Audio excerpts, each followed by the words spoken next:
twinkle of my eye, girl, you shine for me, I swear. And I know the stars are listening. We can stay or we can visit them. So let's go. Have you ever tried to fly?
In the sky, cause the night is ours.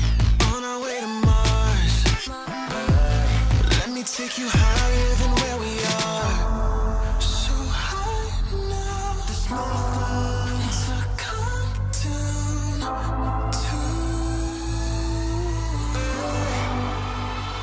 Have you ever tried to fly?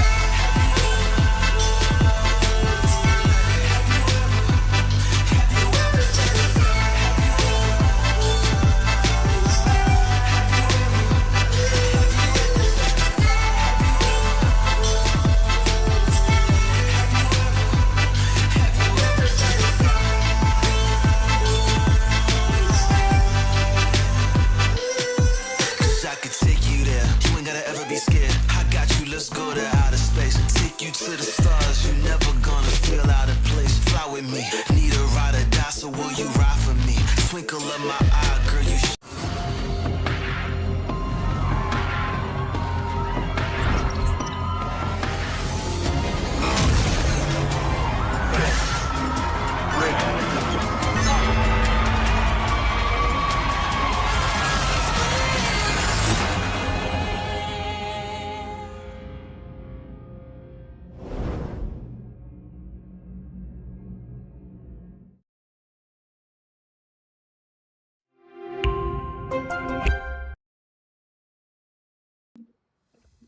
Hello, everybody, and welcome to the Asia Pacific Predator League 2025 Valorant stream. My name is Eliminate, and with me joining is Contra, and we will be your casters for today. And we are finally here at the group stages. We have a lot in store for the whole entire day, back-to-back matches throughout, where we have every team facing one after another to find the top two to make it on forward.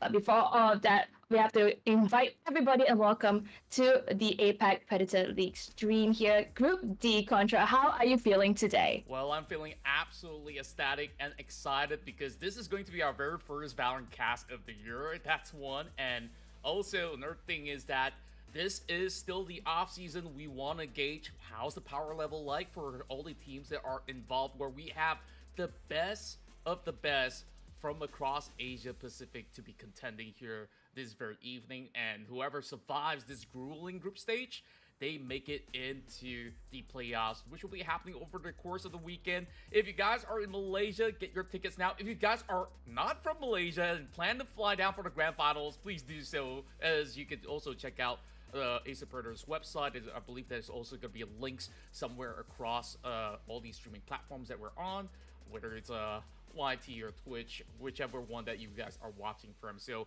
we're gonna have a whole lot of good time. Well, of course, you guys may be wondering what exactly happens from here on, where of course we'll take a good look into the groups before we begin. If you guys are wondering who's gonna be playing for this evening, lo and behold, Oh, and these are the standings right now. We did talk about going into the group stages, and we will be covering Group D, but alongside this, simultaneously, we have Group A, Group B and Group C running live streams, which you guys can go intertwine and look around if you're going to looking for those matches. But yeah, I'm pretty sure you can recognize some of the teams here. Big names throughout Group A, Group B, and Group C.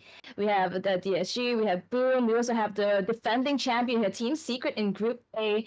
But today, we're going to be looking at Group D, which is mainly comprised of Chaos Alliance, Team Flash, Alter Ego, and Orangutan. Yeah, and of course, there's just stacked rosters all across each and every group. If you do see your favorite team and you want to, I don't know, jump across the other live stream platforms across the groups, by all means do so. If you guys want to stick around with me as well as L, well, we'll definitely love to have you on board. But of course, it's going to be a long day of action. Also, just to take note that this is going to be a best of one format. So it's go big or go home. I mean, you got to win at least 2 of your matches from if you're going to be any of these teams to make out of the group alive. So we will take the top 2 teams from each respective groups to qualify into the playoffs, where the best 8 teams will be playing off against some of all these top dogs out there. And of course, we're having all eyes on Team Secret, the defending champions as well, who's playing inside Group A.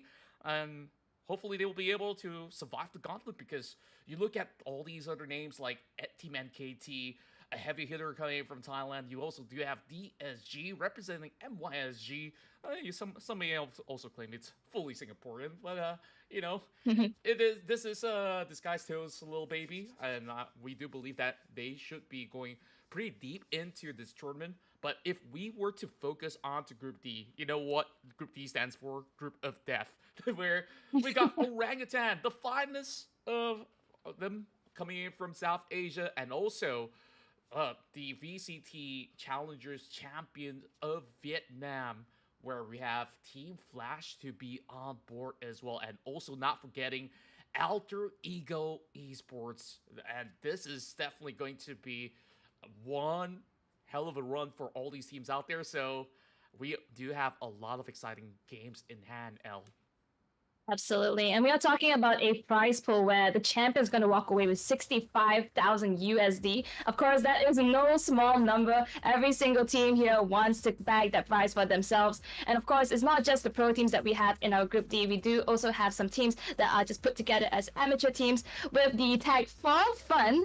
But you never know. Underdogs are a real thing here, and they could be a real threat to the teams that we have and the organizations that we have established as well. But with that, our first match is going to be between Team Flash and Chaos Alliance, and we're already going to be talking about the underdog. So Chaos Alliance is exactly that, whereas Team Flash is the organization, the one that's been tried and true throughout the years, and we're going to have the battle of the experience versus the inexperience. That's true, and of course, we once again will be looking into what will go down later on, but if we do have favorites inside of Group D here, it's really hard to pinpoint, right? Like, I guess it really depends on whichever region you guys are, of course, from, as well as supporting, because the Indonesian favorites here inside Group D, they're absolutely rooting for Alter Ego, and also Boom is also in another different group, and I think, like, that is definitely one monster that nobody wants to face off. So Group C, they got, like, AGY stacked up against them. I wonder how's the result going to be like. Will Boom still emerge on top? Whereas you have even names like CNE, ZOL. All of them are, of course, renowned in their own region. And we look into some new faces as well. Group B with a varsity team of TUMT joining online. I wonder if we do have any form of prodigies at the very same time. But, you know, going back to this Chaos Alliance, it's fair to say that, you know, they will be kicking off this very first game here, going up against Orangutan for our first matchup. But I want to see what kind of firepower do they really have to offer, because I believe there is one player that's played in the VCT before. Oh, well, that's going to be very interesting. Of course, a lot of these players, I think they did come from VCT, but like I said, of course, they have some as well that are amateurs. But with that being said, you did talk about it being the off season here, so a lot of changes has been implemented, and not anything is set in stone just yet. We have the meta shifting, map pool is now different in terms of esports, so we might be able to see some different changes. And maybe for those as well, adaptation is being asked for and how they're going to be playing now with the changes in the characters as well as the maps. That's right, and I really do wonder how do they actually sort out the map veto because they're basically playing only one map. I guess it's kind of like a form of vote, the usual coin flip, and then the last one gets to select the sides as well as the map. Now, what's also interesting to note is that ever since Abyss has been introduced to the roster, would Abyss be played out by any of these teams at all, or do they actually stick to something stock standard, a little bit more comfortable, something like Haven, or even all the other maps that has been around for those number of years already? So it's really down to what they would favor later on. So of course later we have plenty more to talk about. Orangutan, I think like if for South Asians or fans from India in particular, this is definitely no strangers where they have always emerged as one of the brightest teams and have also performed regionally and some even say internationally as well. And of course, we're looking at some familiar names out there. I believe there might even be roster swaps in between some of these teams during the off season, so we should actually check that out later on. Mm-hmm. And with that as well, Team Flash gonna be our first one there in our first matchup, which is something that I'm gonna be looking forward to because noting that there are changes in the members. As the lineup is solid since the halfway point of 2024. So it's been about half a year right now with the current member lineup. So a lot has been asked for, even though they are the organization team that we've been eyeing for. I'm eager to see how they're going to be playing. At the same time, Chaos Alliance, we don't really have much information about them, just in fact that they are players that come together to play as one. They do have a lot of accolades in terms of skills and gunfire, but when it comes to synergy, this is what we're going to be looking for them. Absolutely, and overall, there's just a lot of versatility in some of the names out there. Orangutan usually will be known for some really explosive plays, and I believe that some adjustments have also been made throughout the course of the past couple of seasons, as well as some of all these tournaments that they've played online or even over on the LAN setting.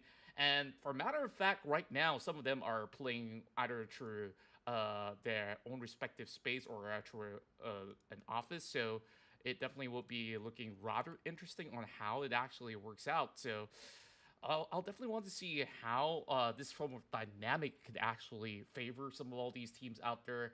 I feel like Chaos Alliance moving into this very first match definitely has a whole lot on their shoulder to work with. Mm-hmm. Absolutely. In fact, not a lot of data is actually being found by Chaos Alliance, which could be a good thing for them because now they don't exactly have the research that the enemy teams could be looking for to actually dig up and find out how they play around. So it's a big question mark even for us on how Chaos Alliance is going to be performing. As for the rest of the teams, we kind of have an idea sort of. But again, with the meta changes and shifts, we are going to see a whole lot different synergies coming in with the change. Just small numbers could actually affect a long way. That's true, and overall, like we're to actually check out on how these teams actually cope with that form of a pressure. It definitely will be a little bit daunting to actually kick things off because it's still relatively early in terms of gamer hours out there. Usually, it really depends on how their usual schedule is like. And for what I do know for the fact that for Chaos Alliance, they aren't exactly a full-time team. Therefore, it is going to be a little bit more of a challenge going up against some of all these full-time squads being established in an organization in that sense. So they are depending on raw firepower. Chaos Alliance, one of the stronghold names that we do have in this squad is Utah, the player that I did mention that has played in VCLs as well as VCT. He has all that wealth of experience, and the fun fact about this squad is that they also do feel a female player, and according to what we do know, she is actually one of the best from their region. That is great to hear, at least from the female body over here, as myself. And one thing I actually really like coming out from all the teams here is that most of them really want to bring their region and let them shine on this international APAC platform that we have here. As for Chaos Alliance, they really have the primary goal just to have fun. And I love it comparing that they have professional teams to face up on. So I love this energy and this morale coming in. And like you said, it is the wee hours of the morning for the gamers. But good news is that we have them on ground in the event venue itself. And if you guys want to check it out, the finals will be happening soon. Hopefully, at least we get to see a group D make it up there into the finals. Hopefully, it is a two-man spot. So we have to see how it's going to pan out. True enough, and I've been waiting for a Valorant LAN event for a very, very long time. The last one was also Predator League. That was actually the Malaysian qualifiers into this APAC run, and overall, it's been a banger where we actually see teams compete. But now we have, somewhat of a stadium for us to witness some of the best teams possible. I definitely want to be there. I hope to actually see you there too, El, because, yep, I'm going to find a way to cop my tickets, so we'll still have time for that. So you guys also do have the time to also check that out. It's going to be happening on this Saturday, where we'll be having Valorant. And also, if you guys happen to be fans of Dota 2, we also do have a whole lot of that to offer throughout the course of the week here in the APAC Predator League. So go ahead, tune into each respective channels. If you want to open multiple tabs to actually check out all these teams out there, feel free to do so, because if you're on PC, why not? Absolutely. You have the freedom of all the tabs, might as well open it all up. Be the hardcore fan that we are all longing for. Now, I know the teams are getting ready here. Very interested to see how they're going to be playing, especially at this time. But wow, so much to be asked for today. We are going to have 6 teams, just to remind everybody here. 6 teams, saying 6 matches. We have 4 teams here: Team Flash, Orangutan, Chaos Alliance, and Alter Ego. And for those of you who are tuning in, do not forget that we have our sponsors, Predator, the main name of the tournament, as well as Intel. Thank you so much for bringing this whole tournament towards us. That's right. And of course, we hope to actually see more and more of all these grand events where you can also show a lot of love by, dropping into their social media platform, as well as subscribe, follow if you were to be in tune with everything related to the coolest tech that they are releasing, as well as everything esports here in the Predator League. So that being said, I'm still, of course, waiting for that green light for us to just kickstart our very first game, which, like I said, it's gonna be Orangutan versus Chaos Alliance. So that also gives them a little bit more of that mental preparation. It's been a while since we actually sat on the casters test together, but a lot of things actually go through the list for them to actually take out a box before they start off the game. Like, have they actually get all the gears pretty much set? And there's also briefs where they always got to remember, because sometimes when you get into the matches, like, you might forget what the coaches said. So I guess the best time to do it is right now. Yep, the time is now. But of course, coaches, they play an important part. We do have a lot of other mechanics that the teams can utilize as well, like such as Setsuyu. They have to prepare everything as much as they can prior to the game starting. I'm not too sure if Chaos Alliance actually has a coach, now that you brought up that topic here. But with that said, we have a lot to see and see forth, and how these two teams is going to be playing out. That's right. And of course, just digging a little bit more information for some of you guys who may not be all too familiar on the first 2 teams who are playing. Of course, Orangutan, as we did mention, has been one of the best teams to have hailed out of South Asia, as they've been based in India for a couple of years already. But when we take a look at their roster, it has been held by Helv as the rock of the team, where it's their captain, and as well as IGL, where he's always going to be calling the shots on how they actually play this form of tempo. And now with the involvement of Vice introduced not too far back, like, are they going to be able to implement something special with the Vice? Because It's been a while since I actually casted. I've not casted any games with Vice at all. Oh. But have you actually tried the agent so far? I've tried the agent, but unfortunately did not get to cast the game as well. As far as I know, most of the times when it does get played out, I'm unlucky enough that I do not get that game. But Vice, I think, is a very interesting topic. A lot of people did bring up the question whether it would be brought into esports gameplay, bringing into the tournament aspect. I think we do see her once or twice, but I think not enough. There are a lot of capabilities to her potential, but then when we talk about teams that are already comprised and set in stone for the teams here to play out, they're gonna go to something that's more comfortable for them. Something that is stuck in stone already that they can work around. True enough, and that element of Vice is just so powerful when used in the correct timing, whether if you're infiltrating into a site or you're going for a certain retake, that disable of your primary weapon could make or break the enemy team. So if you time it wisely, oh boy, it's definitely going to be a slugfest that the receiving end will be going up against. So that said, I'm pretty sure there's been just about enough testing for all these teams throughout the off seasons on what works, what needs to be altered in that sense. Perhaps in one way or another, we would still get Vice to be emerging into the competitive roster once the official VCT season starts, in a sense, so that people get a clearer idea of what kind of composition actually fits really well. Right now, it's a lot of trial and errors, and not that we actually have all eyeballs onto all these private scrims that all these teams are going after once again.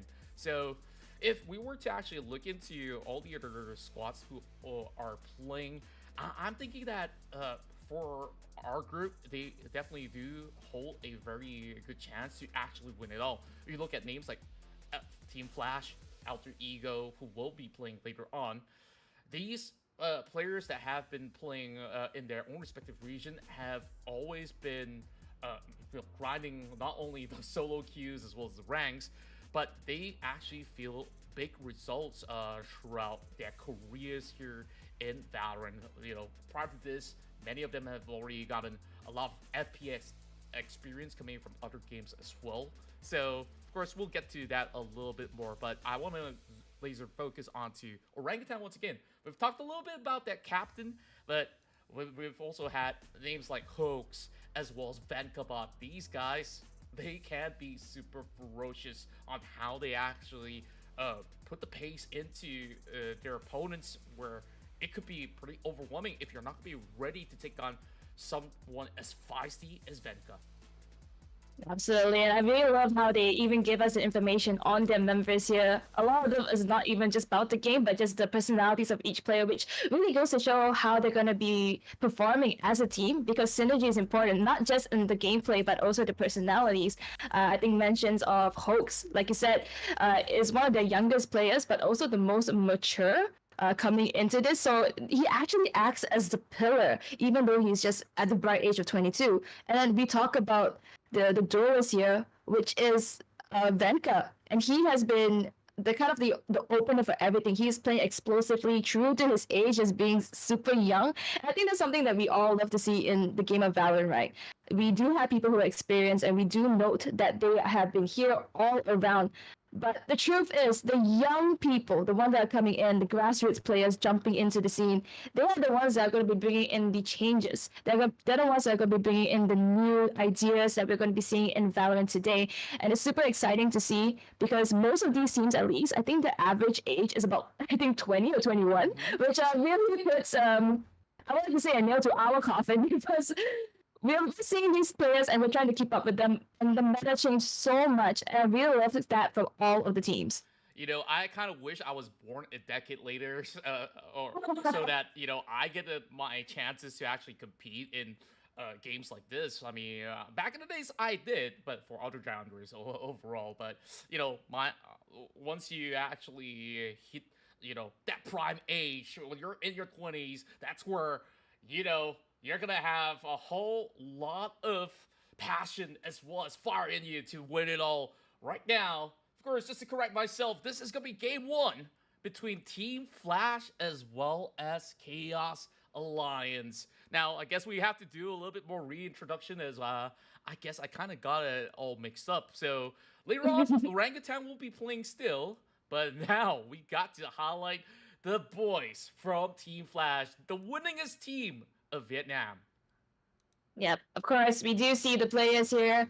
Milok, Layla, Ting, as well as Bukut Killers. They are there and they are ready. So this team has been around, solidified since the halfway point of 2024. They have been around for a long time. It's termed as a name, but these members only together since then. So half a year, a lot of eyes are on them and how they're going to be playing. Bukut especially, I think he's the newest member at the newest addition to Team Flash. On the other end, we do have Chaos Alliance, who are the underdog. Not much data on them, but a lot to be said. That's right. They let the action do all the talking as we are already getting a little bit of bird's eye view of the scenery of, you know, some of all the areas of the training grounds that, you know, you guys go work hard and practice and stuff. But, you know, we'll get into our game really shortly. But that being said, we'll have a lot to discuss on these two rosters that will be at play. Sometimes being the underdog could be good news because your opponents do not know what exactly to expect. But for Team Flash, I think like they've got just about enough accolades to prove that they are worthy for that championship trophy on the line. And of course, with that trophy, it also comes with a whole lot of cash prize. How much is the cash prize once again, Elle? Well, you gotta give me a reminder because that's just too much for me to count. Well, I understand completely because the champion does walk away with 65,000 USD, but the total prize pool is a whopping 112,500,000. So we're talking about 112,500, which I'm having a struggle here to try to pronounce it because it is not something that we usually talk about. Numbers like this, 6 digits USD throughout the whole board, and this is of course being spread out into different awards provided here by Intel. I think there's an Intel MVP award purely for 10,000 USD. So that's also a reminder for you to perform your best because there are people that who are watching and you could possibly walk away even though your team does not make it to the grand finals. That's right, and quickly as we move right into the agent select, what's going to be the options here for the side of both Team Flash as well as Chaos Alliance. And for now, we still have no clue which map are they actually selecting. So let's start with the agents first and foremost before anything else. So that said, I believe like if we were to move into areas like Abyss, a jet will be super relevant. Ever since the nerfs that has hit Raze, we might not actually see all too much of Raze unless if we play in some of all these tight corners. But Team Flash coming in with something flashy of their own. We already see a Yoru in the hands of Ting. Ting here, he is a very skilled duelist. He does have Jet, Raze, Neon, ISO in his belt, but the Yoru being picked up, this is something that's pretty much unexpected. I would like to say this might be Abyss, but in terms of that, we're still unsure just because we might have missed it. Do forgive us for that. But if it is, we do have double controller on Team Flash. This is very interesting because this is a meta that has been around for quite a while in terms of the international stage, but now in terms of Asia, we are slowly adopting it time and time again, and we are slowly perfecting it, which I would really love to see being implemented in Team Flash. That's right, and overall on the side of Chaos Alliance, they're going for only slight changes in the form of their duelist setup, having Kirito going on that jet. Now, we talked about that form of mobility that she does have to offer. Are they also considering a double controller type of setup with a little bit of intel gain? And oh, goodness gracious, we got a double duelist on the line. Is this going to be a W gaming setup for Chaos Alliance? Well, but the ISO being picked up by Chaos Alliance, we do forego a double controller or double initiator pick here, which could be very beneficial, but it does bring the question of how they're going to be playing, especially on the defense side, right? How you're going to get that information. ISO, as well as Jet, they do have some means for some back off if they really want to, but it's going to be very dangerous. It's a very dangerous game for Chaos Alliance. Indeed it is, and right now the stage is set. The players are ready. It's game on here in the Asia Pacific Predator League 2025. And there's no better way to kickstart the year with one of the hottest Valorant action happening around the globe right now, or should I even say specifically here in APAC. And Team Flash, how much have they sharpened their claws throughout those seasons? How much do they have to offer? Is this going to be a walk in the park, or could this be a David versus Goliath matchup where Chaos Alliance can overwhelm them? And indeed, we are starting on Abyss. Now, this is going to be super exciting as we move right into the match. Yep. You take a look at the way they're starting here. We have Team Flash on the defense, and they actually stacked up onto A, but the prediction might be wrong here, as everyone else, they're already onto B site. It's totally claimed by the side of Chaos Alliance, and the spike has already been planted. The silver lining is that Team Flash does not have any members down, but I spoke a bit too soon because it is a trade for trade, and looks as though Chaos Alliance is pushing down the problem. They are moving forward, but only Blue manages to find another two. Takes down as much as he can. Killer's last man standing has full abilities. That's one on Blue. Doesn't quite hit the headshot though. And now it's who is gonna peek first. It is gonna be Blue, and he does miss a shot. And the readjustment does make it inside, and that is a okay for Blue to start off the match. What an explosive start for Chaos Alliance, just showing what they are worth. And all the hype around Blue is absolutely showing right now, where she has remained as one of the top players from her region, and so far just showing off with that 4 frags on the Sova. Like, you saw that was that scenario where she was funneled into the links and she still managed to actually hold true with her being blinded for a split second. And now they come in with some purchase. They do have the marshals intact. Kirito does get a glimpse though. So the rest of the members of Team Flash, they have to hold back for this last bit because they don't really have the best weaponry to start with. A couple of showers on their hands, and that's just about it. So just gonna be seeing whether if they could find perhaps a couple of picks, as we are having pretty much a steady flow. That explosiveness wasn't something that the rest of Team Flash has expected. This is where some units expended. This is going to be a big swing coming from King. That 2K. Yep, and Jack here loses out his life.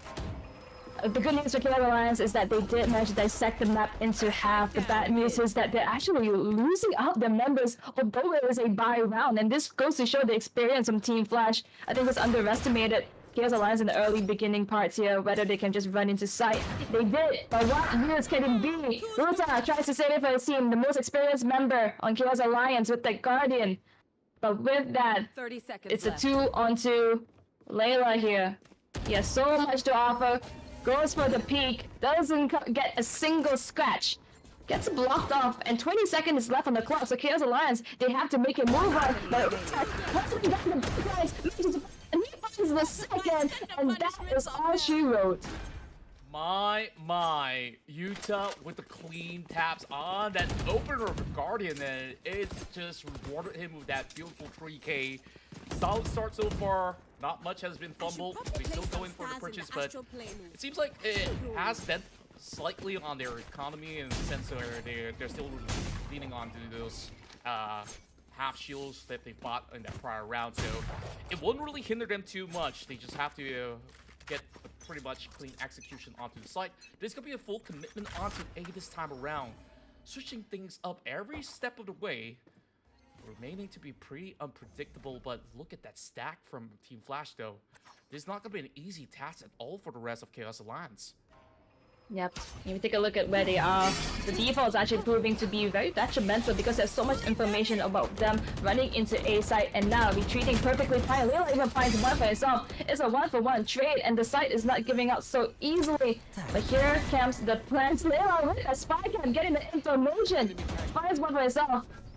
Staggers it out, but the fight is not over just yet. You take a look at that. The spike is trying to be planted.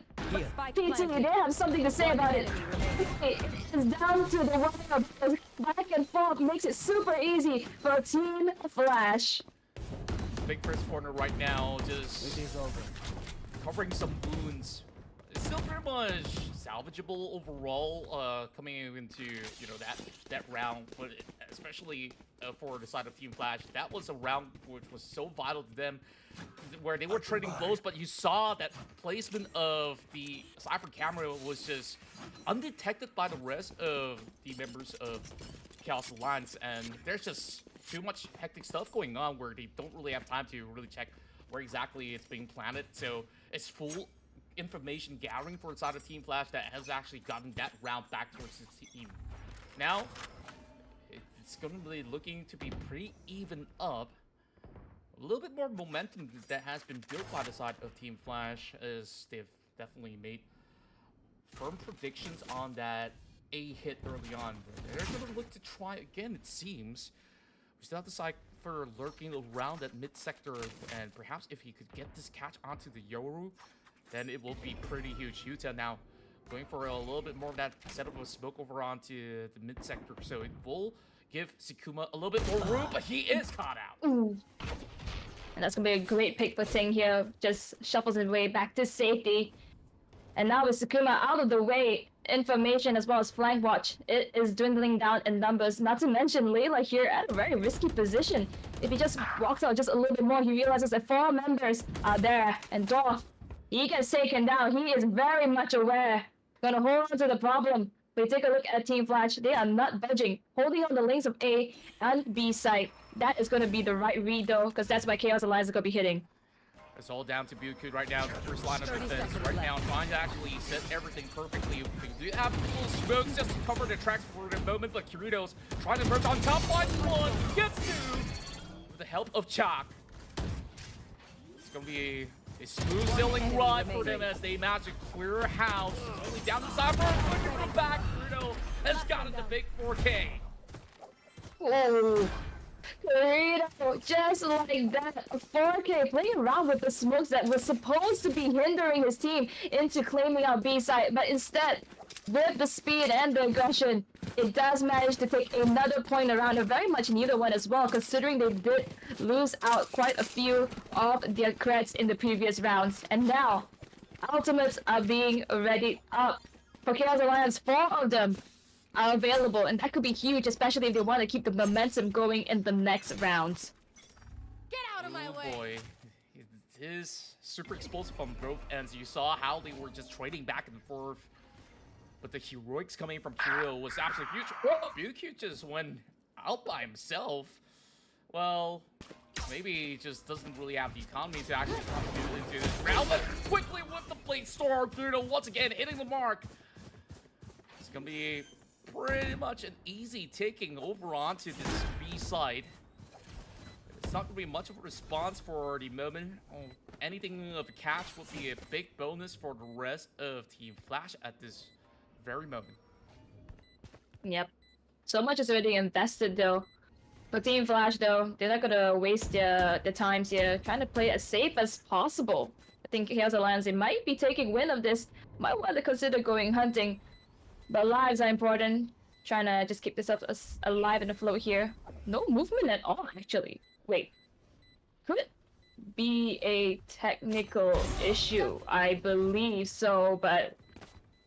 Well, as that is getting started here for Chaos Alliance, they're having free reign of the whole map of Abyss. Just running it down. And now 1, 2, 4. What is the response that's going to be coming out from Team Flash? I believe a technical pause is in the works right now. As you can see that the timer is being halted for the moment. So I wonder if that's going to be a remake of the round, if that's going to be the case, because there was absolutely no response at all. You saw that we started around with the Omen actually jumping off, which is not something that anybody would just simply do in a competitive setting. Unless, you know, if it's a tactical full squad who's going on eco mode and you just decided, you know, let's go down the rabbit hole together. You know, we've seen that before in the Champions. If you guys missed out, well, just wind it back. I mean, it's on the official Valorant Esports social platforms, of course. That being said, when we take a look into the scoreline so far, Ting has been able to match up with the tempo, and you can see the strength of playing Euro when it comes down to a map like this, because there's just so many corners to turn to. All these tight angles does allow a lot of space for Euro to just leap around, or should I say teleport from one space to another, to either cover site, or if you're just trying to pick a proper push. That being said, if he's going to go on the attacking side, I believe that Team Flash would have a whole lot more impact on what this hero can actually bring. Yep. But the fact is that the Euro is actually at the top of the scoreline right now, even on the defenders. He has been giving so much valuable benefits to the team here, just by having so much map control throughout the whole of Abyss. At the same time, though, I do want to highlight in terms of Chak, he is on the second duelist for Chaos Alliance. They do run the double duelist here. Kirito on the Jet, but Chak on the ISO, another unorthodox pick that hasn't been seeing so much dividends just so far. He's actually at the fourth name in terms of the frags that we see. But perhaps this could just be a situation that is being put up by Team Flash with the double controllers, just making it impossible for visibility and sight to make an entry for the duelists. Yeah, what's really interesting is how Chaos Alliance, they just go full blow on the aggressive approach from, the very first round, and then when they do have that full purchase, they understood that, you have the advantage in terms of the firepower rates. So you could see how confident they've been able to quickly handle some of all these dicey situations and many of all these occasions. But of course, Team Flash, they're no pushovers. They will be able to eventually figure out the form of playstyle that Chaos Alliance is currently bringing to the table here, as Chaos Alliance are still situated in the Acer Hong Kong office. So if they do make it into the playoff stage, that's where they get that golden ticket to fly to Malaysia. If they can't, so can you. If you guys are considering, should I actually meet some of my idols from, Team Secret, Broom Esports, Orangutan, like traveling all the way here? Let's give them very good reasons why they should come here, right, El? Well, Yeah. One, Malaysia, fantastic food. Friendly people. If you do see us, we will definitely say hi. We are friendly, yeah. Yeah. And what else? Great Valorant players all here in Malaysia playing on a grand stage. And also, we've got a whole lot of amazing artists that will be performing during the finals. Yep, that is right. If your idols aren't the players themselves, or if you do not want to just waste your time by looking at the people here, looking at them and trying to get some photos, you can take a photo off the stage as well, where we have idols such as Sandra Park from 2NE1, and I believe Minzy as well is going to be coming down. And then we do have a cosplay competition on the final day, which is going to be led by Yingzi and Preston Les. These are big names in terms of cosplayers in the Malaysian scene, and also some of the local artists that we have are going to be performing down here in Malaysia. So you do not want to miss that, because that's going to be a huge stage just happening in a span of 48 hours this weekend.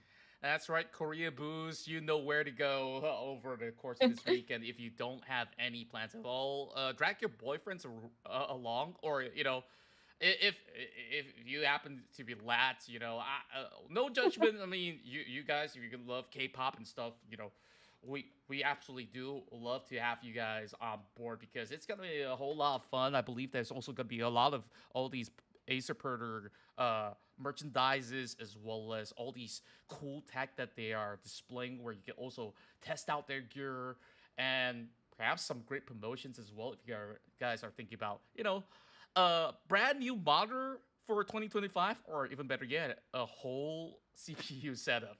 How about that? Wow.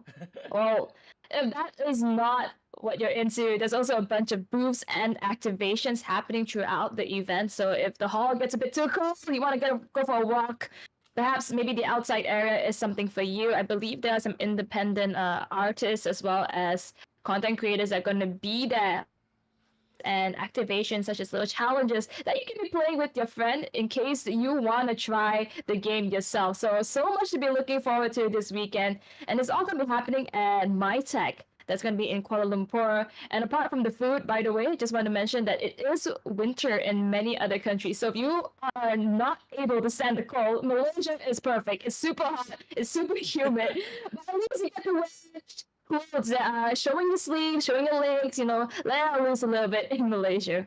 Yeah, I will call it summertime right now. It's not super duper hot where it's unbearable, but it definitely is humid for sure.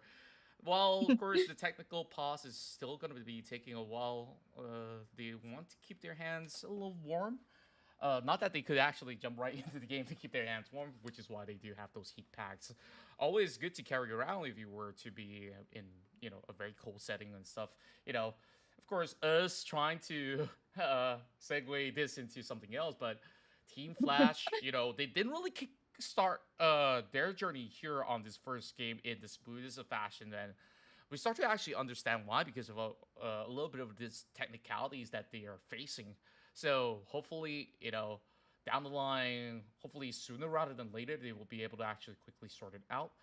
So of course, we will leave that to all the marshals on ground to be able to actually get everything back in the clear. So for now, perhaps we jump back into our scene, all the things that actually goes through.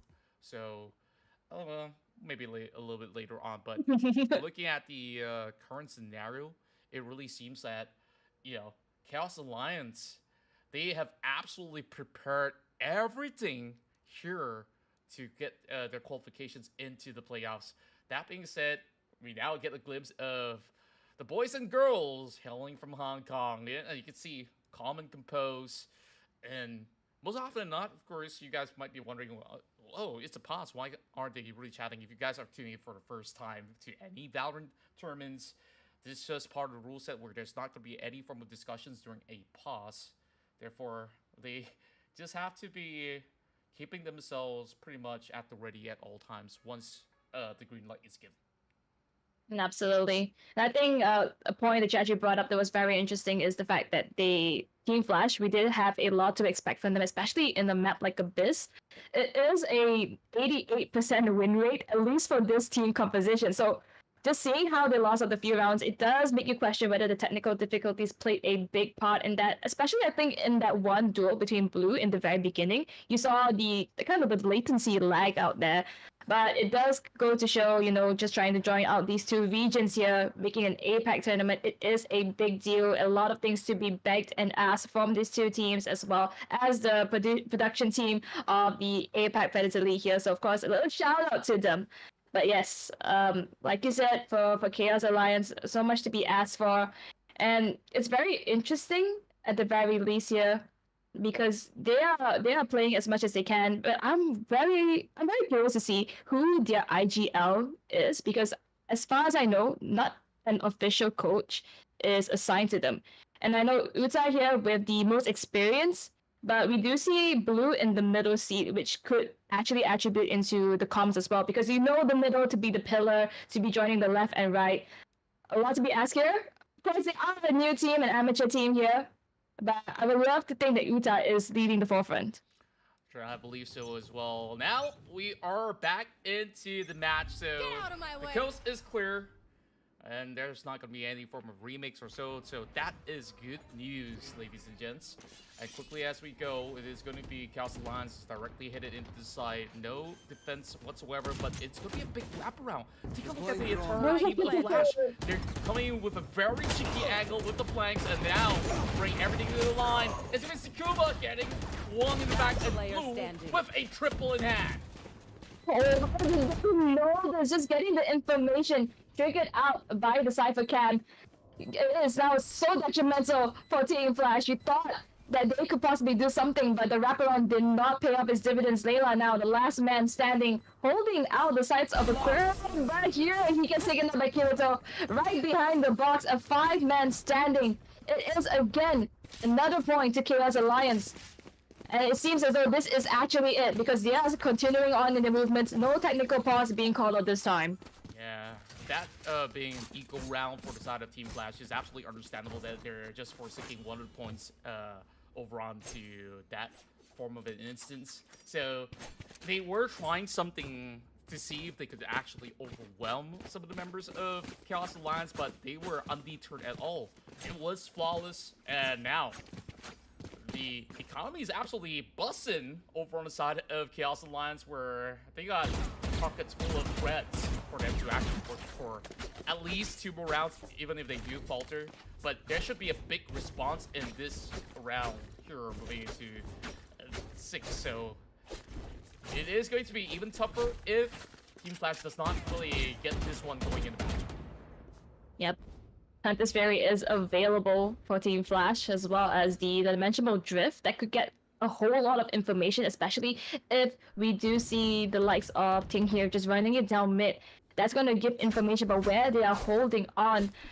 But it is to beg the question how they're going to be playing it out. I'm sure Team Flash having this 88% win rate, and I believe this is a map that they kind of picked up for themselves here.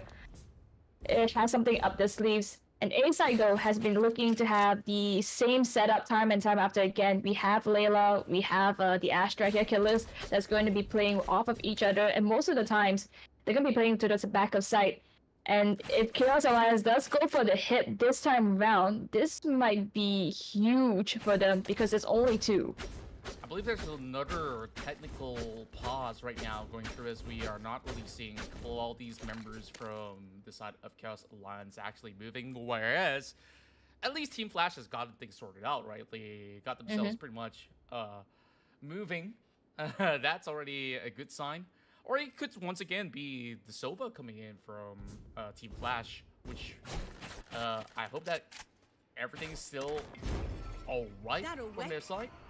And at least they already have a clear idea of what exactly to do. We see some of the quality stars being planted inside of killers, where if anything goes down here over on the A side, Disaster is absolutely prepared for that duel.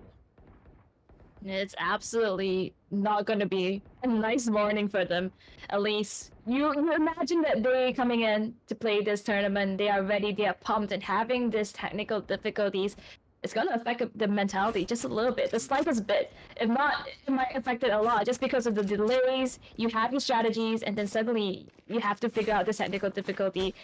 So with that, every single thing here does attribute to the players' mentality and how they're going to be playing. And I bet for Team Flash right now, they are not on the best seats, but how they bounce back is going to be the question that we are asking. Quick scan over to mid, Millie getting cleared, but they do protect 1 though, so that's going to be a little more difficult for Tsukuba to be able to actually go on for that full flush. Not that you have to as a Cypher player, I mean, you're just trying to see if you could actually get as much intel as possible. You take a look at that stack already inside of the smoke. This is going to be a quick spot on pass coming from killers. And that's going to be Kirito down. This is going to build a whole lot of pressure coming down the line. Hunter's Spirit now dropping right through. Cat talking at the same time. The big swing coming from Team Flash has now overwhelmed the rest of Chaos Alliance as they clean up shop with the flaws of their own. Chaos Alliance just not able to execute the plan that they had in the previous rounds. No run-in this time, Team Flash says. They had the Cosmic Divide, but unfortunately did not play out towards their favor. The moment they walked out puts them into such a risky situation that Team Flash was able to make a quick use of them. Hunter's Fury as well being invested, but so much dividends paid out from that one ultimate alone. And finally we see a Team Flash that's online, getting another point for themselves. And now economy is looking to be saved out here. Another technical pause, I believe. It's stuck at 7 seconds. So this is not going to be good for either side of the team here, but at least some seconds for the side of Chaos Alliance to recuperate. Yeah, it really feels like it could be a momentum breaker to certain players out there, because you already got yourself into a certain groove right after such an explosive round. And now, I guess that is being halted for the meantime.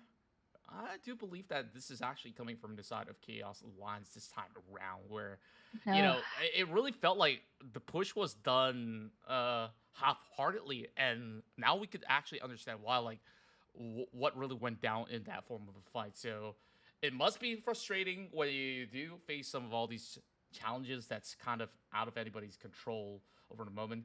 Team Flash, you can see smiles on their face as well, doing a little bit of stretch while they get themselves back into the run. So yeah, they are in good spirits despite, you know, them starting off on the deficit. So I'm pretty much sure that they have something up their sleeves once they go into the second half of the match. So you can see they're jet set and ready once more, back on their seats, and here we go. The lineups looking pixel perfect, and this is gonna be a big challenge. Recon Ball here gets destroyed, but that doesn't deter the likes of Chaos Alliance as they make the breakthrough. Character already Elsa's sight, but he doesn't catch wind of anybody else. But Buka finds a blue in the midst of it. A 1-for-1 trade. They are on side, but they have to try to fight off. Team goes down though. Kirito just in the nick of the space, but Shorty doesn't quite find Buka as he finds two other killers there to defend the site with him. No quick execute for the side of Chaos Alliance this time round. Oh, that was a close call, though. The shorty did not really hit the mark, and perhaps there might just be a little bit more of that wiggle room, but you can see the rest of Team Flash have expected that from an aggressive push, and you can't really do the same trick twice, or how many times you want to count it. So I guess that Team Flash, they are starting to adapt to the tempo of play of how Chaos Alliance actually manages their type of aggression, where they're just flooding every step of the way, and that is not going to be the best form of approach for every single take. This time, it's going to be 4 members true, the mid sector. Yep.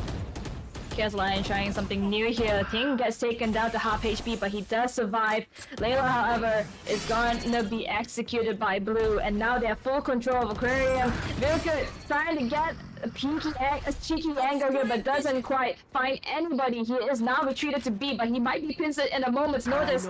He does find one just before he goes down, and Sigma is going to find Dorf at the same time. Now, B side open for business.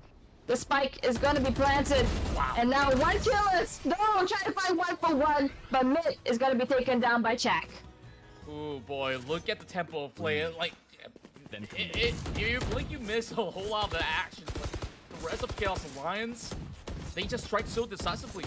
They leave no room for some of these members of Team Flash to respond in that split second. Where the moment that they got detected over the mid, like, they just push through. It's just overwhelming on how do you actually react to 3 members pushing over mid side. Good luck. The best case scenario could be common composed enough, maybe 2 picks or so, but at least those points are now regained by the side of Chaos Alliance. Still pretty much salvageable for the rest of Team Flash to still pull through. But now, gonna play on a slightly slower tempo. There is gonna be Kirito once again hitting over onto mid. Doing it all alone though, whereas the ISO trying to move over onto the other corner, trying to see if they could find anything through the tubes as well as the tunnels. And this could very well be leading into a B push. Yep.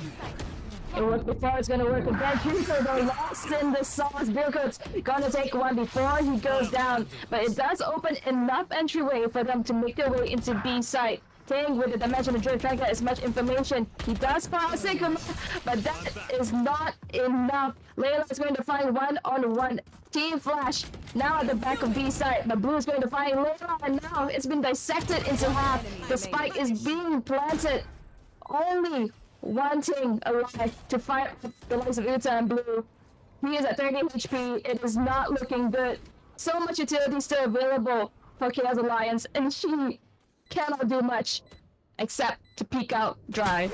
Oh, and Uta is going to make quick work of him. 3-6 is the scoreline that we look at. That's a rock in the hard plays as well. But commendable fighting spirit coming from the side of Team Flash. You saw the commitment of the dimensional drift as well, regaining that intel, managing to get a couple of trades going. So they would still have a little bit more of that crest to still go in for a half purchase for some of the members out there. Now we're looking at double sheriffs, even moving into a stinger as well for their very own Cypher. So it will be a little bit more of a passive stance until they actually reach a form of contact. But the protocol so far, Chaos Alliance, they are still brimming with that confidence. They will still try to breach into all these gaps, all these holes that is left uncovered from the side of Team Flash. A little bit of poking and prodding over on the EA side. He sees the commitment of some of all the utilities being burnt out from this Astra. Instant shock dart right into his book, and quick response from Kirito up the top to be able to find one. Only good for one. Killers instead finds two, and this is where Team Flash shines brightest.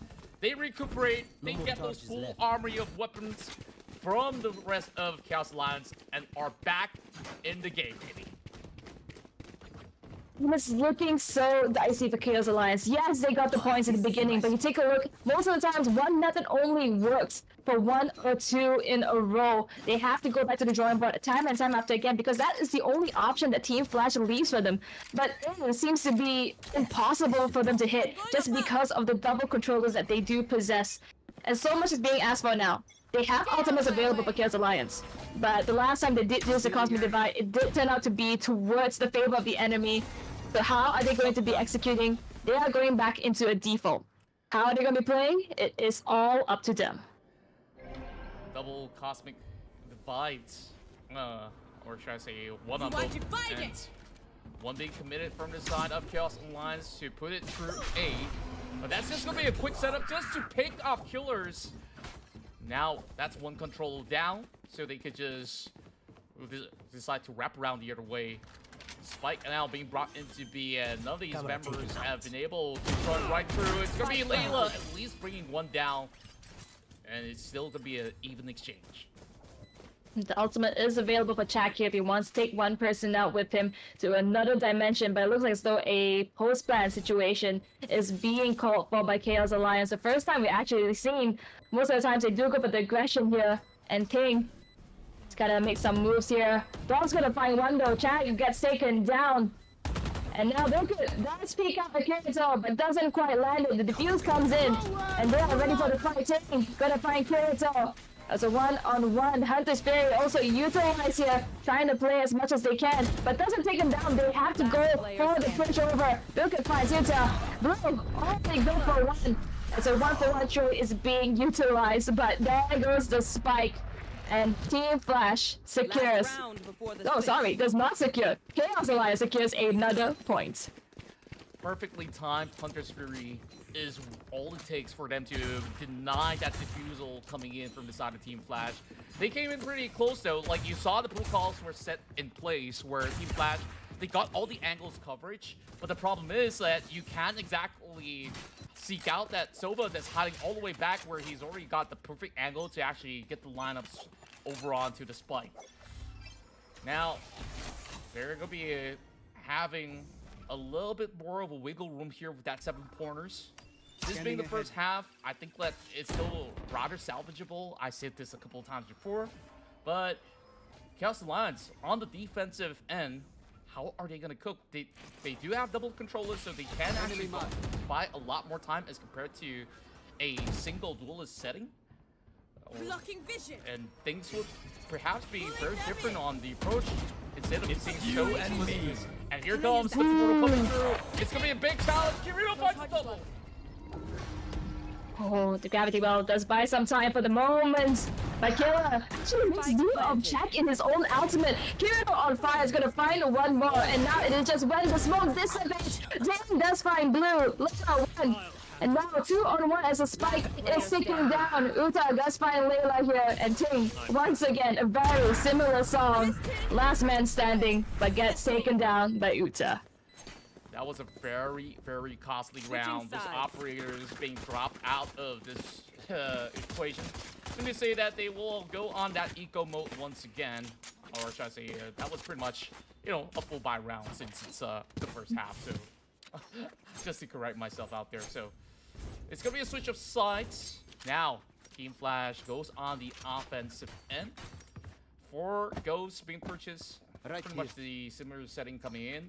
Only Blue is going to go with the half shield alongside with Blue Cube. So it's going to be very interesting to see because we had this form of a single duelist setup or coming in from the side of Team Flash. So it really boils down to how this Yoru could go in for those deep positionings and we already see that lurk coming from Kirito, closing through mid. They're hoping to take the fight. Shots now being fired through, forcing Layla to back away. Yep, Layla though does find the aggression, finds 1-for-1, but it's a trade after trade. Check, no, it's finally the ISO 4K, and it seems as though the element of surprise is what he needed. Spike's been dropped in no man's land, and only one Omen is there to try to fight Check. But he gets taken down, no ace this time, but another point for Chaos Alliance. Man, the timings on that. That could have actually been our first ace that we do see coming in for any players here on the Predator APAC League here in the group stage. But, you know, 4K's just about good enough. You saw how smooth Chop actually pulls that one off. Quickly goes in for all the attacks and regenerating the shields once again. Like, you can tell this guy is already spent like thousands of hours in aim labs just to pull that one off. Yep. No. With that newfound confidence, it's gonna invigorate him, considering he did have a pretty much struggling first half. Kirito as well, invigorated with that. Marshall to kill his head, taking down the early aggression. One controller left onto Team Flash, so that is a consolation. But with that, half of the map is now being turned over to the side of B. Looks as though Team Flash might look at that to go for a push. You can see how careful they are. They lost that pistol round, and right now, all odds up against them. Once again, Chalk shows up huge and gets caught out instantaneously with the conversion move. Last player standing. Back and forth. Rito's gonna find two before he gets taken out by Buket hiding in his own smoke. The spike is gonna be planted, and that's just gonna be guys on the moment because behind is blue, taking him down with just a mere ghost. Doesn't even go for the purchase, and that is enough for Chaos Alliance to secure one more round. What is happening? The underdog seems to be running away with the scoreline. We may call them underdogs, but they are here in the APAC Predator League for very good reasons overall.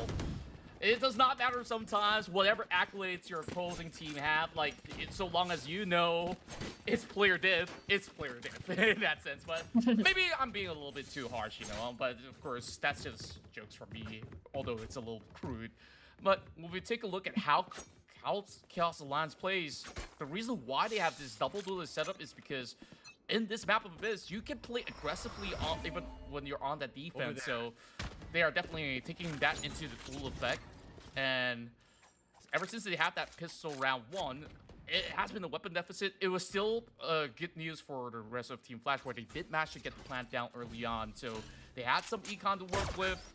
So this is going to be that make or break round for them. If they lose all their weaponry, it's just going to be pretty much a tough call moving into match point.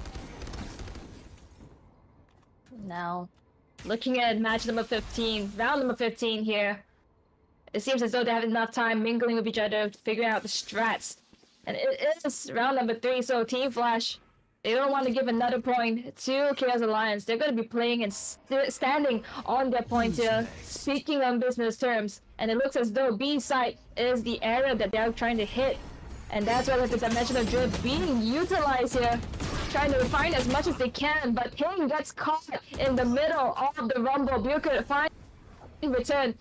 Smoke's blocking visibility. They might get the spike down, but right after them is Chaos Alliance hot on the trail. This is going to be coming in huge with the judge. Does actually catch one through. So we'll be able to get the glimpse, having the ghost in hand, but if there's going to be any close to the matchup, we still have to clear this angle. This is still not going to be an easy defuse, but they managed to only bring a couple bodies down. Team Flash managed to bring the point back. Much needed at this hour of the match. Yep. So much adrenaline being asked for from Team Flash there. Got a, I wouldn't say a very smooth execute there, but at least a spike down, and then the timer just ticking. Also with the double duelist on Chaos Alliance, just providing them some solos at the time, but with so much smokes and fights isolated, it is extremely difficult to go for the trades that you would be looking for as a double duelist. And now finally a point for Team Flash, waiting out the timer, waiting out the full match 140 that we have here, that is now giving them a point on the board. It's gonna be a very different tempo of play coming in for the side of Team Flash. Everything needs to be calculated to perfection. They can't afford to drop their any form of rounds right now. It's gonna be very, very costly moving into the next one. Gravity pull right underway. Legs are sticking up for Tsukuba. That's gonna be opening up some space for Ting to go in quickly for the plan. Move in, hop out. Well, there is going to be a triple flank coming right through. Blue catches one of them, and here you go, looking for the triple, but she will be denied. Last player standing. Oh, finally! Someone was in that smoke. Did not expect a blue to be the middle of the site, just slicing them up at the time. Bilka did not expect to be the last man standing, but he does take down Uta, trying to equalize the numbers in an attempt. But Jack, together, he is here with Kirito, the double duelist combo that we talked about. They're playing, but Kirito is going to be taken down by Bilka, and that it is finally the double tag team that we're talking about from the duelist being asked for from Chaos Alliance. What a strike, what a finish. Chalk knew that somebody's lurking up in the smokes out there, and he did not really fully commit into that defuse, and for very good reasons. There's just about enough time. And calmly, they weathered the storm. Now it's going to be up to 11. One more round to go to hit right into the match point. And you can already see Team Flash. They're already hurting in the form of economy. Only resulting in some couple of bulldogs in their hands. As well as still having some members to be able to afford battles of their own. Still high possibilities that there will be some fight left within the side of Team Flash. Not too sure if this is the right call. Continuously hitting onto B as Chak and Uta is going to make quick work of them. Even with the mixed buy that they are rocking right now, it doesn't seem to be finding any success on the B side. And we have the two members split into half. We have Layla all the way at the back, but he can be pinned at a moment's notice and no Omen there to help him. The backstab may be coming in. He was actually at the beginning, but does come back with a readjustment. And now as a Layla might be able to close the gap. Doesn't look Kirito's dead, but falls at the right time. It seems to be a big question mark for Chaos Alliance. Do they deal with Layla? But Buka and Layla goes down just like that. Doesn't quite find the timing. That was one crazy wraparound that we just saw coming in. But it will still be the case in point. Chaos Alliance are now on match point. They were trying to actually salvage a couple of all these arsenal artillery, but it seems like they just will have to rely on a couple of sharers as well as Bulldog. If they can turn this one around, who knows how far can Team Flash take it? We do have the Astra set up here from Team Flash. Hunter's Fury is available, so a post-plant tactic could be implemented. But you can take a look at Chaos Alliance, they are not budging. The only place that Team Flash could possibly make the execute on is mid-site, but that doesn't even lead them straight into A or B. True enough. Over the course of the months, Team Flash definitely have a roster overhaul throughout these couple of seasons as well. Testing their strengths, testing their might up against some of the very best of Southeast Asia. This is where Utah once again finds a mark, takes down Layla. This is not looking all too good. They were already behind on all these 5 power rates, and now one member down. It's not going to help the case. A site looking for the attackers. Dorf and Killers gets taken to Tsukuma. They even passed the halfway point of A site. Chaos Alliance, the people we thought that were the underdog, running away with the first match of Group D. Reminder, it is a best of 1, so all our victories are counted in to the final results. My, I guess we can change the narrative right now. These guys are the dark horses of the tournament right now, taking the champions of Vietnam, Team Flash. it was unfortunate. We see some signs of struggle in the early span of the half where they were on that defense. And when it comes down to the second half, it really seemed like they didn't have any form of clear answer on how to really approach this attacking side, because you just saw how aggressive all these members of Chaos Alliance have been just pushing right through, leaving not many spaces for them to claim, and hence why we see there's just some cracks starting to form on the side of the defenses of the Team Flash territory. But all in all, it was still a respectable fight where we saw glimpses of brilliance coming from players like Bootcute, and even for the likes of Layla, Killers, as well as Ting, who has been pretty sharp on the mark. It's just a tough way to go, but the only form of reprieve is that there is still 2 more matches for them to play out. That being said, of course, that will be leading us into some exciting matches later. But we got a whole lot to talk about because we just witnessed Chaos Alliance for the first time for both of us on how well they managed to play all of that so super aggressively. And of course, that we now have the update to the standings to also take a look at all the other groups that have played out. Right now, Group C is still happening. They have not really concluded their match just yet, but CGZ has been able to beat Next Gen in order to be on top of the podium for Group A. Team Secret as well as Rivals is up next for them. Meanwhile, NKT, we have expected them to have done well, and they managed to overwhelm Disguise. Oh, that's a big statement right there. So NKT gonna be taking out 1 point from Disguise is up in Group B. Group C probably going off for a very long match here, just trying to push and pull. But from Group D, we have the answer. Chaos Alliance besting out Team Flash in such an honorary defeat. Now that we think about it, this best of 1 format is just relentless for certain teams who, may not get that favorable map pick, or do they feel at the best level of comfort moving into some of these rounds. It really boils down to what they know best on how the team dynamics work in that sense. And, certain teams have roster changes, and that could also affect that form of dynamics, that so to speak. So it is pretty interesting how things have kicked off. I guess there's still plenty of opportunities for the teams that may have actually suffered losses, namely at the moment Team Flash as well as Team Disguise, who right now has one loss, but who knows? Perhaps if they could get the next 2 wins, then they would still have a good lifeline. But it definitely put them on the hot seat right now, especially for Team Flash, because we're looking at Orangutan as well as Alter Ego. These 2 teams, they're heavy hitters as well.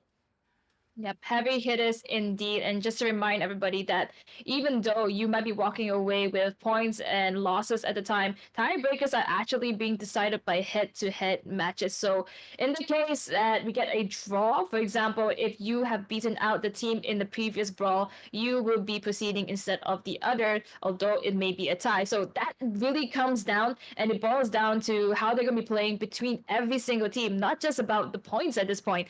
Because if we're talking about Chaos Alliance and Team Flash being on the tie, and this comes into the play, it's going to be a big upset. So I'm taking a look at Group B here, and I'm really wondering how the SG is going to be coming up, especially since all eyes are on them as a franchise.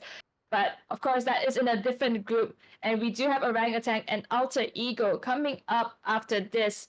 And I guess, at least for Chaos Alliance, they played the lack of data to the best of their ability against Team Flash earlier, because they had no intel on how Chaos Alliance was going to be playing.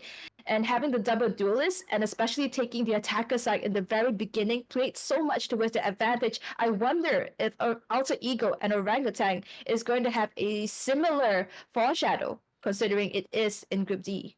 That's right, and overall, we have gotten so many interesting things that have gone on, but this matchup that we've just witnessed, Chaos Alliance, now with this massive win, how far can they actually take it, where they will also meet up against titans such as Alter Ego Esports, Orangutan, where if they've managed to actually take Team Flash in quite a clean manner, especially on that first half, they have already convinced me that they can actually be huge contenders for the playoffs so long as they just secure their way through group stages. So one win is perhaps all that it takes for them to actually advance forward. Absolutely, I definitely agree with you, especially considering that Team Flash had an 88% win rate on Abyss. This was their map to win, essentially. And Chaos Alliance just totally upset that with the Double Duelist compositions and so much confidence. I would say the confidence coming in from an amateur team to take down Team Flash just like that. They didn't get phased, and I'm hoping that we get to see Chaos Alliance proceed forward. But of course, Alter Ego and Orangutan does stand in their way. Very excited to see how these two teams are going to be playing off Orangutan that we talked about earlier, just from the slight confusion. But we do get to see a little bit of the precedent that they'll be bringing forward. They have the accolades. They've been playing together for quite a while now.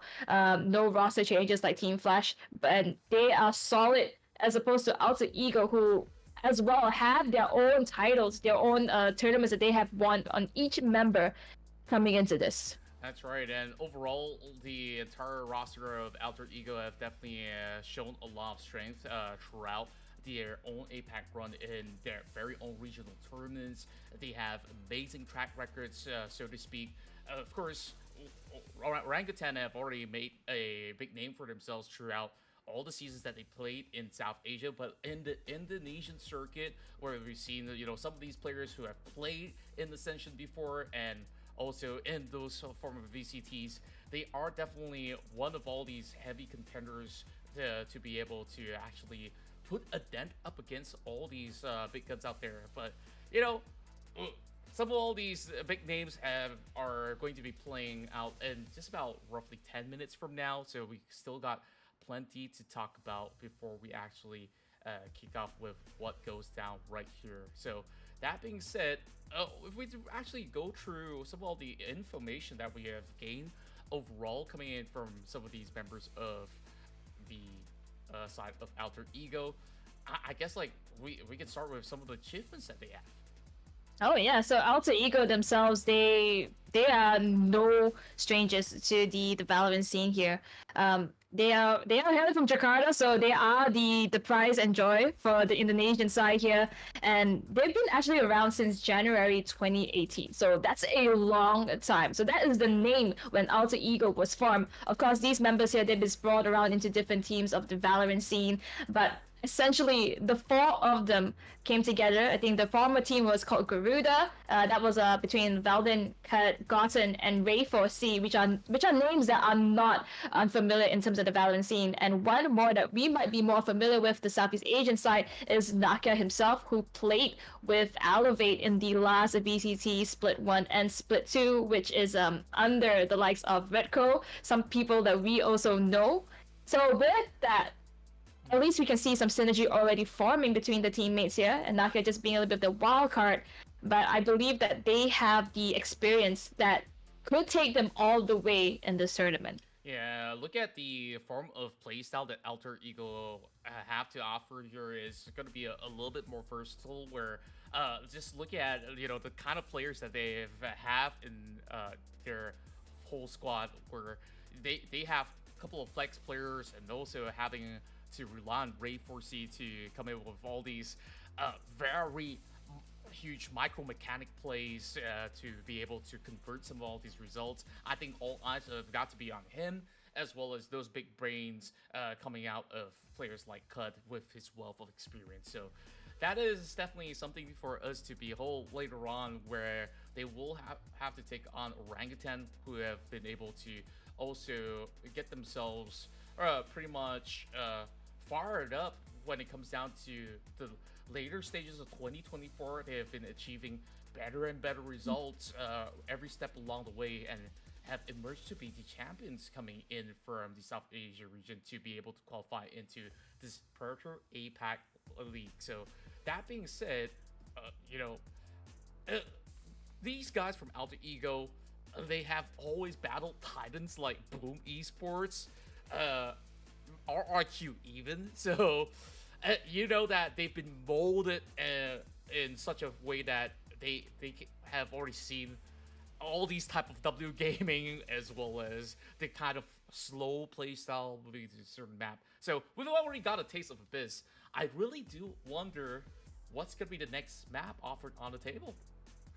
Yeah, also not to mention that we do have Pearl now back in the rotation, and I think that's gonna be very interesting. We haven't seen Pearl in a quick minute here. Long time. Yeah, and I think that's also gonna be a new introduction of Pearl here that's gonna bring in a bit of an upset, I believe. Pearl has been played out by Alter Ego, at least in the last few rounds here, and they haven't gotten the best of result. But the fact that they at least touched it goes to show that they are willing to go for a Pearl match if it really push comes to shove, goes to that point. At least for Orangutan, if you take a look at their stats, they have kind of everything inside. And Pearl is also a match map that they could possibly go for if they are looking for it. So with that, I think the veto does play out as a very important part, especially in this best of both one, because we're talking about one map and one map only between the two of them. Alter Ego, though, they do have more of a flex, so I believe that any map is gonna be at least more adaptable for them. For Orangutan, though, I have a lot of questions in terms of how they're gonna be playing, because most of their members already do have a set role, but the meta did shift and we are asking for a lot more flex now, how they're gonna be adapting into different maps. I'm wondering how they're gonna be doing that. Yeah, that's something that we will have to figure out every step of the way. Now, of course, we've seen Utah impress, we've seen Blue impress coming from Chaos Alliance. Like, these this lady definitely have wowed us with, you know, those explosive rounds. Just going back a little bit before we even kickstart of what we've hyped about both Orangutan as well as Alter Ego. We have to give credit where credit is due. We saw how well Chaos Alliance actually goes in for every man for each other kind of mindset. Like, immediately when Blue goes in for trade, there's always going to be a form of backup. So that is something that we want to actually see going into, you know, either a sort of a hard shove into any form of side. So that form of full coverage as well as the cohesiveness is what was maybe lacking for the side of Team Flash, which they will have to work on. And now I really do wonder, throughout the course of that match happening, was either these members of Orangutan or Alter Ego were watching on the sidelines, and if they do they have answers for that? But now they got bigger fish to fry at hand before they start worrying about Chaos Alliance. But at least that gives them a rough idea of what Chaos Alliance have to offer to actually form perhaps a counter, because that could be a very big factor into how Chaos Alliance will have to readapt on their playstyle later on. Yeah, absolutely, because it is a group stage, so every single team is going to have to battle off one another throughout the whole day. So watching it, I do agree that it's going to give them some advantage here, but at the same time, I believe Chaos Alliance is such a big question mark that we might be seeing a totally different gameplay later on as well. And I think the synergy has been top-notch so far. We do see some explosive entries coming in from I would like to say the men of the team, which is 4 out of 5 of them. But when we see Blue, who has the firepower, who has the accuracy that was displayed earlier, she also made very great decisions in terms of just hiding into the smoke, not going for the aggressive plays that could possibly put her at risk. And that really plays out to the synergy very well. And I guess that's why it's called Chaos. Because we have the aggressive demeanor, and then we have the calm ones that is trying to be meticulous. And I guess that's the alliance that we have here. But of course, we are talking about Alter Ego and Orangutan here. I think after this match that we see between the two, we're going to have a lot more formulated ideas on how each team is going to be besting one another. But because it is the very beginning of the day, at least for some of them, I believe the time zone is also different. I think Jakarta might be later by an hour, and Orangutan, they might be playing a little bit earlier. So I'm not sure how that's going to be acted out in terms of this whole entire mix. Yeah. But the times here, it's gonna. I think for me, if I was Orangutan, I would be pretty tired. Well, I'm pretty sure that they're just getting started. I mean, they have yet to actually hop themselves into a matches yet. You know, like sometimes being in an organization, you will already have, certain schedules as well as timetables which they have had to go through scrims, as well as maybe go for an afternoon jog or morning jog, and of course anything else down whatever that they have to sort out on their daily essentials. But of course, that is how they will actually get themselves prepared for some of these match.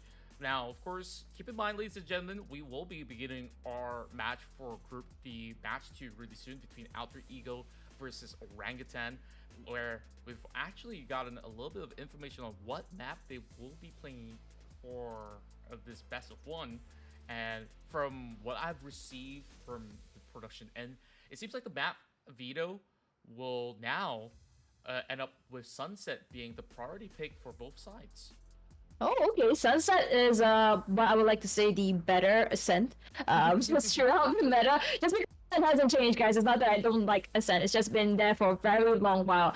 Essentially, we do have A and B, and the mid that's been highly contested, which is very similar to what we see in Ascent here. And I think Sunset has actually made itself as a staple map in terms of esports contingency. So we're going to see between Orangutan and Alter Ego. Could be a pretty safe pick here for the two of them. And yeah, I'm not sure what's going to be happening, but I do want to say I did find the update for Group C, and it is actually between Boom Esports and AGY, with Boom winning at 13-10. So that is something that we can talk about here as well. We see one onto Boom Esports. And now we have the full results, ladies and gentlemen. CGC, NKT, and Boom, as well as Chaos Alliance. It looks as though we have a very clean sweep here, at least. But at least for Group B and Group C, we have much more of a fight between the two teams. So that is something that we can note as well. That's right. And overall, it is definitely a tough contest for some of all these teams out there, where you did mention it went down to the wire, 13-11. Oh my, if only we actually get to also witness at the very same time while we are actually, getting ourselves ready for Group D to once again kick off with the upcoming match. So if you guys are interested in Rivals versus Team Secret, TMT versus XIP, CNE versus ZOL, you can feel free to be redirected into either side of the group that you fancy watching, or better yet, like I said, open a couple of tabs if you guys are on your laptop, your PCs. If you're on your phones, well, I guess that can't be helped. I don't know, like ask your mom, ask your sister, could I borrow a phone or something? But of course, that's just a little bit of a lightheartedness coming from us, while we are going to be looking forward to how this table forms later on. Now, you did mention about tiebreakers overall, and I'm just looking at the current scenario. What happens in the sense where teams like win one, lost one, win again, and then I guess eventually we'll come down to a solid result from by the end of it all. That being said, though, oh boy, I guess even for the side of AGY that has played this out, I did regard AGY to be another team that has got a whole lot of experience playing over onto the VCT of their very own region, being a very established organization hailing from that said region as well. It really goes to show that this is a new playground that they're working with here, because for most part these teams may have actually met each other for the very first time, so they have no clue what to expect. Boom Esports, we've seen them thrive throughout some of the Ascension circuits. They continue to put in the good work this time. So Group C, rather exciting of what goes down there. NKT, I think that these guys from Thailand have always been able to really show up for themselves. But to overwhelm DSG, that is a strong start. I think that things could look to be quite smooth sailing for NKT inside of Group B. Yep, and that is just the likes of APAC, right? Because you do have teams that are number one, or at least the top three in the country itself. And then when you've been introduced into countries regions and countries such as the ones in C, the ones in the North Asia or South Asia, then we might have different strategies, different metas, especially when you're going head to head. And speaking of head-to-head, like you said, if you've done the calculations, you realize that NKT being such a powerhouse in Thailand, now facing off of DSG and getting the better of them, it might go to show that even for DSG, when it comes down to it, the head-to-head might be in play here. But of course, that is all happening in the other groups. And you guys have the power to take a look at the other streams as though we don't. But at least for you guys, I hope you guys are enjoying switching between Group A, Group B, Group C, and of course, Group Danger as we head over to our next series very, very soon.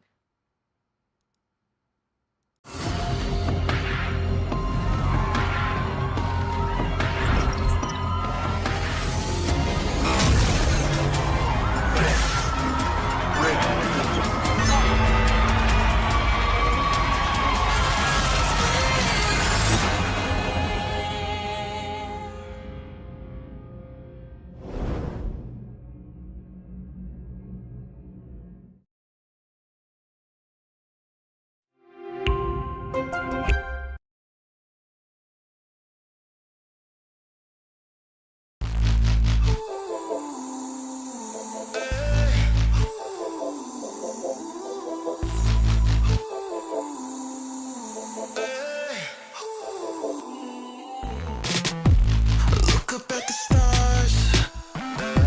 See us in the sky, cause the night is ours. On our way to Mars. Let me take you higher than where we are. So high now, there's nothing to come down to. Have you ever tried to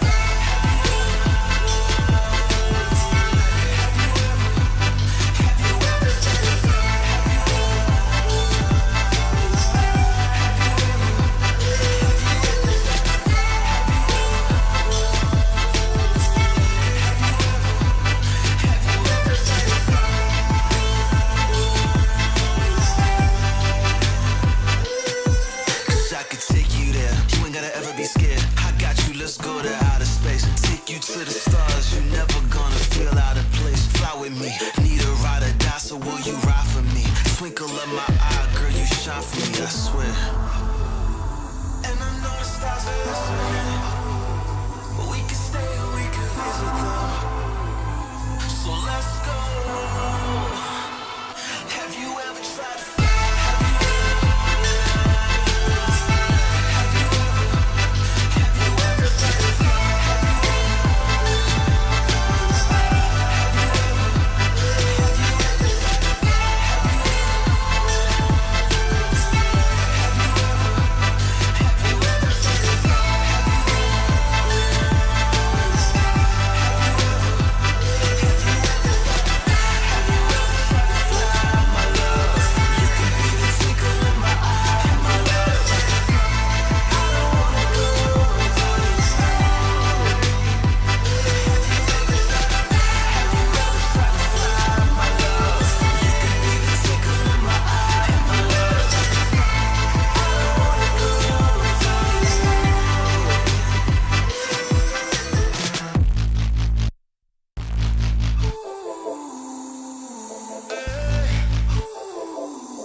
in the sky, cause the night is ours. On our way to Mars. Let me take you higher than where we are. So high now, there's nothing to come down to. Have you ever tried to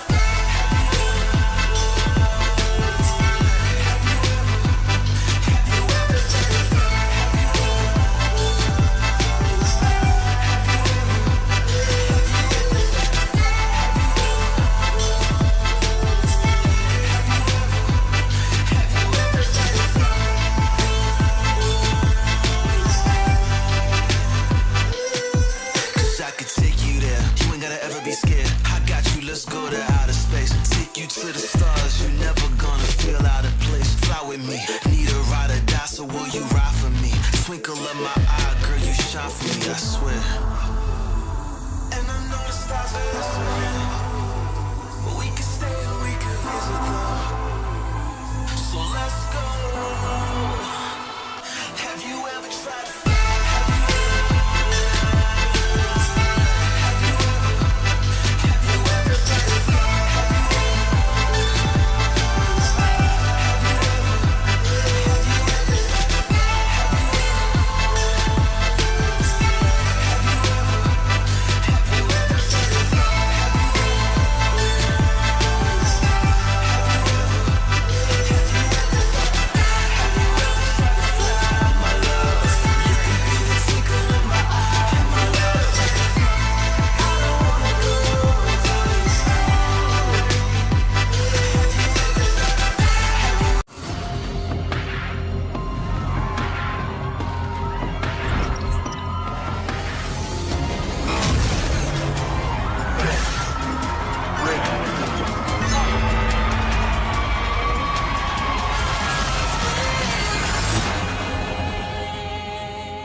Welcome back, ladies and gentlemen, into the APAC Predator League, where we have some of the finest teams across Asia duking it all out. And you are currently watching into Group B, where we have Alter Ego Esports going up against Orangutan. Southeast Asia versus South Asia. This is going to be the clash of titans. So this is going to be a huge match that we do have on hand. And here we have it as we will dive right into Sunset for this best of one. Oh, it is going to be nitty gritty. Like I said, Sunset is going to be the new updated version of Ascent in my books at the very least. So we're going to be looking at something that's going to be even playing ground for Alter Ego and Orangutan, and the characters here, the angels that they're going to be picking, is going to mean a lot, especially in such a map that really leaves so much up to the players and how they execute. That's right. Overall, this is going to be a tough one to actually know who exactly comes up on top. And when it comes down to both sides of the sites on how you play over onto tactical defense, there's just endless possibilities that control over the mid is going to be crucial for some of these players to grasp hold of. And of course, we get a glimpse of Alter Ego Esports, who are going to be cementing their mark here with their very first match. Going up against Orangutan, this is going to be the test of might, where we do see the fine gentleman of Orangutan here in really good spirits to kick things off from the Acer India office. I love it. If you guys are actually looking at the other slots in the ASA office itself, that's because we did have the trials here to get the top champions to represent the region. I love looking at the camera here, peeking to the left, just trying to get the fan share of screen time. Very handsome. You guys are looking great. But if you take a look, we are now at the agent select. So this is going to be it, right? This is what I talked about. Orangutan, in terms of the data, we did look at something a bit more set, a double initiator. But now we're going to see how they're going to be flexing around, especially with Alter Ego, who basically has multiple flexes able to play around with the compositions in the teams. But any predictions so far, Contra, coming in for the compositions? Well, I'm thinking about certain possibilities of even Gecko to be played out over onto the course of the field, but of course, when we take a look at possibilities of Breach to also be controlling a certain side to just open up that space smoothly, it could actually ease the execution when you're going for an entry, or even if you're trying to retake a site overall. That is going to be in the plans of Alter Ego. Meanwhile, it's great to actually see the Rays online for Orangutan. And this is going to be in the hands of Venka, which at least Orangutan cites to be the cocky and young duelist that they have here. So explosive is the word, and Raze is exactly it. Something I did note, though, in his data at the very least, is that we don't exactly see a Jet, which is really essential in terms of the APAC scene that we have so far. Actually, what we do see is a neon and a race, and with the neon changes, could be a deciding factor for Vanka bringing in the race this time, and it's going to be paired with again the double initiator with Breach and Sova and one controller. On the other side of the ego, we do see the former favorite picture from Vanka Neon on Rainforest C, and that's going to be very interesting, especially in a map such as Sunset, because you have so much spaces to control. That's right, she will be able to at least zip through some of all these areas of play and just open up some of that space by her own, and then for the rest of Alter Ego to follow up. That's going to be the main game plan for Alter Ego. Meanwhile, we're going to be seeing Orangutan jet setting their way into some of all these explosive engagements, and it's going to be pretty interesting to see how they actually play out this race over onto the defensive end, which that's where they will actually kick things off, or I'm trying to say over onto the attacking end. So it's going to be pretty much a comfortable start for the side of Orangutan, setting things up over on mid side as they are looking for some small little challenges, as the shrouds of smoke have already been popped on both sides, including a cage, just to protect the doors for a little bit longer. Going for a little wrap around. It's not being detected by the door. But meanwhile, it's going to be the change as they manage to take down that Cypher. So that's going to be a VC already out in the cold. Quick work over Talk about the pushing the problem here, as the cafe, like you said, has been now in control of the defenders. It never expected to be sliced into half, and there we have it. The Eagle just opening up super hot. You would think that on the defender seat, they're gonna be waiting for the Tides to run into their shores, but instead they are gonna be knocking onto Orangutan's doors. And 5-man push, just like that. Not something that we always seen in the competitive play, but a team like Alter Ego sometimes can be a little rather unpredictable in that sense. So far, I guess like that's how pistol rounds sometimes could actually swing the form of tempo of play. Now, that's just a little bit of a appetizer to actually kick things off. And we do see some purchases coming through for the side of Alter Ego after a very successful strike. But they're gonna push and prop for a little bit longer, making some noise over onto the mid sector, just trying to clear out some Cypher cameras as well as some trap wires. Here. They're calling for it yet again. Is the same trick gonna work twice for Alter Ego? Instead, they're trying to push through the smoke, but the breach is on the watch. Wow. Loudon here. Fault line actually hits the majority of the side of Orangutan. Now the push has been stalled out. Just bringing in an unorthodox strategy, I would say. Having 5 men of Orangutan just holding on together, but through the smoke just like that. Taking down Hoax with the help of his teammates here. And now B is the aerial contention. Alter Ego. They are holding down the fort though. Valden finds too the mid master, and now taking down members of Orangutan just like that. Who would have thought? 2-0. So far, Orangutans have to be back to the drawing board. My. I guess like it's still pretty early to call for now. Now that they finally get those purchases, I want to see a little bit more of a stronger stance coming from the side of Orangutan on the attack side. Because, you know, you will have all the form of entry points for the side of Raze. We haven't really seen her coming with those double satchels just yet. But, of course, they are giving a lot of room of respect towards these members of Alter Ego. So much so that this Neon is actually pushing out. The judge in hand for Ray 4C, hoping to actually have a cheeky catch, but that's going to be a 1-for-1 trade-off. So that's going to be a little tougher to do, but at least it's evens. And back into the drawing board for Orangutans. Just holding up a default, trying to get as much information as they can, but the 1-for-1 trade is pretty detrimental for them. They did lost out their controller, and with that, how are they going to isolate the fights? How are they going to block up the entry points that Alter Ego is holding on so strongly? Is the question. Not a single tactic have worked so far. Yeah, this could be it. Mark is being contested, but Rainbow C holding on such a tight angle with the judge as well. He is unfazed. He has two sides to look at though, left and right, and Holmes makes quick work of him down on the site itself.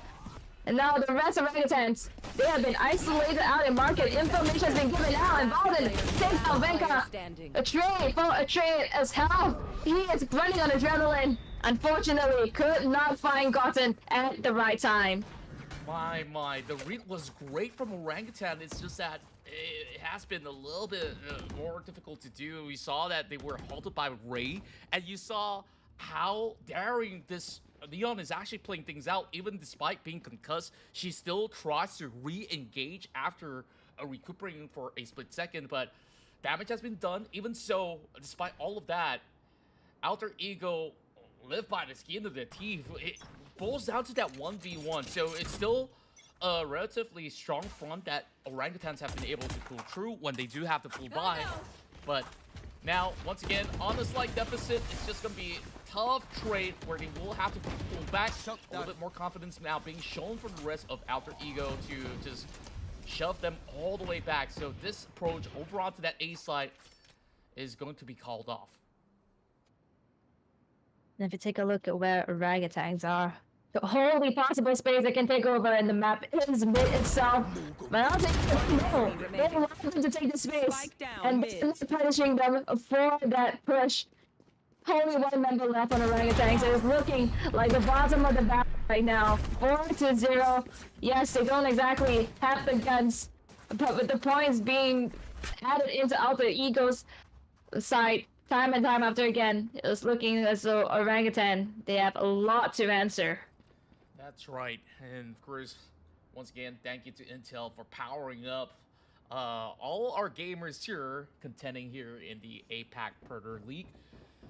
Well, of course, that was just clean as a whistle in the form of execution of how Alter Ego has been able to read that rotation up onto mid.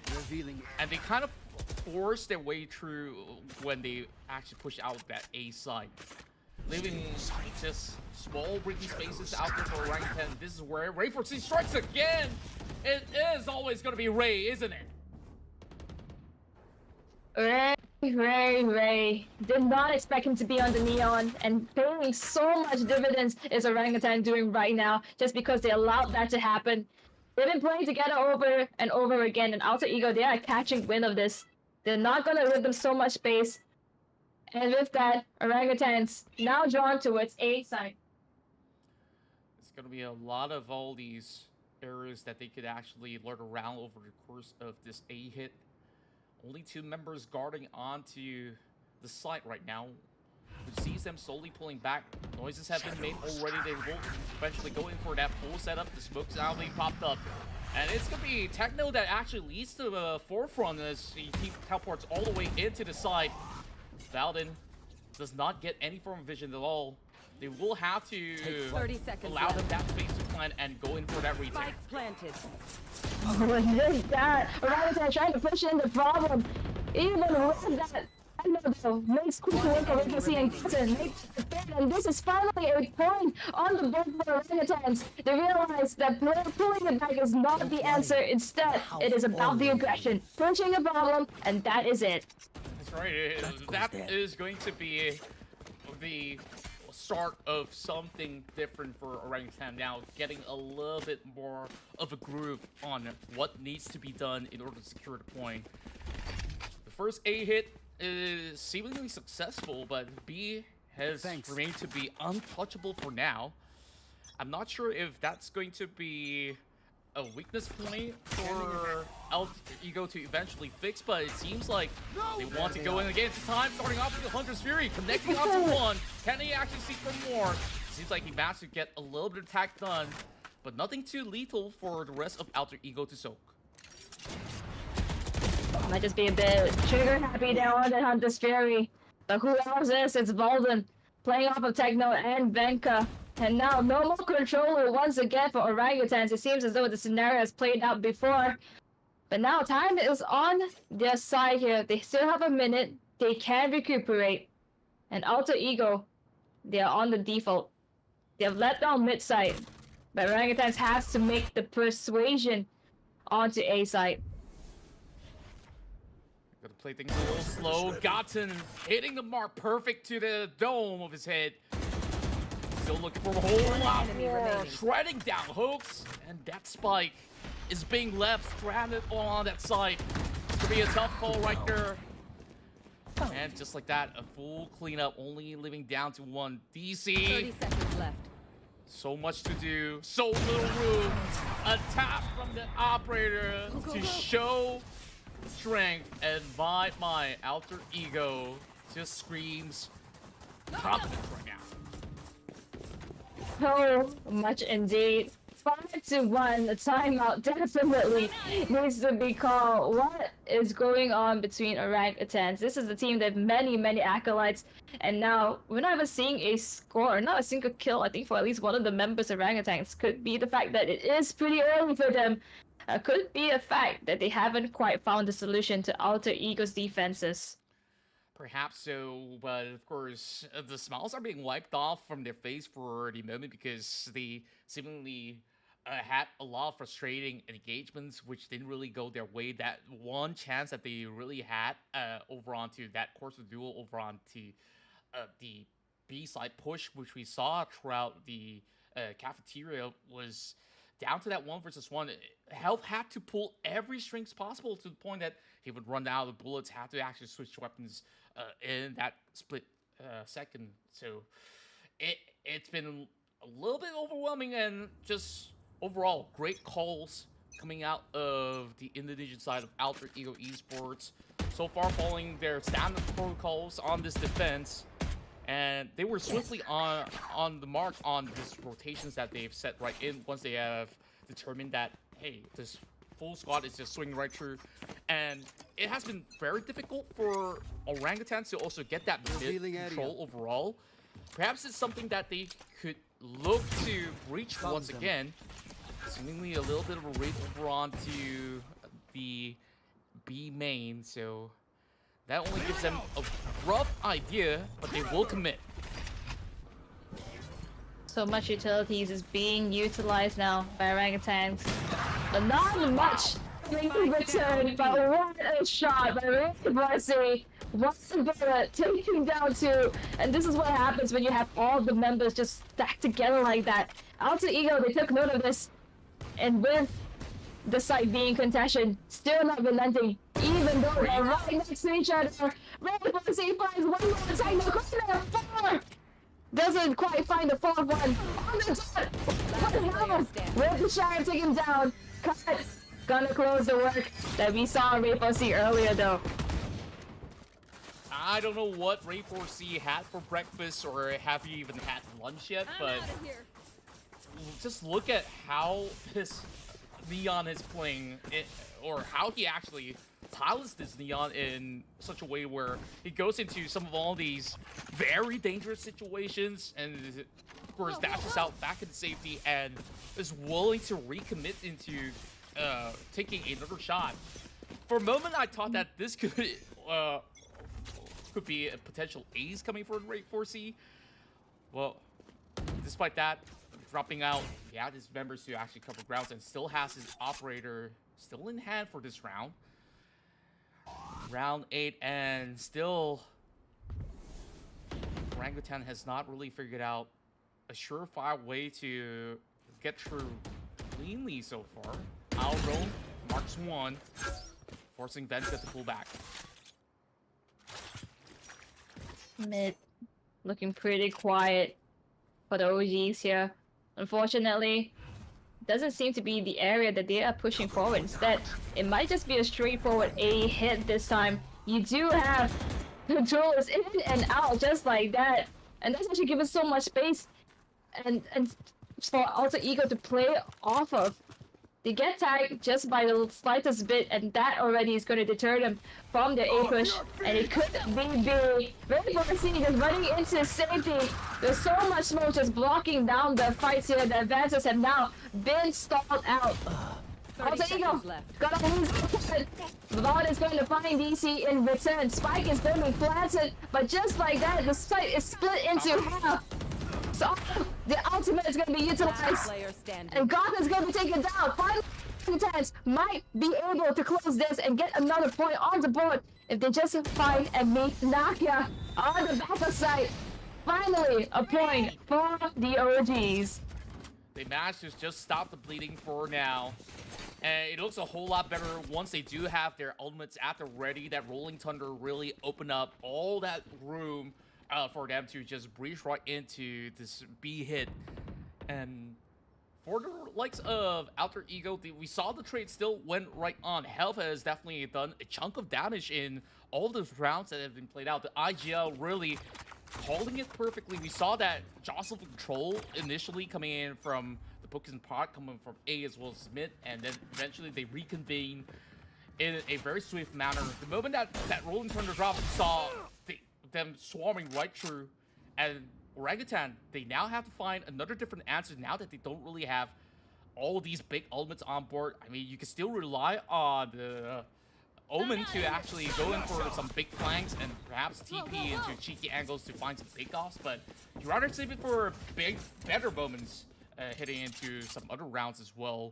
So we shall see what's going to be the verdict here as they're still loitering around mid with the spike.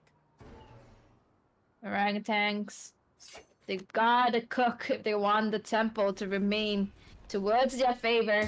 Now with the guns, Techno gonna be opening it for his team. Gonna be taking the enemy's controller here. So isolating the fights is no longer an option. How is Alter Ego going to be coming back from this? As though mid is now the area of contention. And once again, True Market is the name of the he was expecting it to find 0 of them before going down. Liverpool is still not deterred by it with the overdrive and his teammates taking down everybody in Market. That was the perfect call right there, and Rage is sending lasers right through in that tiny corner, despite, you know, having Shrouds of Smoke to even blockade some of all his vision. He knows that they're just right across, so he just fully committed and really brought this point back into the favor of Alter Ego.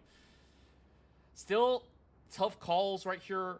Orangutans now goes back into a broken buy of sorts, forcing that form of an eco to see if they can just convert perhaps a couple of points or two to regain a little bit more of the creds, but this time it's gonna be a little bit more straightforward on how they would just roll the dice, all hands on deck right now, trying to form something up middle, but Nakia's taking charge.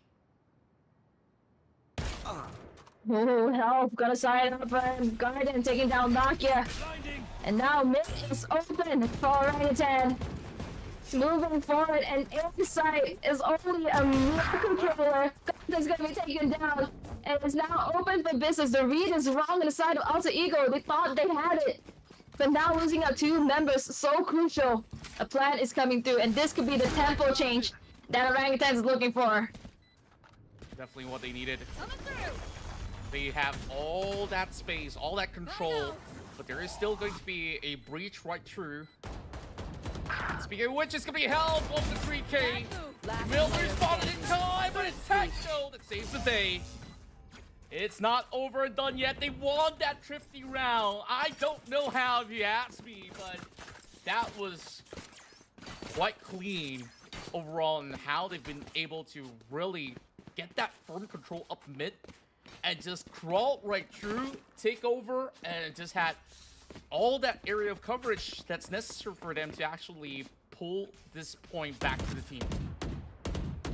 And this is what we're looking for. Orangutan, they are needed. They are stepping up now, finally finding an answer to the defense of Alter Ego. The iron wall, slowly but surely, strip by strip, being taken down. Alter Ego gonna be trying something different now, realizing they can't exactly hold B just like that. Can't be isolated at those moments. They're gonna be playing a little bit closer together, expecting a mid-push.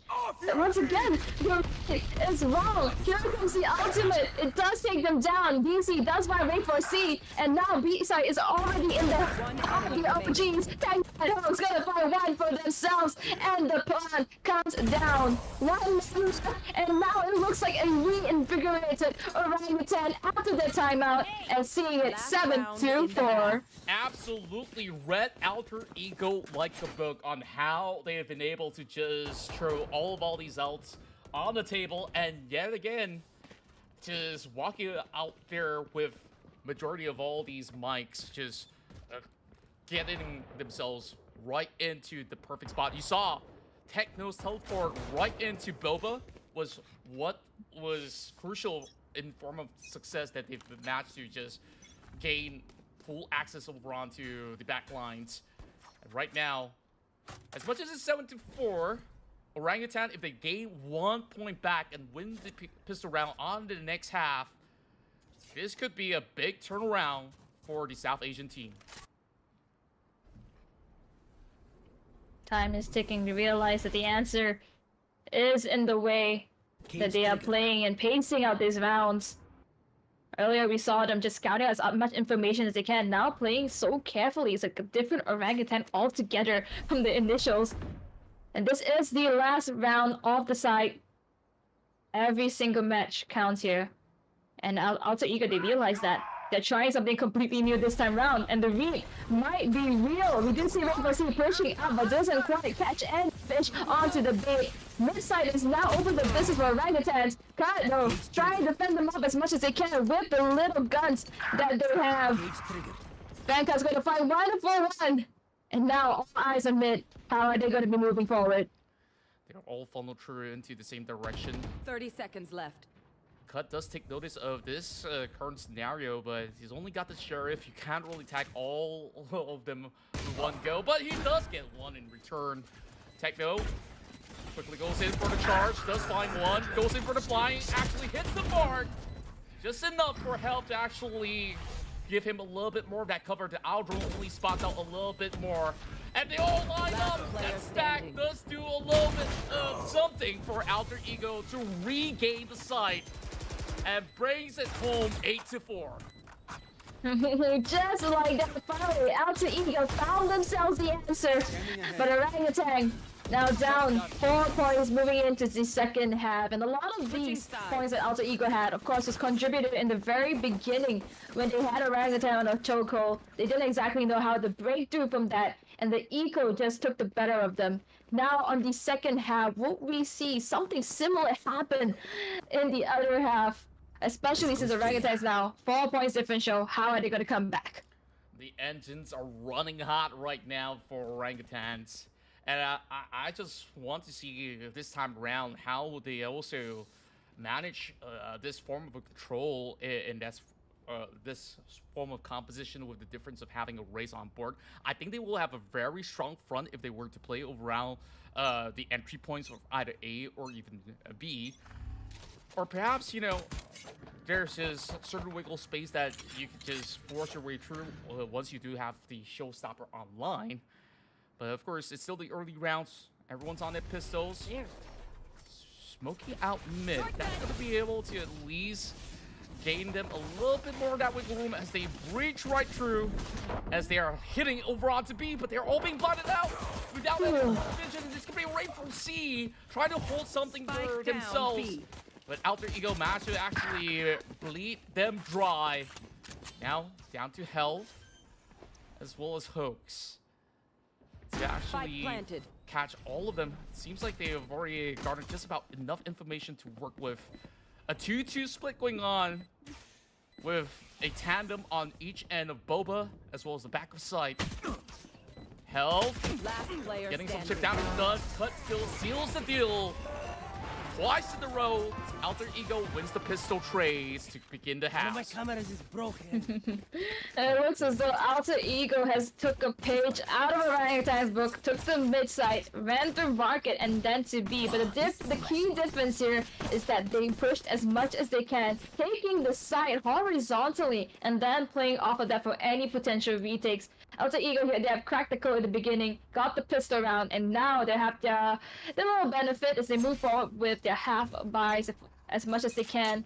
And it looks as though they're changing up their strategy, something that we expect from Alter Ego. Yeah. I cannot highlight more of what Valorant has to offer, but right now, Ray proceeds on fire. Actually can't, just enough damage done, but it will be filtrated right back. Goblin's gonna be able to land one for his own. Meanwhile, a little bit of Goblin revenge. Oh my word, cut. That looks almost illegal. Ooh. Oh boy. That's got a sting for Orangutan. Orangutan losing the round though. It is kind of expected with that. Constellation is just trying to take down 1-2 from the side of Alter Ego. But such a swift victory, that's gonna give some motivation for AE as they try to continue on with the pacing, continue on with the tempo. Now all eyes on Orangutan. They have the guns. How are they going to defend, especially since with what they have? They've been holding on as much as they can, but really focusing, he is pushing onto the A side, but unfortunately Techno is there at the lane. They did not expect him to be there. Takes him knockdown, thanks to help another two for himself. Now could, thinking that his teammates could have made the entrance left at the back of the site. Now Orangutan at the upper hand. Secured by Benka. That round absolutely has been won out by Techno's heroics through the alleyways. You saw with such a tight space, he managed to get that double and almost took out another member over the side of Alter Ego. And while he's buying all that time, you saw from the alternate angle coming in from the main areas of the site, the rest of Orangutans have been able to answer right back. So it's not over and done just yet, as we have already gotten the point back for the side of OGS. Though, that being said, 6 points to catch up to the rest of Alter Ego. There's going to be the trap wire as well, the cage being set right through. It's going to hold the progress of this direct B hit. I guess like that has always been the conundrum when teams would love to actually get that direct B hit, but most often than not, when it comes down to competitive play, it's not as simple as it seems, especially when you have ciphers just setting all these pesky wires around. Yep. Absolutely. Cage triggered. The cipher does pose as a threat. At least for Alter Ego, they did it really well on the other end as a defender, so they understand it very well. Now just try to dissect as much as they can on the attacker side. Taking their time as much as they can. They realize they have to make the first entry for OGs to fight, an action for a reaction. And B hasn't been contested just yet on the main side, but it looks to be a fake out. Oh. It seems as though they're trying to buy time as much as they can. OGs not gonna fall for the bait, actually gonna stick two members onto A side. And this could be the turnaround that they need. 30 seconds left. Intel right now, Gain as they hurt those footsteps through the alleyways. Is already down to the Silva to be able to find something of his own. Quick blind out, but it's not going to stop Ray 4C on that Phantom. And here comes Cut. Look for that double. Just good for two, but home bounces back. Coming in with a huge 4K for Orangutans. He was right. Didn't quite fall for the tricks that OGs have up their sleeves. Sorry, AE had up their sleeves. And with that, they stood their ground, stood on business terms, and knew exactly what they had in store. Now, we are slowly closing on to the gap. 10-6, the points. There are still in difference in terms of 4, but now, slowly and surely, they're gonna come back up. Pokes with that angle. That was absolutely beautiful. Just highlighting the fact that he knew that that swarm was coming. He's got them at the line of sight. Despite it being smoked off for the slightest bit, you saw that full push out, that commitment that he's been able to provide for Orangutan. And whoa, here comes the big guns. Outlaw to take out the Cypher. In terms of everybody else, up at the A site, Ray 4C actually going to be paying for his life alongside with the Cypher here. And now with 3 members left, Alter Ego now losing the confidence that they once rocked in the very beginning. Valorant here being shaken out, couldn't find a readjustment, and the Techno is going to take advantage of that. A 4K with just a slight smoke, putting them in a disadvantage. He wants blood. He will splatter it all across that A hit. And that probably sends shiver down the spines of all these members of Alter Ego to think twice before hitting it back into A, because right now Techno is in prime form, matching the tempo of Ray for C on this Omen.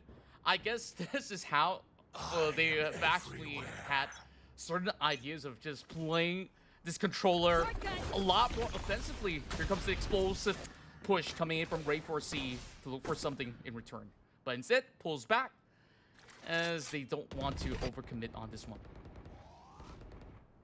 And I think a similar problem is actually being presented now to Alter Ego that Orangutan once had in the beginning. They have the ideas, but the execution is just to be asked here. Ray4C now with the overdrive did so much in the very earliest stages. Can he make something happen? But there is no members on Orangutan for him to find. Instead, Balden is going to find his counterpart health.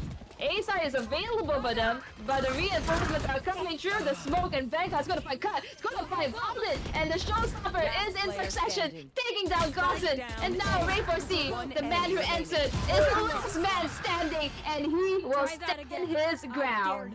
Man sliding smoothly like he's going into some DMs right there. Now, getting closer and closer to the match point for Alter Ego on 11 points.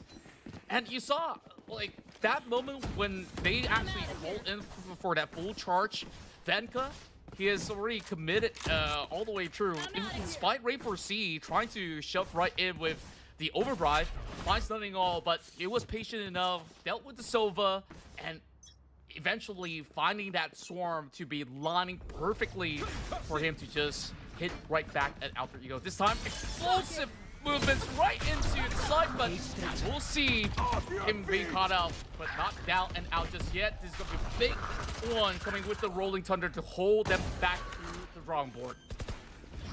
This push and pull, this tug of war, it is not to be trifled with. Orangutan, 4 members left. 3 choosing to come in from the back side, but they realize that that is where the problem is coming from. Enemy remaining. Cut, now together with Nakia, has to try to hold on the side. Takes that one, and Techno, he is being swung in all directions. Cut's gonna fight him, stops with a pistol, and just like that, gonna be taking him down, bringing it to match point.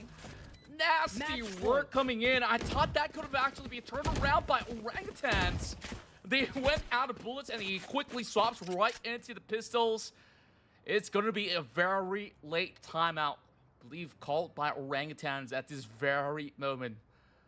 This is going to be that crucial minute for them to quickly talk about what they really have to fix, because that looked convincing enough. It looks like they pretty much had it. Like, everything was set into stone for well enough. You saw the Rolling Thunder where they've already gained that control, but what really went on was that the traits, they weren't effective enough.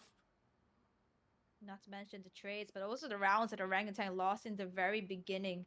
And now, as we are closing ourselves towards match point, it seems as though the catch-out game cannot be played anymore. They have to try to close this off, take that gap away, and then bring it back. But that's a lot to be asked for. It's easier said than done. Orangutan, they seem to have some solutions, but not every single time they can execute it perfectly. And on the defense as well, they can basically play as much as Alter Ego wants to. Tough call. But how are they going to do it? Gotta find 5 points by hook or by crook. And for now, Alter Ego Esports, they're not showing any signs of slowing down. You got Ray 4C running around like he's part of the F1 team or sorts. And once again, just turning me right in, he still gets with the judge. How is he just breaching through the defensive like a hot knife through a butter? Beats me. He finds another one through the back. Realizes that the back side is usually the problem child, and he decides, let's take a whole wrap around.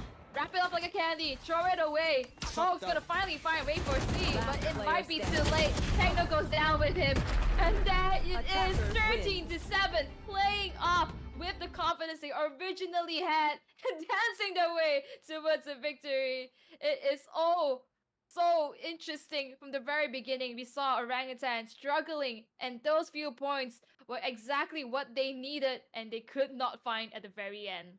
Ray for C. He deserves to celebrate in that form fashion with that little dance that he have. I hope that if he does make it to playoffs, we get even more grooves from this fine gentleman. Just looking unstoppable on his neon. Wow. And you see that there's just so many stances that comes out of Alter Ego on the variants of attacks that they do have. And that is just how they just love to actually play things out. A little bit more of that DNA that we've seen from those past seasons, as well as some new ideas come into effect as they have dominated in this sunset round. I say dominated, I want to be fair to Orangutan as well. There were those rounds where it looked pretty huge, and even winning out on one of the Thrifties that looked nigh impossible, somehow they also find through some of all these cracks. So I think there's definitely more lifeline coming into play for Orangutans, where all hope is not lost just yet. Perhaps this gets them even more fired up for all these upcoming matches, but just look at the incredible results from all the members of AE. Yep. With that said, such a strong performance from Alter Ego here.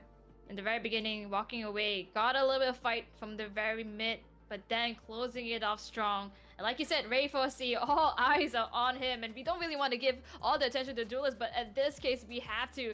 He is a neon, a force to be reckoned with, and you saw that the Breach tried his best with every single ability he can to slow him down, but he is still unstoppable.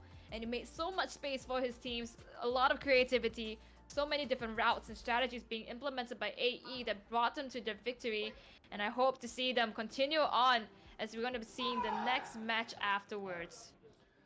Oh boy, I need Whoa, some what was breathing that? space. I mean, I'm trying to process all these things that have went on throughout the course of, you know, past few games, but this round, whoa, when you put two heavy hitters on the block, you know that we're gonna get a really good time here on Stream D. And like we said, this is the group of dev, and best of one.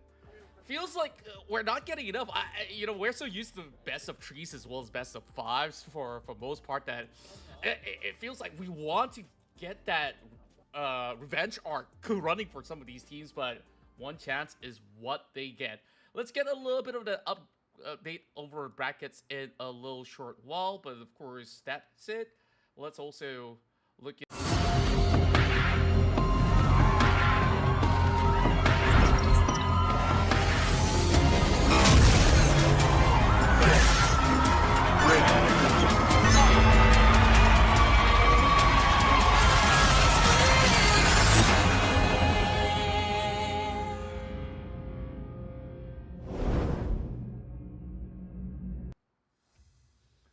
and that was Alter Ego taking a massive victory up against Orangutans. And of course, Orangutans still have 2 more matches to go, but those are going to be some tough matches lined up later on in the evening here, at least according to Malaysian time. You guys are from anywhere across the globe, make sure, of course, you guys try to align the timings to GMT +8, then you won't have to miss a single action, or just stay put in the stream. And if you were to also check out all the other streams as well, we have all of all these big names playing. Team NKT, Team Secret, the defending champions who were in action at the very same time back in Stream A. So take your pick, or better yet, if you guys want to get a hold of the action, you can hit on down to MeTech here in Malaysia, Kuala Lumpur, on the Saturday round, where you will see all the teams that have qualified for the playoffs to see who will seize the trophy to be crowned as champions, or will Team Secret sit on the throne again. Well, L, how do we wrap this one up? Because I felt like there's more to the story like Orangutan were just about getting their engines running, but was it a little rather too late that they've lost or bled out too much on the first half? I think you hit the nail on the coffin there. You just knew that orangutan that they were too slow onto it. They figured it out halfway through, but just lost a little bit too much in the beginning. Couldn't quite come up and catch up from that. And that kind of led them to the demise. But with that being said, they are queued for the next round against Chaos Alliance, which is the winner of the first round. But at least the engine has been revved up. A lot has to be asked for them, and I think a lot of the people in the comment section are also watching for Orangutan, just watching how they're going to be performing. So support is coming through. Hopefully they can kick up their speed and take it in the next match. But yes, I would say Alter Ego just got the best of them. They had this solid idea in the very beginning, couldn't exactly be taken down. It was a wall that Orangutan was trying to answer. They did, but a little bit too late. Yeah, I do believe that orangutans, they do, and many times they have the right ideas of how they really want to go in for certain executions. It's just that it wasn't clean enough. Sometimes, you know, Hunter's Fury getting called maybe a tad early, not really getting much of the value of what it's worth. And I guess like there are certain times where they're on those weapon deficits where they have to force something to happen. They have to win that one round of Thrifty, but after that, you know, it's still a tough call because you saw how explosive this side of Alter Ego has been showing round after round. And of course, we do have the standings up at the ready to update you guys on what also went on for the rest of the group. So let's take a look on what happens in Group A. It seems like we have already had a conclusion. Ooh. Rivals, they knocked down Team Secret with a win. Wow. Holy smokes. That is an upset, some may say. But Rivals, what was the scoreline? I want to find out. Oh, I got it. Whoa.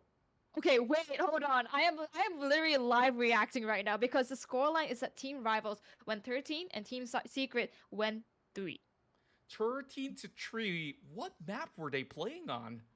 Oh, that is something we need to find out because this is definitely a huge upset. That's the defending champion that we're talking about, Team Secret, right? And 3 coming out against Team Rivals. I mean, huge prop to Team Rivals for doing that, but we have to find out what happened. Oh man, I mean, we love the guys from Secret, but they gotta do better than that moving into all these upcoming matchup, and hopefully there's still a little bit more room for them to reset their minds on what was an absolute stomp. 13-3. Unbelievable. I'm trying to process that. Meanwhile, in Group B, we have the conclusion of XIP versus TUMT. It seems like TUMT is looking to have some slight bit of struggles here. As a matter of fact, fun fact, TUMT is actually the only team hailing from a varsity. That's going to be University of Modern Technology from their own region, one of the most prestige varsities out there in their respective country, of course. And in Group C, we got Zol as well as CNE, who are still in the midst of the match. So if you guys want to, you know, spend some time out there to actually check out who wins and whoever drops the ball, feel free to tune right in. And then later on, we'll continue on with our upcoming matchups. So we will keep you guys updated on who's going to be playing up next. Absolutely. At least for Group D, you guys can take a look at our next round, which is going to be between Orangutan as well as Chaos Alliance. So that's going to be our third match that's going to be coming up very, very soon. That's right. So for the moment, we'll take a little bit of a short break. And when we do come back, we'll bring you all the epic Valorant matchups here in the Asia Pacific Predator League 2025.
go.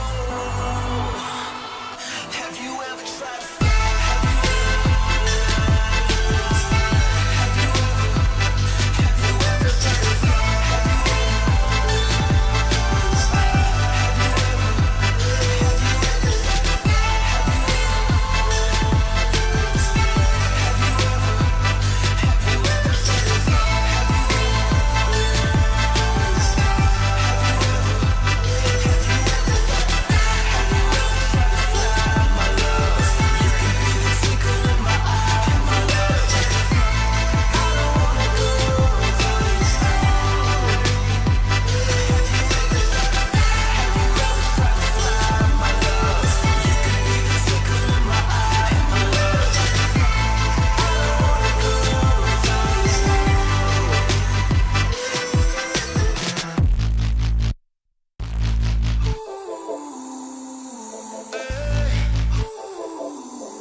Look up at the stars. See us in the sky, cause the night is ours. On our way to Mars. Let me take you higher than where we are. So high now. There's nothing to come down to. Have you ever tried to fly?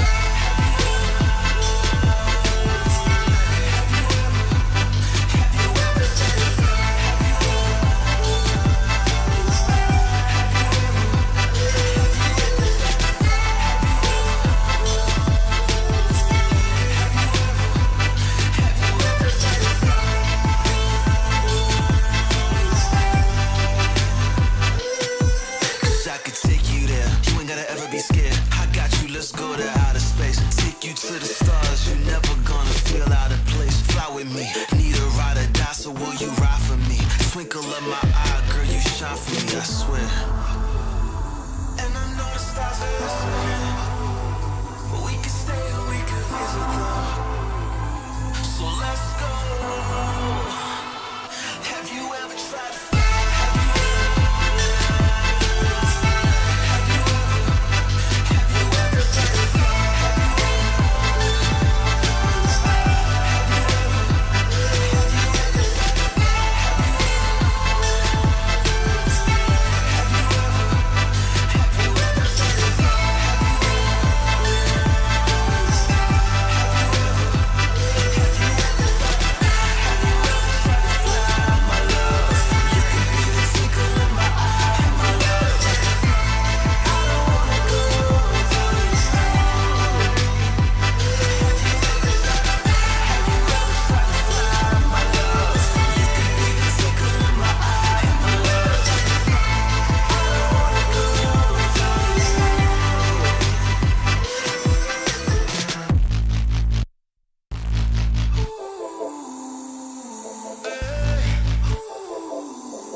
Look up at the stars.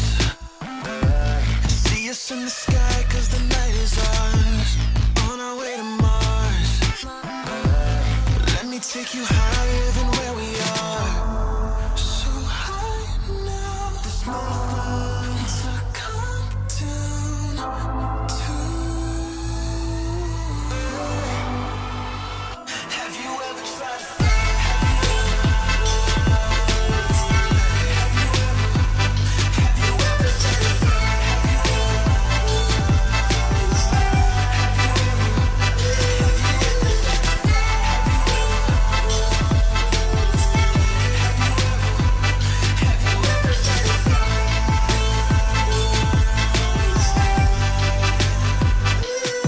Cause I could take you there. You ain't gotta ever be scared. I got you, let's go to outer space. Take you to the stars, you're never gonna feel out of place. Fly with me, need a ride or die, so will you ride for me?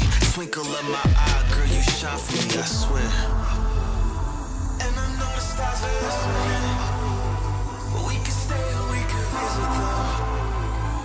So let's go. Have you ever tried to fly?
us in the sky, cause the night is ours. On our way to Mars. Let me take you higher than where we are. So high now, there's nothing to come down to. Have you ever tried to fly?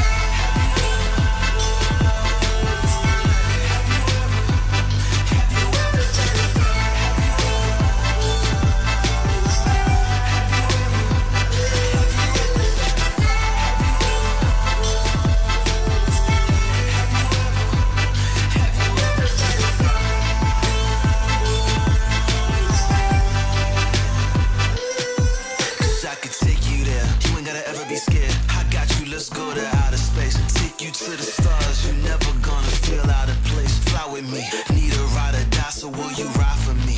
Twinkle of my eye, girl, you shine for me, I swear. And I know the stars are listening. We can stay or we can visit them. So let's go. Have you ever tried to fly?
Look up at the stars.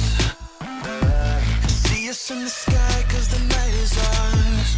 On our way to Mars. Let me take you higher than where we are. So high now, there's nothing to come down to. Have you ever tried to fly?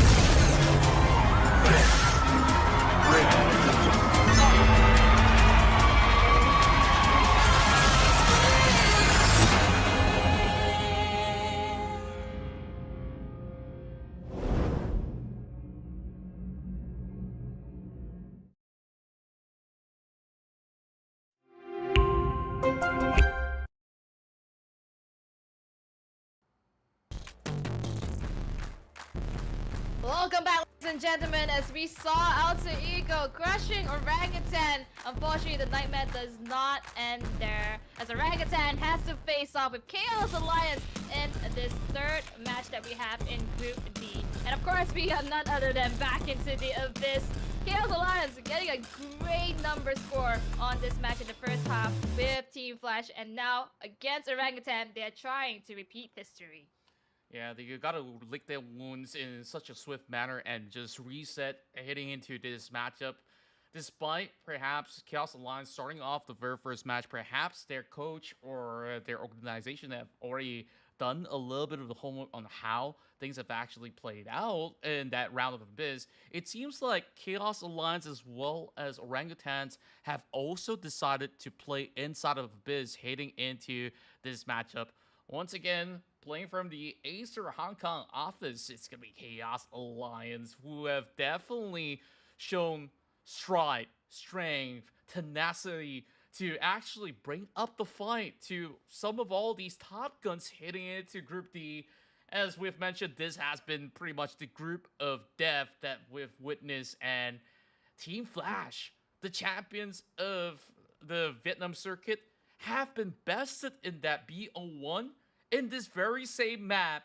Could this be another one that they will serve up against orangutan who have maybe gotten their pride hurt a little bit? But I think that only allows orangutan to have that fire ignite even stronger in their hearts. Absolutely. Not to forget the scoring on the Chaos Alliance actually was 13-5, so that was a whopping win against Team Flash. Orangutan has a lot to bring up to the table here. But for Chaos Alliance, the charades are over. The guys is gone. They have data against them this time around, and if Orangutan was watching, they certainly know how they're going to be playing this time around into the Abyss. Now, in terms of the numbers and statistics, Orangutan has played Sunset, I think, 2 times, and it is a complete wild card right now. A 50% chance win, so that means they won once and they lost the other. So it's still a gambling table for them and how they're going to be playing. But as right now, we're looking at the agent select. We do see the Silver hovered over, as well as the Omen. Now, question is, double controller, double duelist, or double initiator? How are they going to be playing against Chaos Alliance that has shown their cards in the first part of the stream?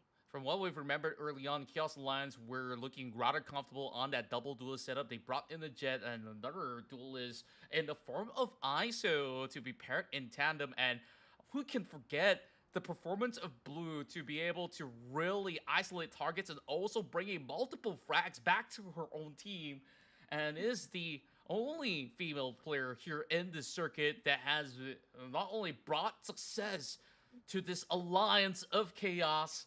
And now Orangutan, biggest question here is how comfortable are they? You talked about that 50% win rate. I believe that perhaps in scrims they also yielded some form of results, but now playing in the LAN setting, nerves could get to them. We saw how they were devastated with that loss early on when they were facing up against Alter Ego, which we saw decent back and forth, good tradings being done, and I think that they can evenly match up. And look who is here, Orangutan cooking with the Vice, and this is looking lovely. You can already imagine how potent the Steel Garden can be in all these massive sites. That is so interesting. What an answer. We see the Euro, the Vice, and the Harbor special. A few agents that we don't usually see being picked up.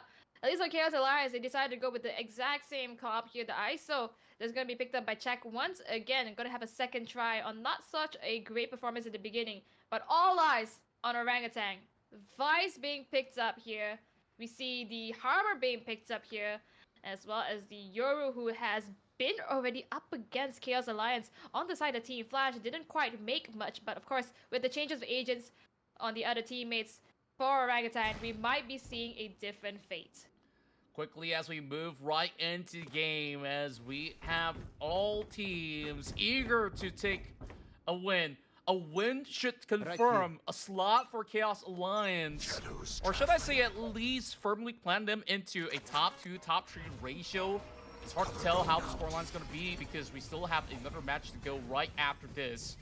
Quickly as we move right into the side, Kirito leads the way, paves a path, directly getting into the side, quickly being withered down by Hook, coming with a headshot. Quickly as it goes, Chop! That player standing. This is the CA special that we're witnessing, down to only 2 members left, but could this be a case in point for DC? Looking for the head! Oh, looking tacked up, he gets a little bit more of the angle. This is drawing to a close, both sides lowered down. Standing ahead. Ooh, now we pop HP. Someone's equal on both sides, and just who gets the headshot at the time. A classic on her hands, and unfortunately loses out to the Ghost. DC, the first one to open it up for us with the Vice, gets the 4K. Does he get the spike? Of course he does. This is Orangutan's very first pistol round win. And they're just about to kickstart a flurry of attacks from here on. Or should I say perfect defenses now that they managed to get themselves those form of purchase. But how close was that, L? Like, it was literally just a tap away for either side of the party. And I guess, like, from the low ground, you get a little bit more of that good vision to cover either side of the hitboxes that's necessary. But if CA is offering that, we want a whole lot more. Absolutely. I think they had a great understanding coming in from their win against Team Flash on how to execute. They're not gonna fix Revealing what it. is broken, exact same comp. And this time around, we're actually seeing a very similar playstyle as well. Now that B has been hit, they're gonna take the time here, trying to respect that in case they have bought out. But hell, he did with the Guardians, going to find Chak. And he comes out with his life. Finds Kirito jumping out with just a snap of the Guardian. And he has found so much already, considering he lost out the first round. Crawling perfectly into defense. Now, it does pose a little bit of a threat over onto that A side. Spike down B. Spike also on the ground. This is leaving them in a very awkward territory. But they just have to fully commit right now to see whether they can get the race done. Spike now being picked up. They should be heading over onto that A side in a jiffy. But they are taking their time to see if they can still go in for trades instead. That's worth a whole lot more. Going for attacks, but that's not going to be enough. So it's going to be a 2 in a row for Orangutan. So they should be rather rejoiced after what went on for the first game and definitely hungry for blood. What a lead as well coming from Orangutan here. Just knowing that B is super quiet, super silent, and then turning all focus into mid-side health, taking so much with just that one Guardian, and now they get to enjoy their bonus as well as rocking out the new shields here, the regen shields. That could be working really well into their favor as opposed to getting the full shield. And now mid is turning into their turf. They are no longer waiting for them to come through. Instead, they are going to be making the advances. And it's just so versatile on how they've been able to actually bring the Harbor on board as well, with very effective utility lines that you could just cover across either site, which you will expect the Harbor to be mid majority of the time. And speaking of which, the wall comes up, blocking a little bit more of that vision for Kirito. They should know that they usually lurk around these corners, so they are looking to swing at the very same time. Orangutans, it's all about the perfect timing for them to decide. They are waiting for the plan to go down first and foremost, and then they decide what exactly to do. They spot them out. Kirito gets one, but quickly traded back. And now it's sliced in half. Zero Garden gets popped up. And with that, time is ticking. They still have to fight off the attackers and Techno and Hoax. They do it so quick. So much coordination coming in from Orangutan. It's a totally different Orangutan that we saw in the previous match, coming together and working as a unit. Yeah, I guess it doesn't really help the side of Chaos Alliance that they are running exactly the same command.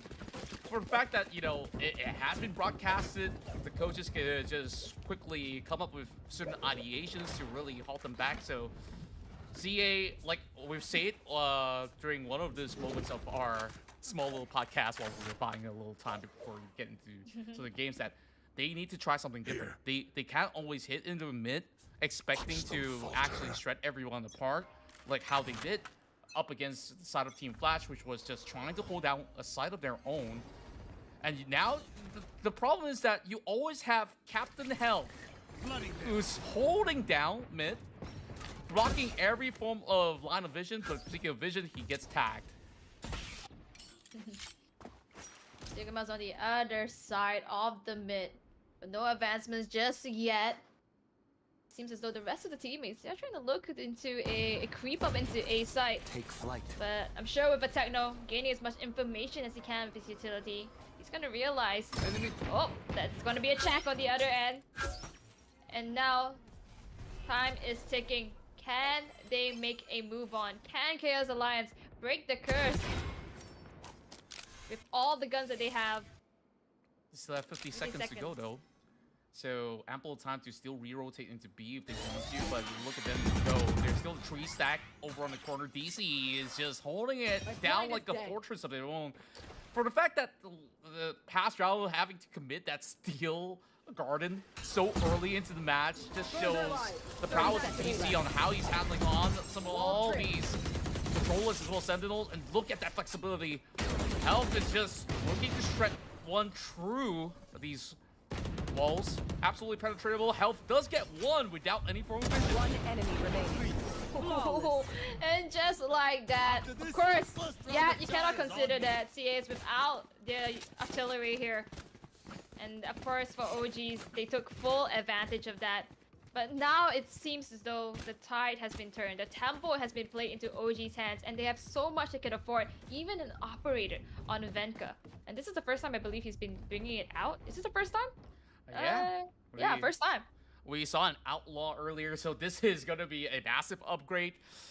Oh, it's going to be a world of hurt for Chaos Alliance, but hey, they got their Vandals up online as well.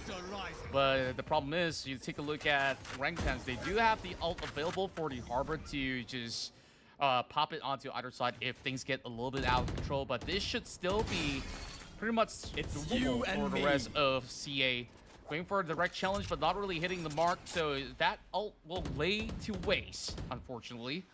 Over on events, though, it does swerve pass. He's gonna go in for a little bit more re-aggression here.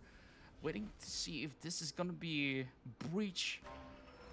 But he's just side by side. He has no clue whatsoever. The smoke's now being set into place. Venka also holding an angle of his own, expecting something in return. It's gonna be Kira though. Moving deep. He finds two, looking for three. Not enough time to even go into the realm.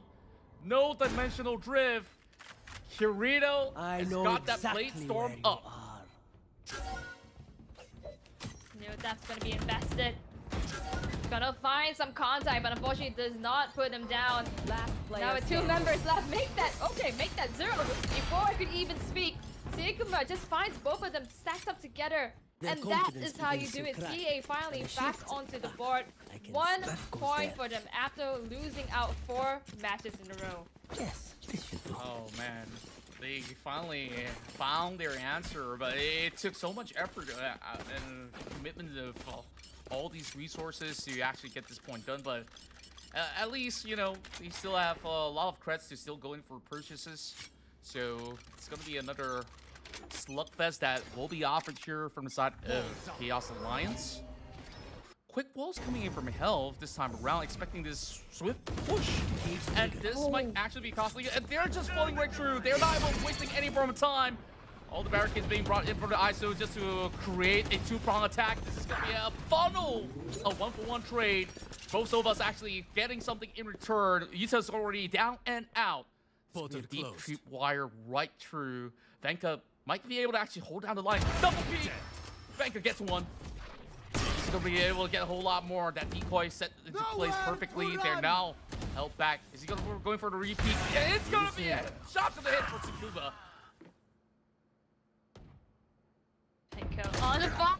Actually, Jack's going to find Hooks as well. And now a 2-for-2 and what seemed to be detrimental for CA has been turning around. Blue ever so sharp.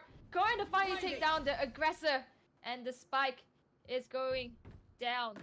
Oh, make that not because they're trying to find the perfect place. Trying to fish out DC. But unfortunately, Blue, the sharpshooter of the team, hasn't quite missed a shot, especially when she's on site so far. So smart with the bait out. That could easily go wrong if they just committed to that plan, and CA, they got big plans of their own. Like, we've not seen this back into our first matchup where they were going up against those members of Team Flash from the Ace of Vietnam office where they were playing from. And I guess this is what we wanted to see, an alternative strike, especially on the attacking side, whereas CA has been looking to be pretty precise, pretty quick on their approach, and it's only gonna ramp up from here. But I say that they found chat. Venka, he's the one that made so much happen in the previous round. This time opting for a Vandal and making dividends with it. They do have a little bit of a contention up in mid-side. Oh, but Health, he gets caught out as I just spoke.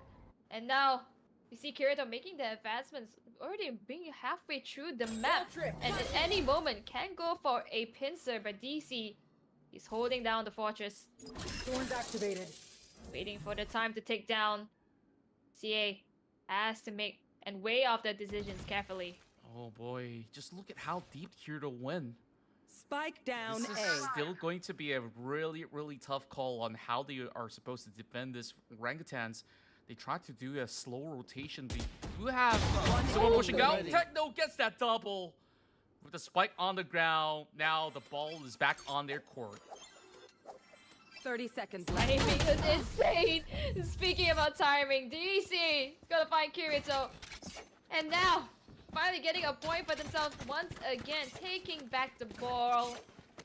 CA almost had it there, but I believe just having the trapdoor experience could work once, could work twice, but OGs say no, not a third time. Yep, fool me once. Shame on you, fool me twice. Shame on me, and definitely not gonna go for the third one this time around. So orangutans, I think that they have definitely got that solid idea. Like this Abyss map pick is starting to become a hot favorite in the competitive scene, and we can clearly understand why. Look at the tempo of play as well as possibilities that they can actually create through sections like mid, which we've time and time seen again coming from the side of Chaos Alliance. But look at that big funnel of a trap that they've set up over onto that B side.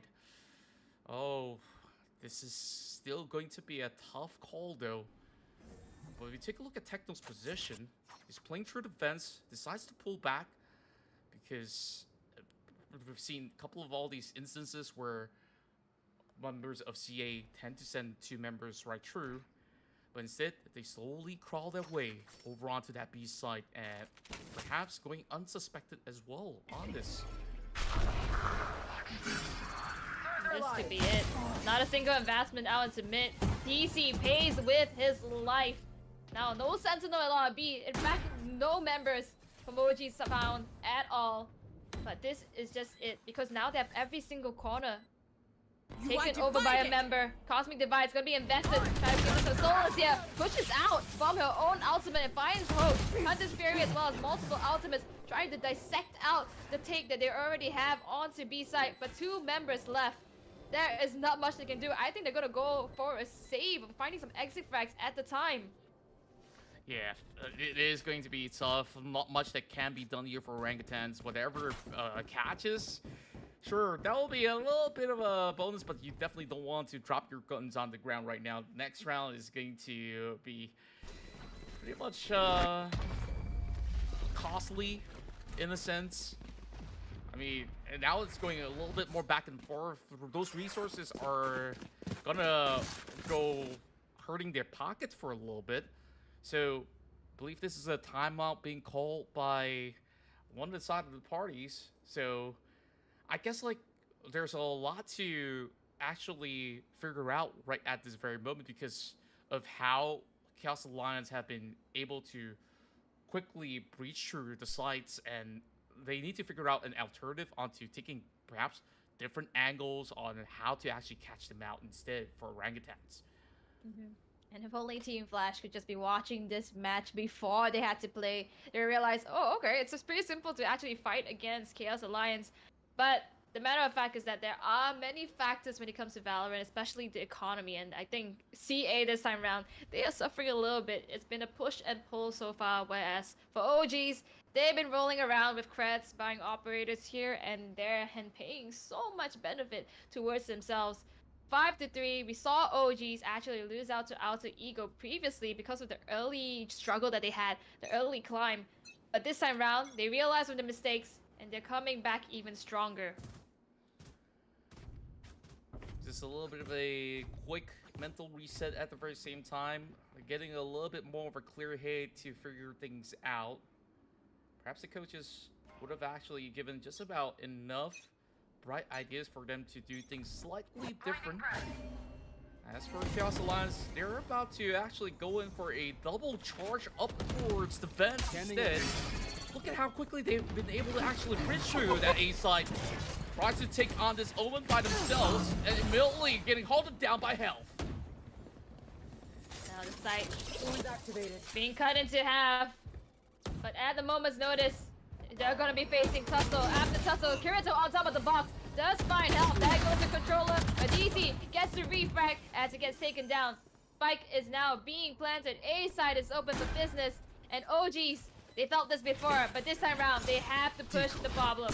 They have to go for it. Vanka starts out with his decoy, but hasn't found an entry except for Hoax. He comes in, he takes one down, and now trying to provide any advantage possible. Vanka dropping down, and Hoax as well. Going to find Uta and Blue. Cannot find any covers. They are now down for the count. In classic orangutan fashion, that retake was looking absolutely clean despite, you know, having that first initial pickoff going in favor of the side of CA. They took it slow. They have already addressed some of all these problems that they've had during that short little timeout. And my. Things are just looking cleaner and cleaner as rounds progress for the side of orangutans, but CA is trying their level best so far to try to perhaps at least go into the second half. In a hopeful note, maybe a 6-6 half could still be in the works, but now that things are not really favoring them at the moment for the past couple rounds, they are now considering and weighing their options to maybe take things in a slower manner. Look at the map. Kills now being dropped right across as there will be a full flood coming in. Kirito does get that catch over onto DC. Keep buying more. It seems like they're gonna go in for a big white flang as Orangutans goes in for that long wraparound. So much information just given out by Vanka and Hoax, pushing and wrapping them around. And now you can see that the dimensional drip is giving out so much information where the positions are. Chag's going to find Tagno, and this could be good for CA. Vanka comes out of his rift though, and he does find one in return. We have 4 members of CA still alive. Blue and Uta, the last mess in the previous round, now taking down the members of OGs. And 1 health against the world, the IGL. Trying to scout out as much as he can here. Any hits possible, any and all, except for Kirito underneath him at that point. Yeah, I was trying to seek out that unit over on box where they've already gotten information from these fallen members, but right down below, you gotta also check, but you can only cover so much ground from that instance. Orangutans, they had to tap out of that matchup, which we saw was just absolutely overwhelming on how Kirito has been able to at least create that space, open up the entire site time and time again for CA to effectively go in for a push. Now they do have 3 elements available. They don't really have to fully commit just yet because they still have all the weaponry. But it's a back and forth. 1-for-1 trade. Vanka as well as Chalk Line 1. True answers right back as well. Bodies hit the ground with only 2 members of Orangutan standing. This is looking a little bit harder to do. They can now go in for a wide wrap. They don't really have to fully commit to that B site.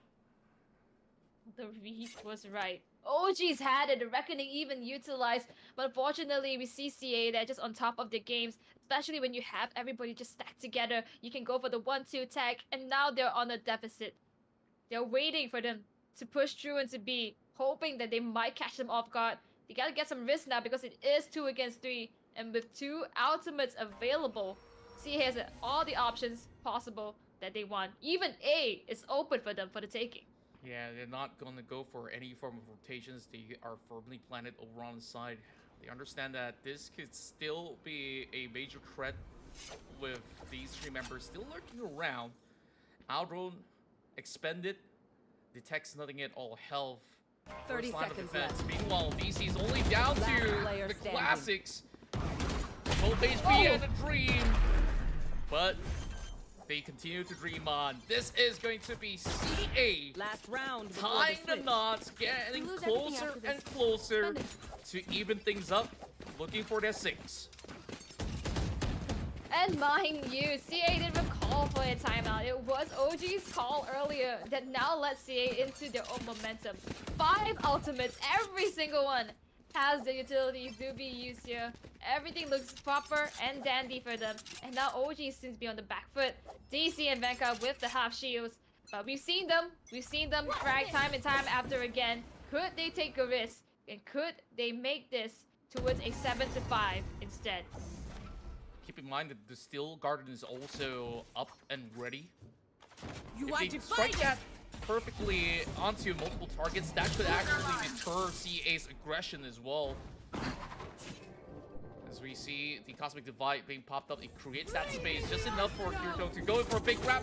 It misses the mark on the Blade Storm, and that is absolutely costly. Thorns Kirito activated. though, just buying some time. B side is indeed the area that they want to hit. Hopes It's you Spike and planted. me. some safety. A moment of silence before the storm. Holding it down, waiting for the peek around, and he does find the timing. He finds Jack as well. That could be huge. And now the post plant is not going to be so simple. Last player The teammates standing. are here. Venka finds Uta, and CA seems to have it just now. 5 ultimates available, but none utilized, none the wiser. Orangutans bring it to a 7 and 5. Oh my word. That got me at the edge of Switching my sides. seat where we saw it was actually a Your decoy mind all along is when they just as actually dangerous as full your send. Not only the ultimate committed with the Cosmic Divide over onto the A side, by just doing so, you saw that the 4 members of Orangutans have managed to go in for that big grab, or should I say CA, goes in for a big grab over the B side, but unfortunately they could not really hold down some of all these angles well enough because OGS, they've already known where exactly they're going to strike from, and they read it perfectly like a book. But this being said, if CA does get the pistol round, they can still look for a way to tie the game swiftly with a little bit of more that bonus. But this is where it will be a Retrieving flash. pivotal point of the game. Now, do keep in mind that when Chaos Alliance did win against Team Flash, they started on the defense, and this could be their bread and butter. We had so many anchors being presented from us, and also, of course, not to mention Blue that got so many kills that worked so well. But Uta and Chad, they're gonna be starting it out hot. Look at how much visibility that OGs could not have right now. Folks in DC though, they know they have. They're gonna push onto the problem. They have to get the site. But look at this mid-crouch decision. They are moving towards the mid-site with the spike. Another slugfest in the pistol round, brought down to only 2 members apiece. Spike in hand though, they now get that free access around the A. And the rest of Chaos Alliance were just forced to sit back to allow them to get that free reign of control for the moment. And just wait for the 30 right seconds windows to seek out that opportunity to plant it over onto the bridge. Now, this is gonna be a tough one for them to actually get the defuse done as well. Smart play coming from Orangutan. Now, I wonder how exactly will they pull this off from the side of CA, because you gotta look for not only the pick, but also be defending very well while going for defuse at the very same time, which might actually see a collateral to take place for Orangutan's favor. Oh, the attack's looking pretty good though. Jack here, 40 HP. One enemy remaining. Oh, but with Sigma, he cannot cover from that. Just damage the slightest bit. No utilities available. And even with a duelist and a sentinel, there is not much that could be done on that retake. The bridge plant, super smart coming in from OGs. Super smart in terms of making a decision to turn around and move towards A site. That brought them the first pistol round that they're gonna get in this half. Health. This guy, I tell you, he's the old and reliable. 2 matches that we've seen over the course of Sunset and now Abyss, he's constantly the top fragging unit of Orangutans. And just look at this 4 stack over onto A. That dart does not scan anything at all, so no information gained. They do get that orb safely without any form of a tussle. Just leaving health to just manhandle anybody over on B, which is actually the right call. And that's just gonna be a quick tack. Not gonna be a sign for commitment. I say that, but Venka lands that to the dome. Curly did not expect that. After the owl drone, they were very sure they're gonna make a rotate into B site. They do, but Venka turns around, does not expect that at all. And Venka has been making so much waves for the side of OGs, not just in this round, but previous one as well. And just like that, a quick scan down at Uta, it is a goner. Kirito finds one for himself, but with just a Bucky and a Dream, he walks into no man's land, trying to get a pickup. But this could be it though, he's actually out for help. He takes him down, he's still alive, and the sight is not yet open. But OG just needed to shoot him out. That was a fly on the wall, and the fly, he will die. For a moment, I thought that would have been a very big moment for Kirito. You saw, like a ninja, that Jet was just hiding through layers of smoke after smoke, coming out with the Bucky as well. Like, there are close instances that they could have actually gotten a little bit more, but that white flank coming from the back was something that they did not actually cover during that form of engagement. And that's it. OGS, they stabilize right now with a healthy amount of lead of 4 points for the moment. So they can take the time. They literally have to force anything to correct. And I say that, you know, I take it back. It's like, let's just go in for that wide angle peek, and they got 2 in return. Just like that. Not flashing. The Retrieving flash. risky play. The giveaway though is that at least 2 members of OGs, they are down to at least 20% HP. But who cares? You have the man advantage. You took down the Astra, and now they don't have any smokes. It makes it so much harder to just defend.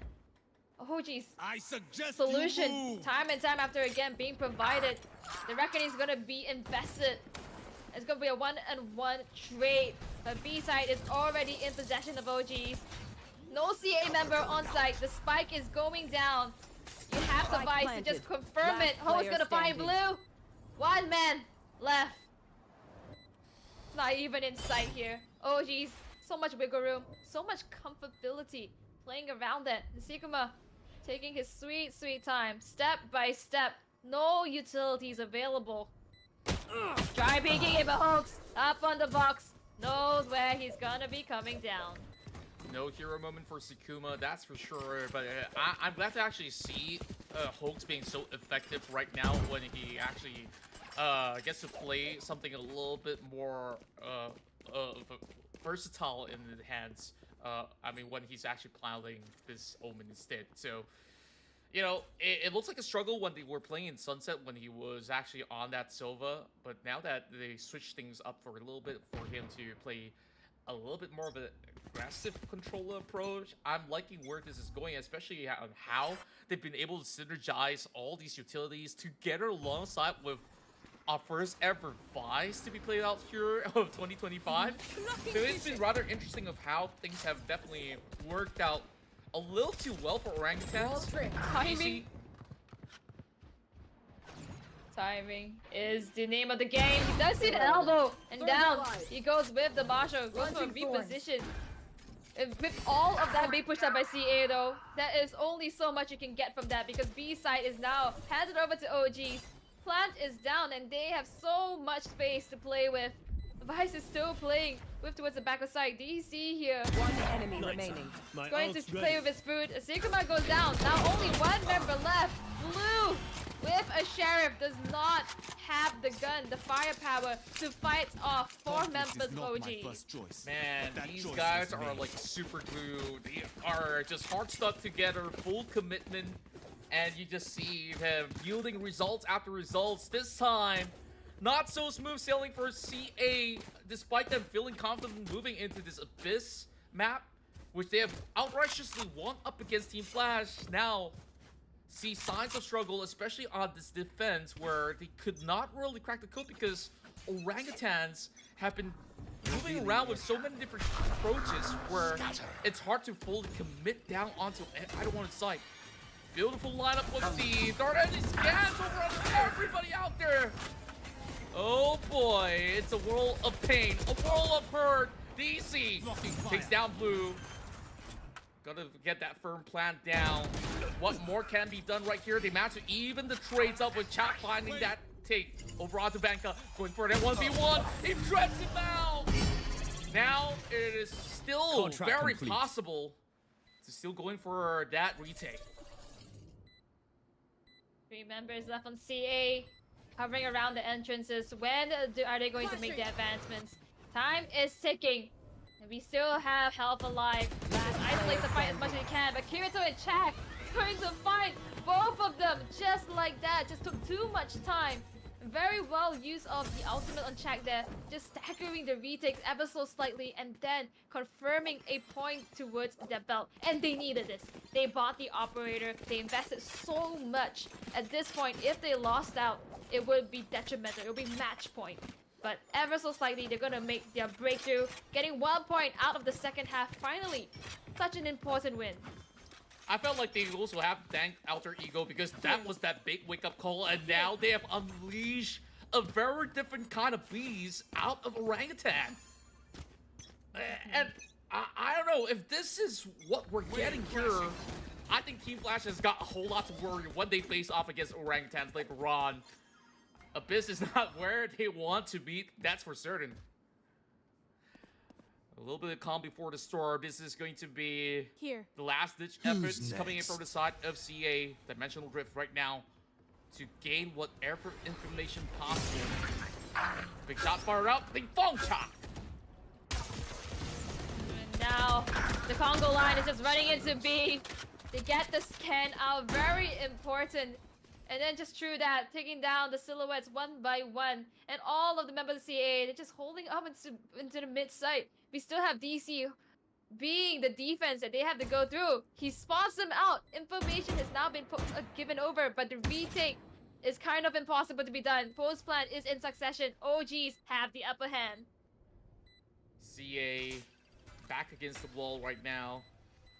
I guess all that's left to do is just to bring this weapon into the next round, but Kuma did manage to at least bring one back, gets that upgrade into the operator, and still survives tail to tail. Perhaps that operator could still make a difference heading into this upcoming round. We gotta take a look at the economy, and they have to go double or nothing. But good news is they have 3 ults available. 3 ultimates available. We saw Kirito actually making a breakthrough in the earlier half with the out towards the A side as an attacking point. But now defense begs a lot for them. How are they now stumbling when they were so formidable against Team Flash? Uta has a Cosmic Divide. Could be very useful, especially when in terms of cutting off a single site, trying to isolate those fights. But it's about the time to use it. It's about how they're going to change that into what's their advantage. Quite a split approach coming in from Orangutans as well. They're just gonna see if this aggressive stance is gonna take Orangutans off guard, but they do have Venka on the watch.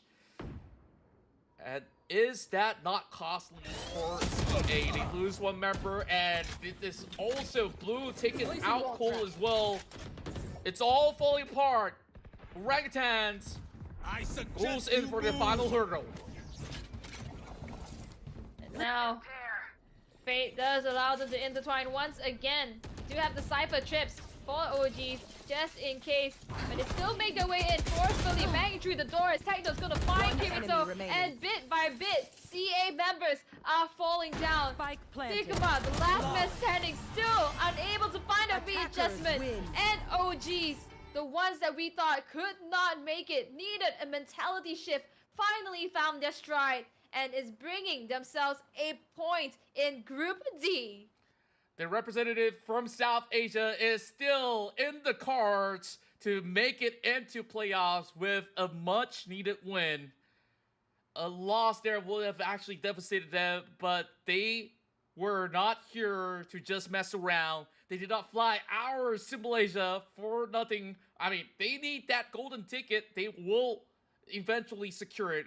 Now, the only challenger left here in the group stage for Orangutans is Team Flash. And we saw Chaos Alliance started off pretty well. You saw the back and forth traits, but it really felt like all of their attacks have been read all too well by OGS. And now, as we are halfway through the Group D, you start seeing scenarios play out in your head. What if Orangutan does best out Team Flash later on? I suppose that Chaos Lions did as well. But if it comes down to it head to head, it's going to be the decision here. But of course, this is all later on. We still have the match that is playing out right now. DC finally waking up and bringing so much pumped in his step to come forward in Abyss with the Vice nonetheless. Could not expect him to play something like that, but that is his specialty, and he run it so well, especially within the first half on the defenders. Yeah, the first half we saw a lot of all these close action where at any given point in time, if just one small calculated misstep could have been a big flip towards the opponent's favor, and you just saw OGS they were still pretty much composed in some of all these fights, whereas CA creative on the attacking end, but on that defense really felt like they have no answers towards how OGS just gets picks after picks, and I'm not too sure if they were too eager to actually go in for certain challenges out there, but it definitely cost them a whole lot over on the second half where they were relying on the certain form of momentum, but it feels like it has been layered out. So that being said, of course, we will eventually get ourselves these standings to also keep up to speed of how the rest of these brackets are faring over onto Group A, B, as well as C respectively.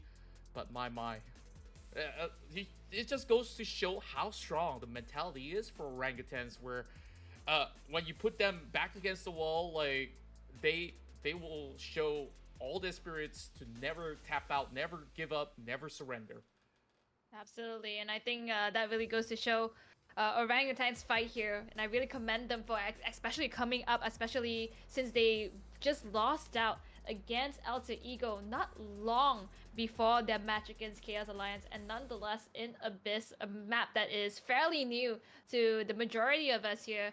And we see an update. Ooh, we're seeing so much right now. Every single match here has been played out at least for the beginning three, and Group D has now 1-1 for OGs and CA 1-1. And the other end, we only have Group B that's been updated. DSG goes 1-1, taking one win off. And unfortunately, our collegiate team here, our varsity team, will be suffering a 0-2. But that is the halfway point. An update as well from Group A as we speak. CGC taking 2 wins and are the forefront contenders of Group A. Now, this is getting a lot more interesting of how this could possibly pan out, right? Since we have pretty much a 1-1 scoreline for both OGS as well as Chaos Alliance. So, if it all boils down to the tiebreaker, this could be yielding a big result for the members of Orangutans who have already won this round up against Chaos Alliance. So, the onus right now lands on the favor of Team Flash. So if they could basically put a dent on Alter Ego, then I guess the situation gets a little bit more awkward where, everybody gets a tie.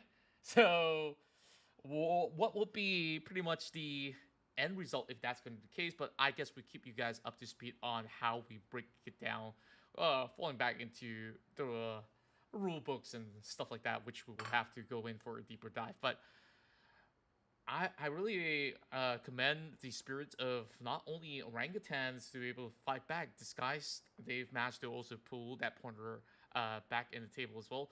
We have yet to actually see what the conclusion is between NXG as well as Team Secret, as it is still pretty much underway in that sense.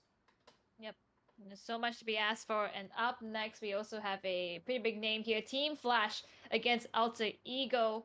And all eyes are on them, considering we have basically a wraparound, right? We usually see like a team that's been getting 2 points, they're going to be winning and stomping out. But now we have Chaos Alliance that beats out Team Flash, but lost out to Orangutan. And Orangutan who lost out to Alter Ego, but beats out Chaos Alliance here. So a lot has to be asked for. And as we go into the 4th series, we will get our questions answered. So that's going to be happening really soon, by the way. I believe it's 3:13. We're going to start on But yeah, any closing notes on your end, Contra, between Orangutan and Chaos Alliance? Well, I think like initially when we first saw Chaos Alliance, we were pretty convinced that they can actually make a certain deep run, but I feel like them sticking to the same approach, the same plan, they quickly understood that, oh, perhaps we kind of put this on ourselves where, the executions now will have to be very different from how we used to approach it up against Team Flash, and it was a different ball game when they were going up against Orangutan, who were already expecting those kind of explosive ticks, all these kinds of breakdowns throughout the attacking forefront.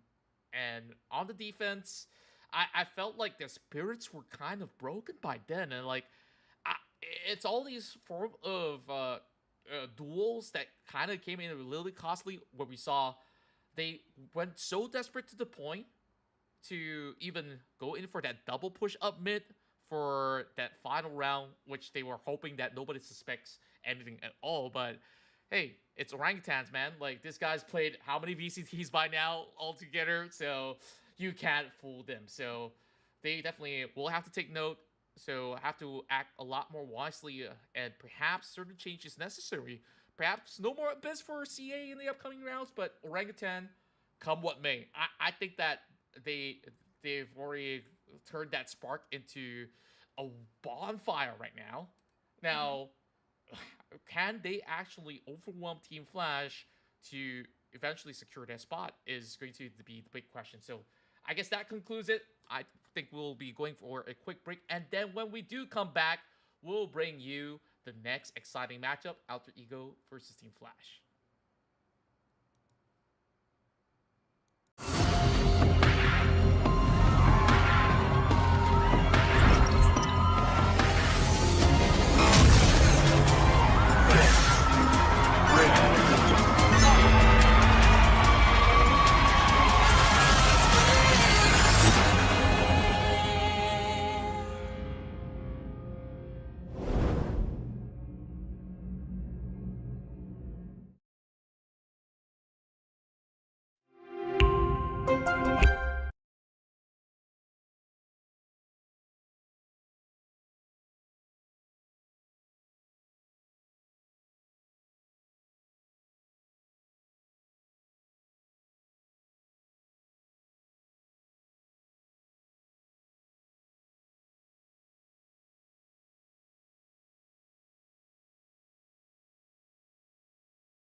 shine for me, I swear.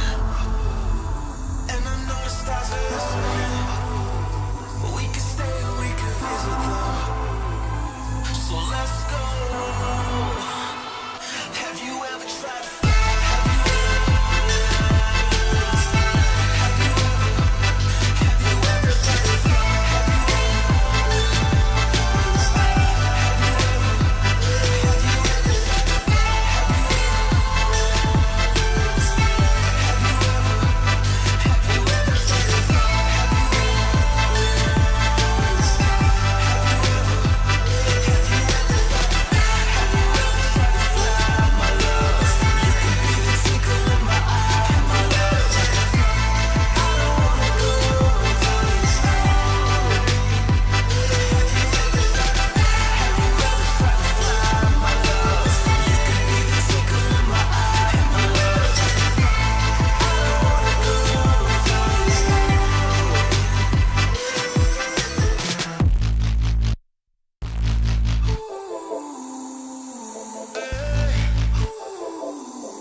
Look up at the stars. See us in the sky, cause the night is ours. On our way to Mars. Let me take you higher than where we are. So high now, there's nothing to come to.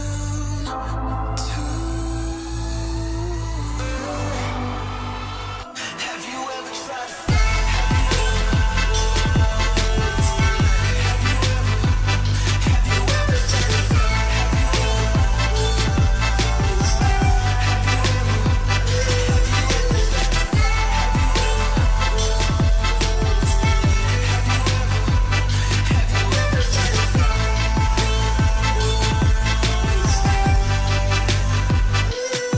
Cause I could take you there. You ain't gotta ever be scared. I got you, let's go to outer space. Take you to the stars, you're never gonna feel out of place. Fly with me, need a ride or die, so will you ride for me?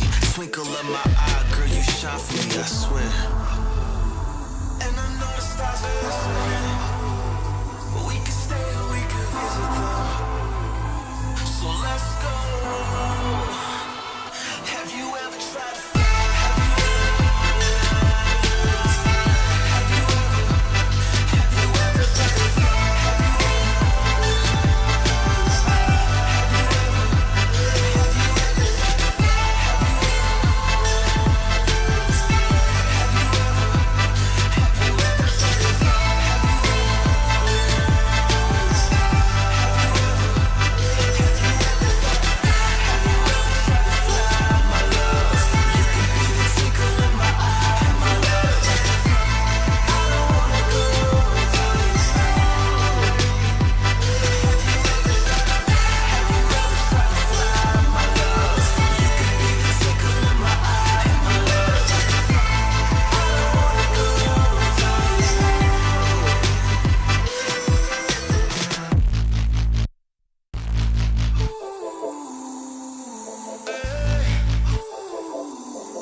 Look up at the stars. See us in the sky, cause the night is ours. On our way to Mars. Let me take you higher than where we are. So high now, there's nothing to come to.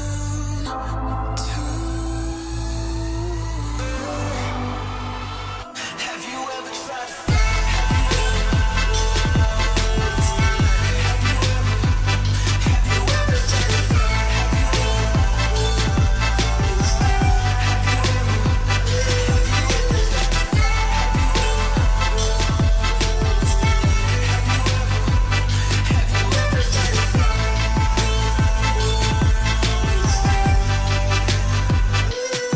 Cause I could take you there. You ain't gotta ever be scared. I got you, let's go to outer space. Take you to the stars, you're never gonna feel out of place. Fly with me, need a ride or die, so will you ride for me? Twinkle of my eye, girl, you shine for me, I swear. And I know the stars are listening.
take you higher than where we are. So high now, there's nothing to come down to.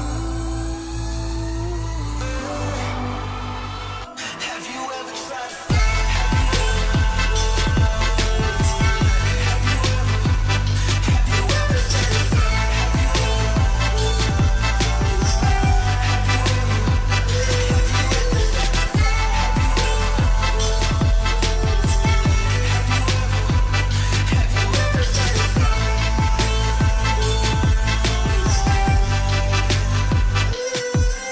I could take you there. You ain't gotta ever be scared. I got you, let's go to outer space. Take you to the stars, you never gonna feel out of place. Fly with me, need a ride or die, so will you ride for me? Twinkle of my eye, girl, you shine for me, I swear. And I know the stars are listening, but we can stay or we can visit them. So let's go. Have you ever tried to fly?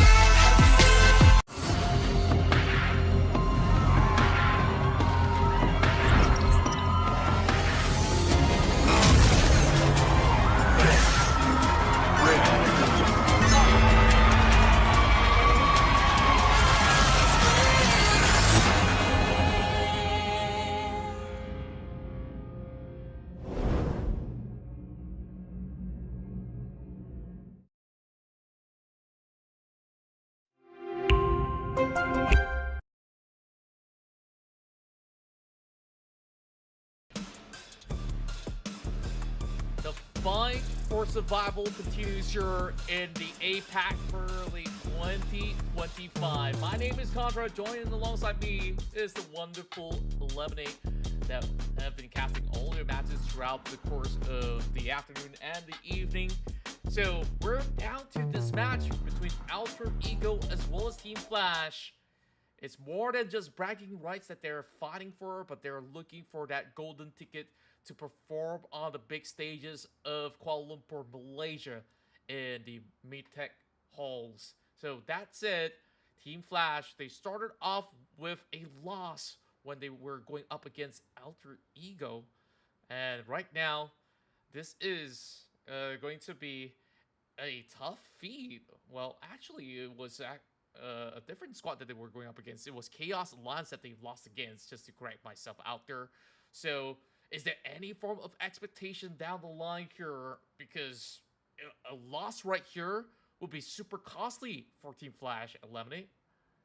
Oh, I think Team Flash has their work cut out for them. They are facing the top of the top in terms of Indonesia. Also, Ego here being such a force to be reckoned with, especially with a dominating win against Orangutan 13-8 earlier in Sunset. And by the way, you guys saw the map earlier. That is our map that we are bringing them into. It is going to be Bind. And mind you, Alter Ego has a 75% win rate on the Bind itself. But on the other end, Team Flash has a 70%. So both of these teams here are pretty confident coming into this map.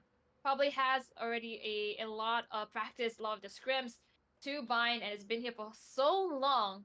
But at least for this point, I would say Alter Ego coming out of that win, they have the motivation, they have the morale, the kick in the step, and they're so close to being the forefront winners of Group D. They want to keep the momentum going.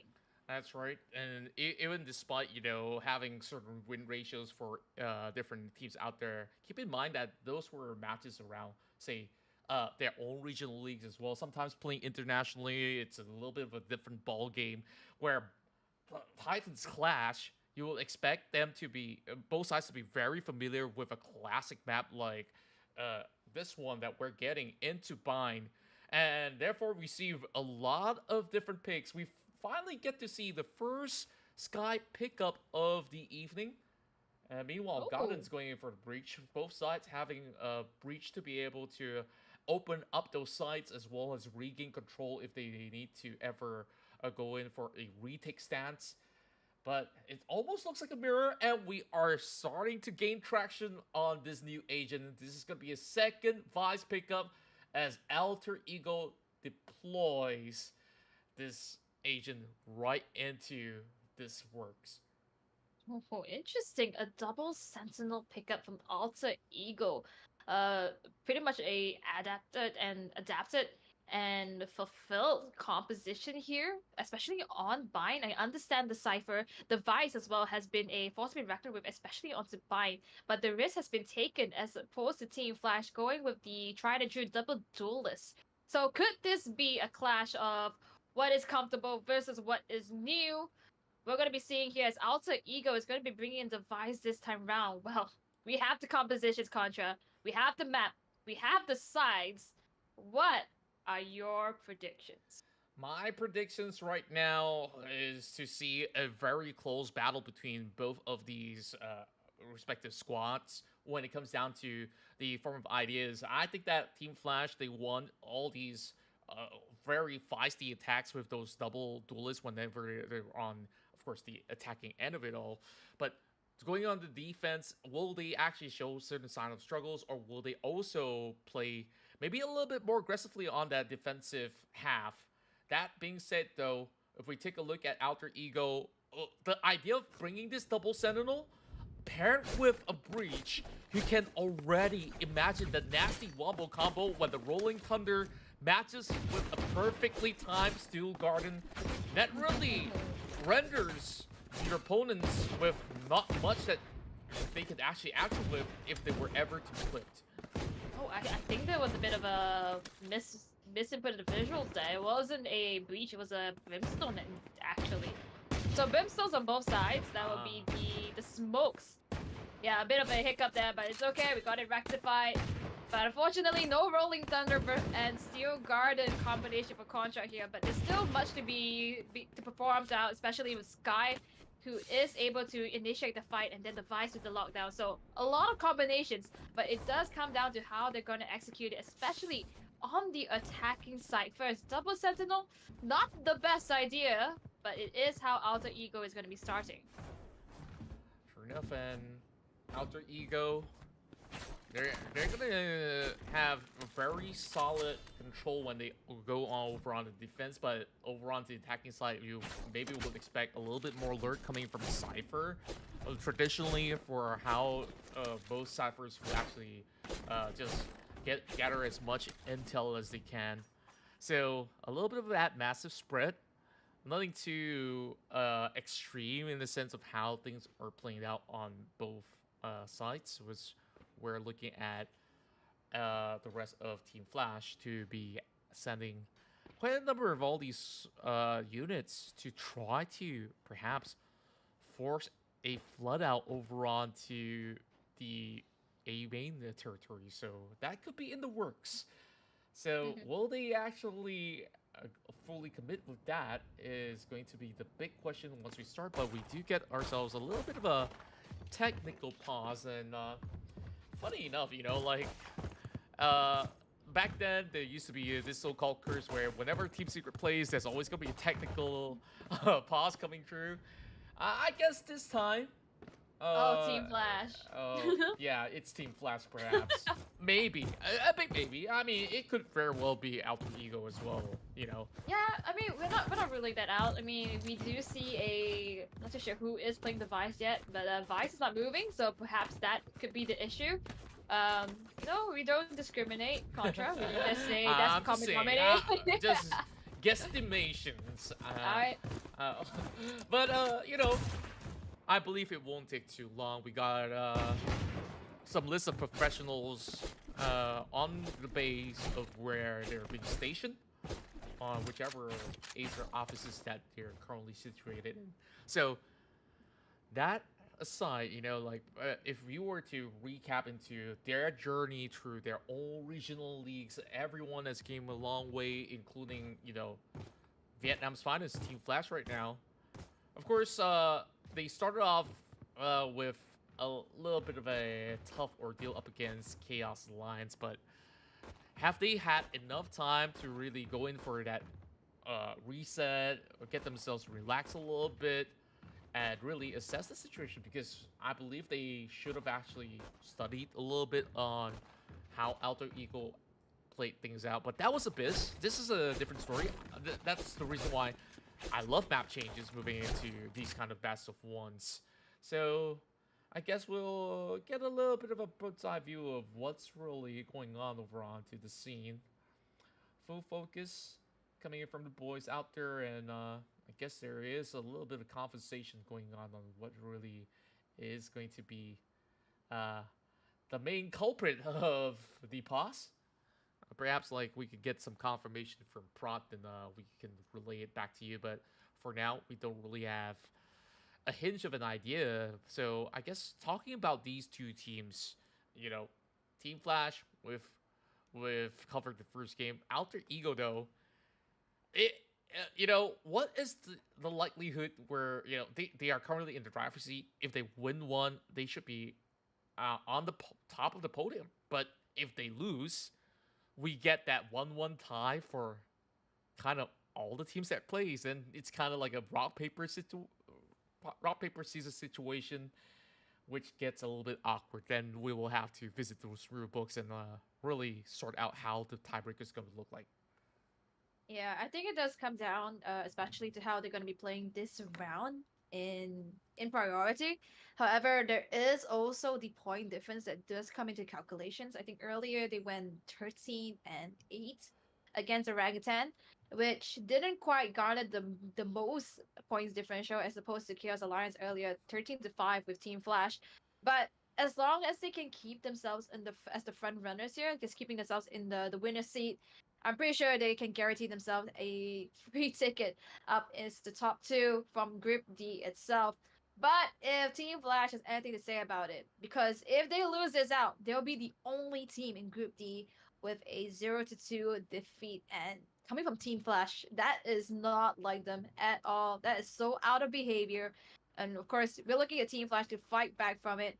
And I actually think that we might be getting it wrong. I don't think they are in the office itself because They it looks represent like the office. same place. Yeah, they represent the office. Yeah, we were They talking represent about the it. office. I guess like you're absolutely right on that, because the offices don't have the same floors, do they? All the same marshals. Okay. Yeah. Yeah. Now that you pointed out, like you see the monitors on the opposite side, yeah, they're actually kind of face to face. Now that you pointed it out. Yeah. Sorry guys. I guess like they are already Okay. in Malaysia, so they don't need say so-called golden ticket to the country itself, but it's the golden ticket to the playoffs, to the big stages.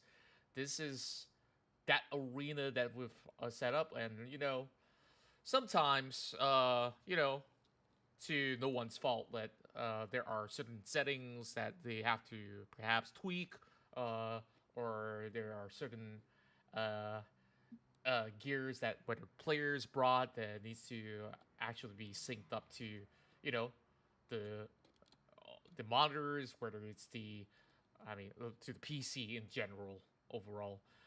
But it really seems like both sides are kind of moving around their seats, so this may actually take a while longer. So if we take a look at the comparison of both sides of the playstyle, I feel like Team Flash, they've only shown us a little bit more on the reserved end of what they do offer, where they thrive in a little bit more of a controlled environment. Meanwhile, Orangutan, they can read chaos. They also do thrive in chaos. Will they actually start a little bit of a forest fire somewhere? I don't know. They're orangutans. They preserve forests. I guess that's not in the works. I mean, whatever we can throw up in the ranch right now, it's all about all the players getting back on track. But I believe that we will take some time, and therefore we just have a little bit of back and forth banter. So going back to you, El, like, what was your favorite moment so far out of all these matches? Is there a memorable play out of any individuals that you can think of? I think I'm a bit biased here, but just the fact that I see Blue as representing the female body here, I think a few of her shots in the very beginning kind of woke me up just because the way that she played, hiding in the enemy smoke, the enemy lines, and disappearing out of the way, kind of like assassinating the enemy team. I would love to say that it is that way, but of course Valorant has a kind of a fixed set move, fixed movements that we have here. But that was one that really stood out to me in the very beginning. And I would just say the whole entirety of the last round where we have Orangutan besting out Chaos Alliance. I think that was a show on itself. It tells a lot about the players and Orangutan and their willingness to fight, especially since now that we know and confirm that they have touched our home soil of Malaysia. They see the people, they feel the weather, they feel the air, and they don't want to go home just yet. You know what? It could just also be that this is the environment at the same time. You know, the same weather, and they are thriving at it. And I love seeing that from orangutan. You're pretty much right on track with that as well. I mean, it's just that 1 hour difference, nothing too much of a hindrance when you're hailing from Indonesia, like you said.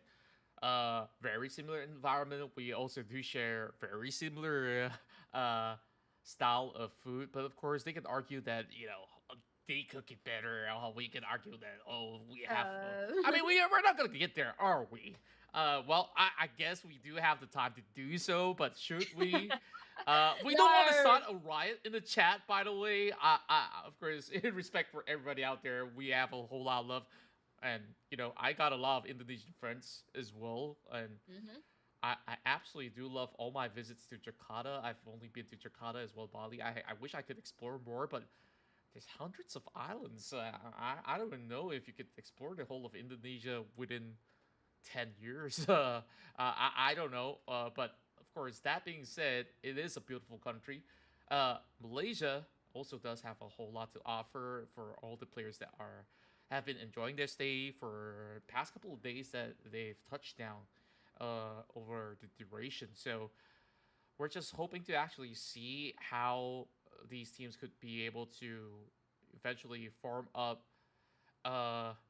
their ideal game plan overall. Because when we take a look at how Team Flash has played out that matchup against Chaos Alliance, a very unfamiliar opponent, it seems like they have not really gotten the groove. But Alter Ego, I believe this is a team that they've been able to scream. So I guess we throw it back to our caster screen in that sense. So this is just going to be a little bit of a long pause. So we do want to apologize to you, all the audience out there. I know that you guys are eager and excited for the matchup to actually start. But of course, we'll get that sorted out eventually. So, L, I guess you mentioned that your favorite moment was Blue.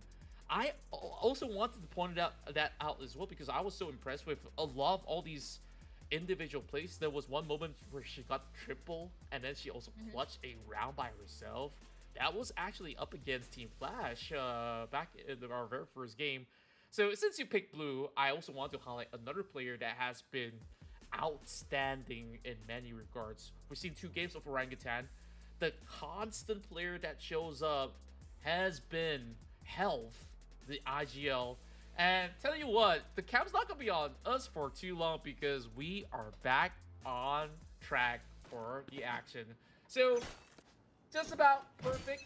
We have not gotten any points down just yet, so it is going to be a blank slate for the teams to look for the first blood and eventually the first hollow points. Yeah, Alter Ego here on the driving seat. They already took hold of Hookah. I think didn't really expect that. But FPT is late with the backlines. The killers in the corner that does not expect Rayforce. He's gonna go down. Valdin and Gotham at the same time. It seems as though distance is the way to close it, because they don't even get a chance to make it halfway through B. And just like that, Alter Ego gone by the count. We might have spoken a little too soon and a little too much. Rayforce kind of overcooked that one. Like, he gets to see him right down below, but couldn't really pull that classic out to actually land those right clicks in time. And now it's gonna be a perfect bonus start for Team Flash, just what they needed. So all that prep, all that time that they've been away from those keyboards as well as monitors, they got fresh hands going into this. I mean, you can say the same of Alter Ego. That's going to be a very huge hawk that gets get a little bit of that intel, but sometimes you can just hold back, take it out, just let them get the blinds off and make them think that they're pushing on to B. But this is still going to be a rotation towards a triple send onto showers. So this is rather interesting. How well will they cope? That Brimstone with the first line of defense. Now there you go. They alter for a reason. Alternate decisions, alternate strats. They don't have the gunfire here, but they are going for a different strategy. Showers now has 3 members alive. Of course, we have Sky that's half HP, actually lower than that. And things are now looking very detrimental. So many members of FPT just gambled onto A side here. And if there was a mid-crunch decision to rotate, it would help them. But no, Valorant sticks to his gun, but unfortunately he goes down. They managed to take down Layla, but that is a consolation prize. Gotham is now in the field, but he managed to find a hit after hit. And now last man standing with the spike. FPT, they are holding the ground, thinking they might go for A, but already have gotten on towards the side of B. Molly. Double tap on that Sheriff, looking absolutely ridiculous. Gotham still gets the plant down. Now, Spike planted. crucial decisions to be made right over at this moment on this Sheriff. He's still going for the swing, gets another one, and he aces! I'm king of this hill. Haven't seen anything like this! Punches in the teeth. The first ace of the tournament here in Group D. What an exquisite performance. Never saw something like that before. Gotham just in the nick of time, thinking that everything might have been detrimental at that point. And now, just like that, second round, ultimate available with a Sheriff, mind you. And he's already got his ult. Just like that. Just so potent. Give it any weapon if you will. Gotham will get them all. Speaking of Sheriffs though, it is back to square one. It's just a little bit of a tug of war as they do expect a little bit of shift coming into this B side. Early smokes coming down over onto that A main sector, so we gotta be waiting things out. It's gonna take a while for them to actually get all members over on this B hit, but with all that information, this could also be a fake out where they could still take the teleporter, hit right back into showers, and that might just be an alternative that they could actually route for. Instead, great for C, hops right in with a Phantom. It's a double tap coming from Ting. Ooh, the double tap, taking the likes of Gotham and now performing in his own rights. Ting, he is now down to the sardine can. What else can he find? He does realize his teammate is going down for the count, but doesn't quite get the readjustment. Naka is going to find 3 members before he goes down. It's a Sheriff matchup.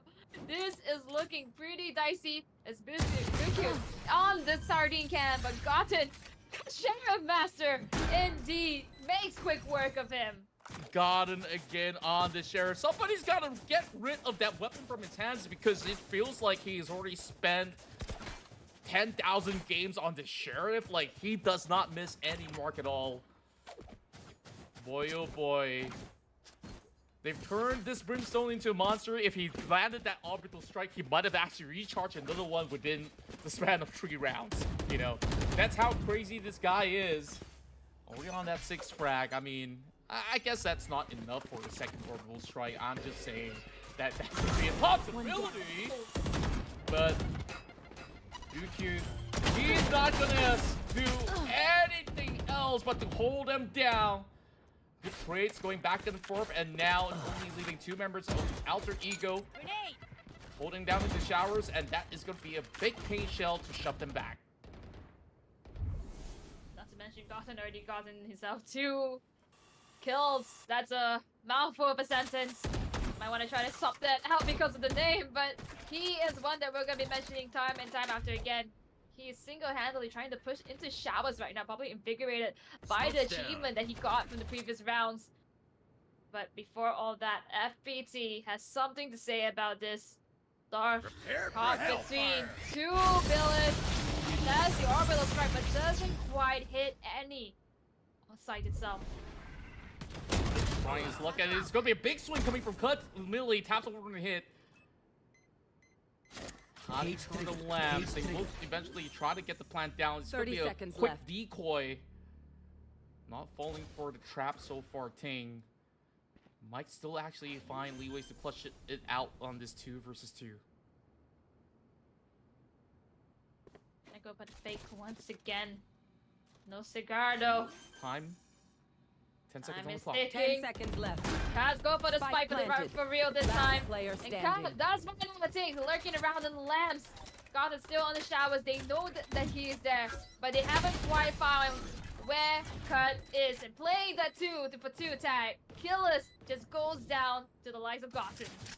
Man, this guy is on the controller, but he is being an absolute carry. That goes there. We're just 4 rounds in, and take a look at that. That's like Yes, this should do. almost two and a half kills per round. 3, if you will. And just like that, Gotham for his buy time as well as space with that orbital strike committed, and I believe that was worthwhile to actually make a little bit more room for themselves to play things out. But Team Flash, I think that there are still going to be answers to what's going to be happening here.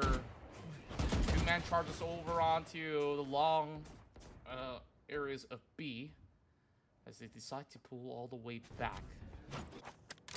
Spike's still on the ground. There's not going to be any hard shot after all, but they found that initial pick. Ting is already down and out. That's the thing about a raise over on the defensive side. Sometimes, like, when you play a duelist like that, you are a little bit more eager to actually go for aggressive pushes or peeks out there, and sometimes it actually gets them caught. They managed to set the wire over onto the corners of showers while they managed to secure themselves another orb, taking out all the utilities coming from the Cypher. It's all down to Dorf right now. Just land 1. Finish. Not yet. Walking in with the power together with Ray for C. It's gonna find 2. And now just at the player moment's standing. notice, Killers goes down. As Gotham once again Launching has smoke. got them at the corner of his seats, and he has done so much already as a controller, feeling the tip top of the game. But Bukit, he might be able to pull this off if he can just isolate these fights. But it seems ever so impossible as the time ticks down. He manages to find Nakia. That might just be a consolation, or it could be the Kickstarter. It is still some damage that has been done right here, but it's not going to be too much of a hindrance right now Not ready with yet. all the favors swinging into Progress. Alter Ego at this current moment. Team Flash, I guess, like, the way that they've actually went into the charge here with, you know, the gun divs, and they still managed to pick 2, I guess that's decent effort.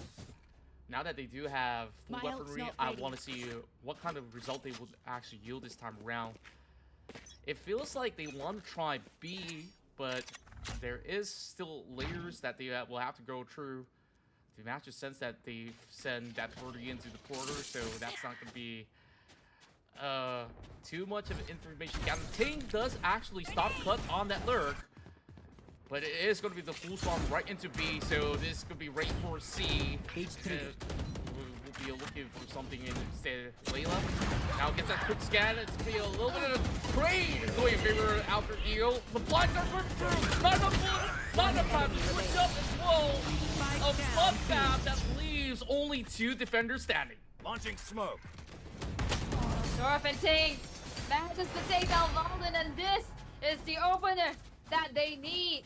They invested in the operator. They knew they had to save the previous round. But this time around, they were playing to risk it all. And this is the tempo shift for FBT. Ultimates are available for Layla, for Killers. And if they can keep this ball rolling, no doubt they can close it up. An absolute worthy investment on that early operator, converting that back. Ever so important for Team Flash to keep this absolutely competitive. Now, would they Smoke's try down. and try a game over that B side? Very highly unlikely. Big shot fired from the operator as they manage to eventually flush him out of position. This is where they Garden comes right in. And big shot coming from the showstopper does connect, but eventually Layla has been able to stop that race from doing more damage. Letting the fight still.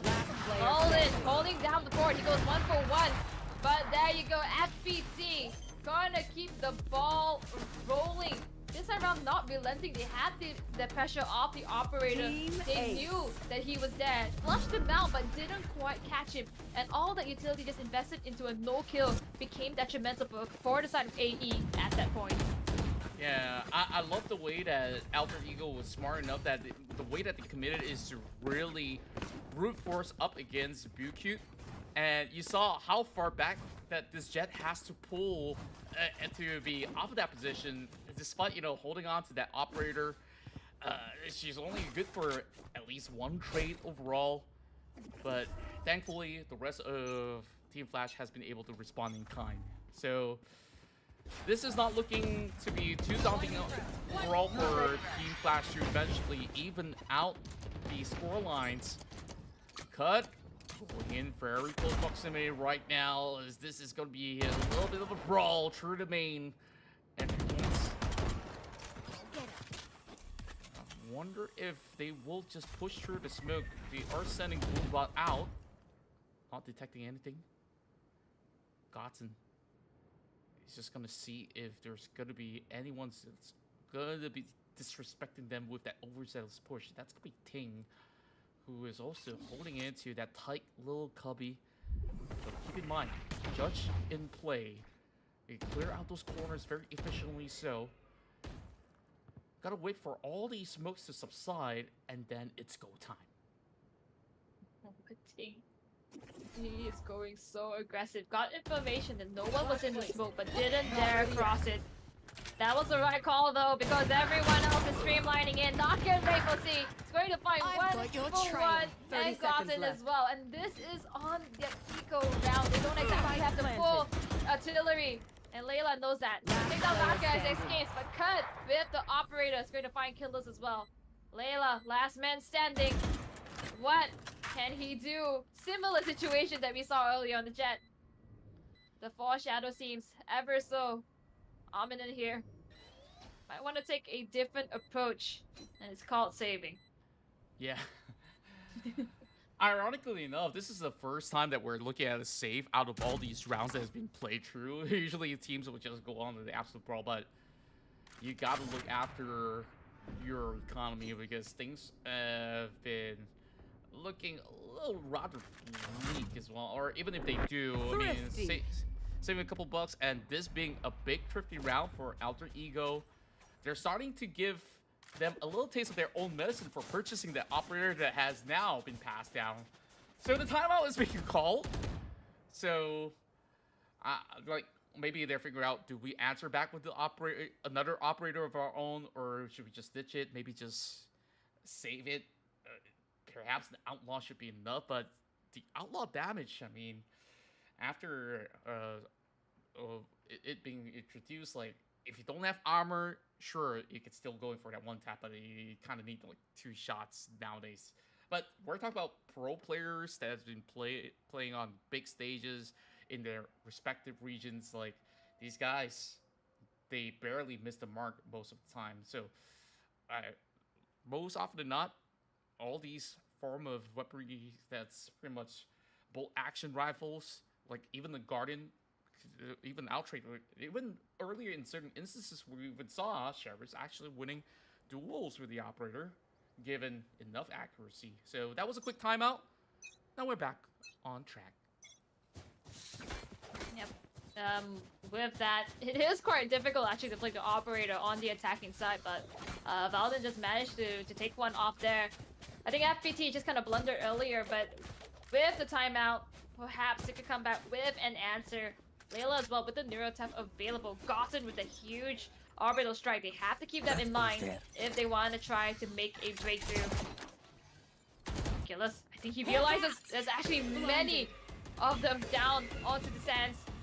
Gonna try to get some to safety. Gotta call for the re-alert, but you take a look at the defense, there's only one is gonna go for the rotate.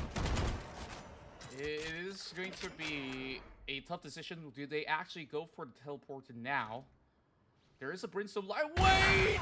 Oh! Just true. That steel cage.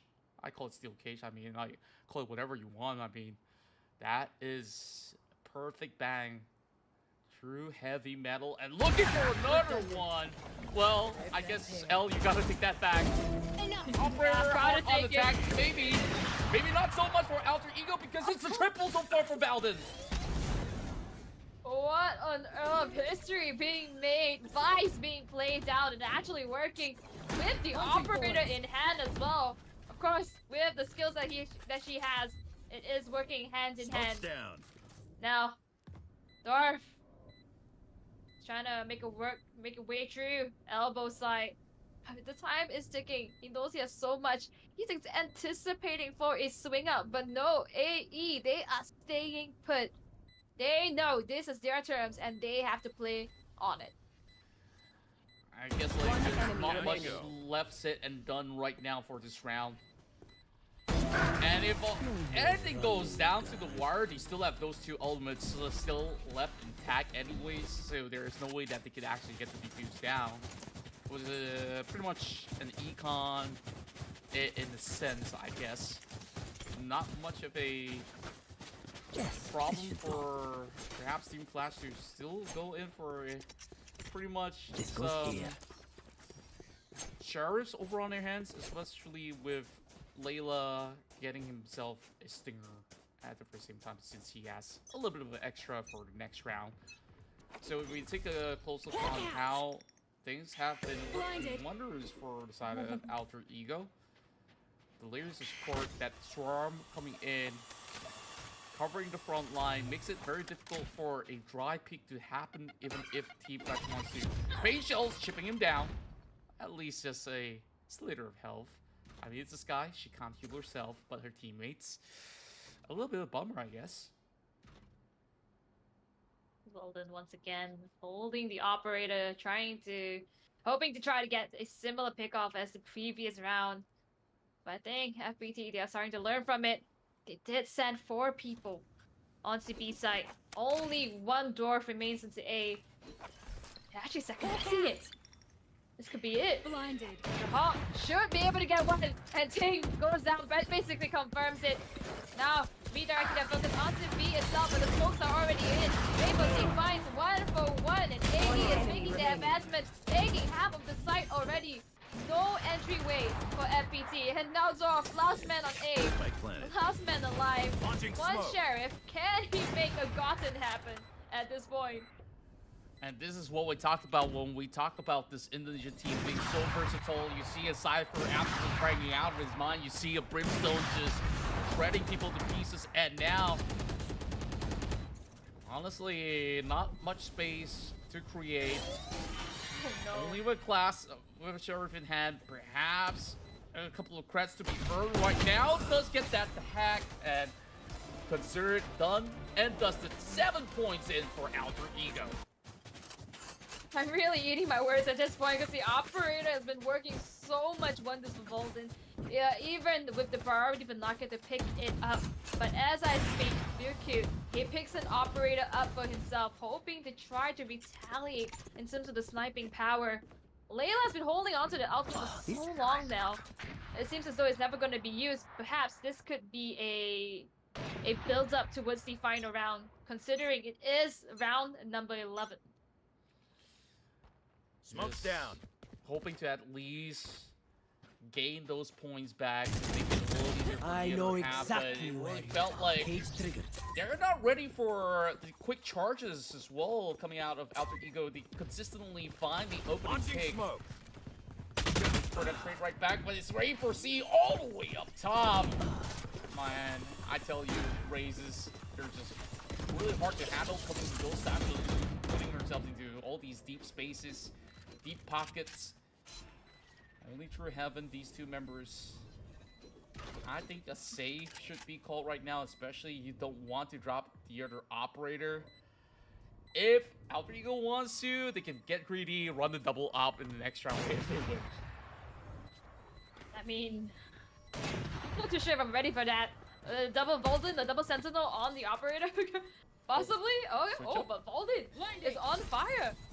Going in with the light, trying to make it happen. Ooh, but snap just like that. Going for kill list. Unfortunately, loses out to Bukit with an operator. And that is all she wrote for this round. It's safe, but at what cost? Last round in the half. Wow. This is the match at least get another gun off the list.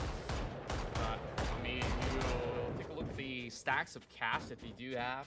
Those spreads can still, you know, run for a couple rounds, but this is already the final one for the first half. So whatever they can basically hold their hands on right now, it's time to make it work. Unfortunately for Ting, no shields available, so it's gonna play on the knife's edge.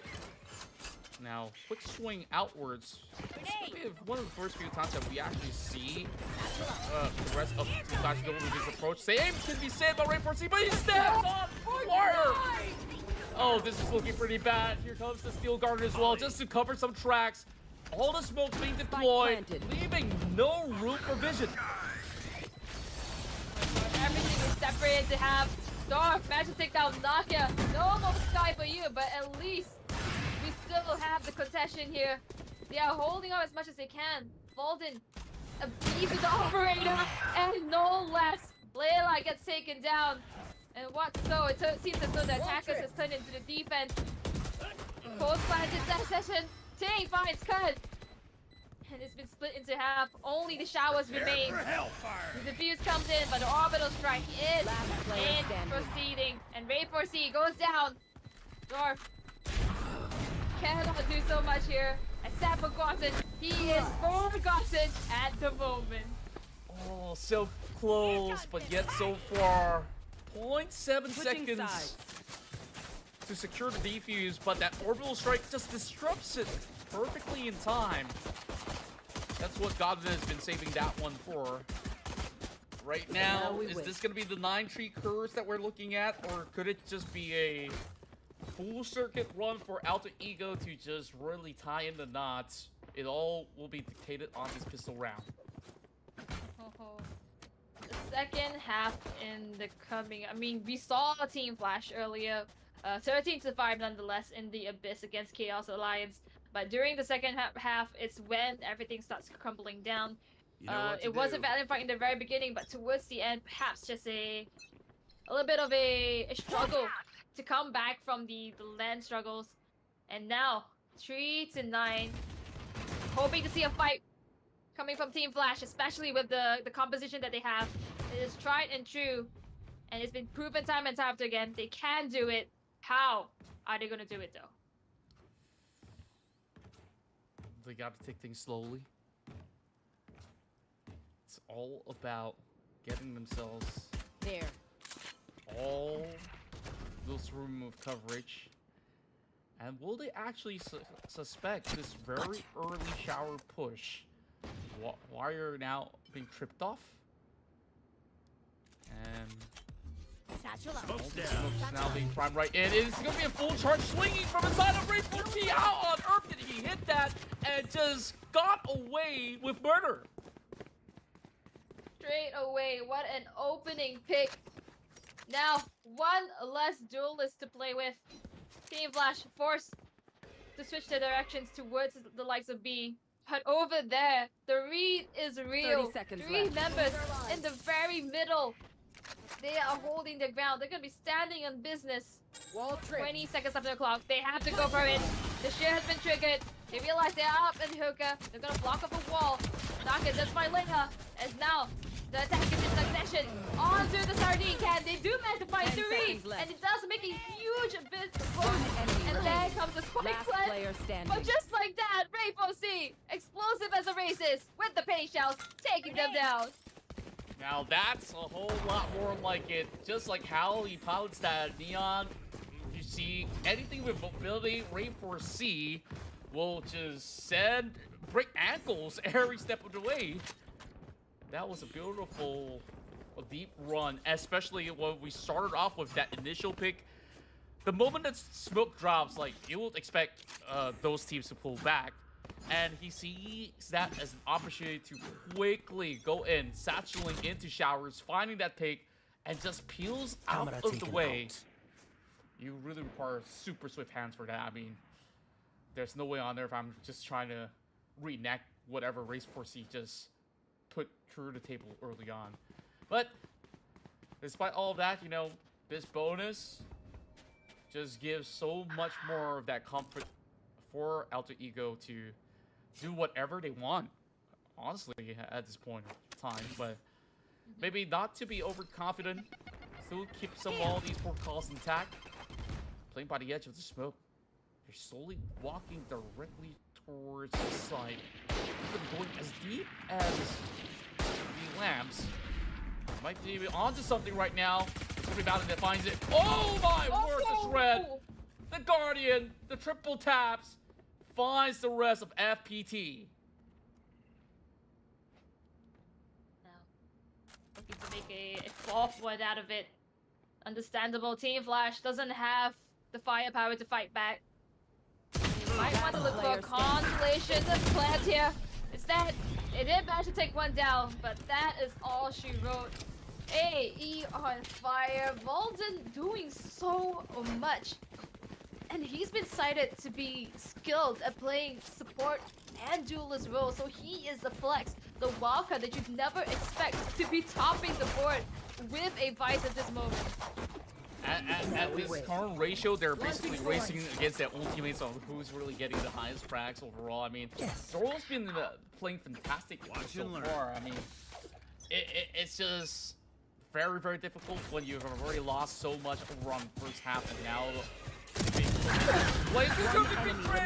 it's gonna be a full charging Team Flash that just found themselves a little bit of a lifeline, shredding apart the members of Alter Ego, and I think they know what it is.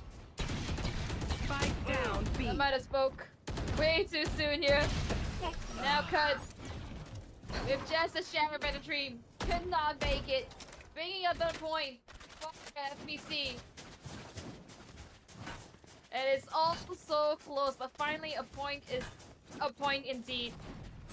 Now both sides have similar firepower. Just shields being the question for FPT here. Ultimate available for Dorf, but what an unfortunate event. We saw the flash trying to be coming out there. Unfortunately, it just did not pop at the right time. It was the wrong place at the wrong time. True enough, I'm understanding that that round itself, not much can be gained from perhaps a little volatile economy. Blinded. Big flash that actually blinds a couple of units from the side of Team Flash. Thorns activated. They're just gonna go in for a full commit. Oh, no, right, perfect landing. They're gonna be out. No one's the answer for Valden. And it is going to be taken to really clear up the entire side. One There's enemy gonna be a little bit of room over onto the elbows. Spike planted. But final member standing in the way yet again. Are we gonna see a clutch happening?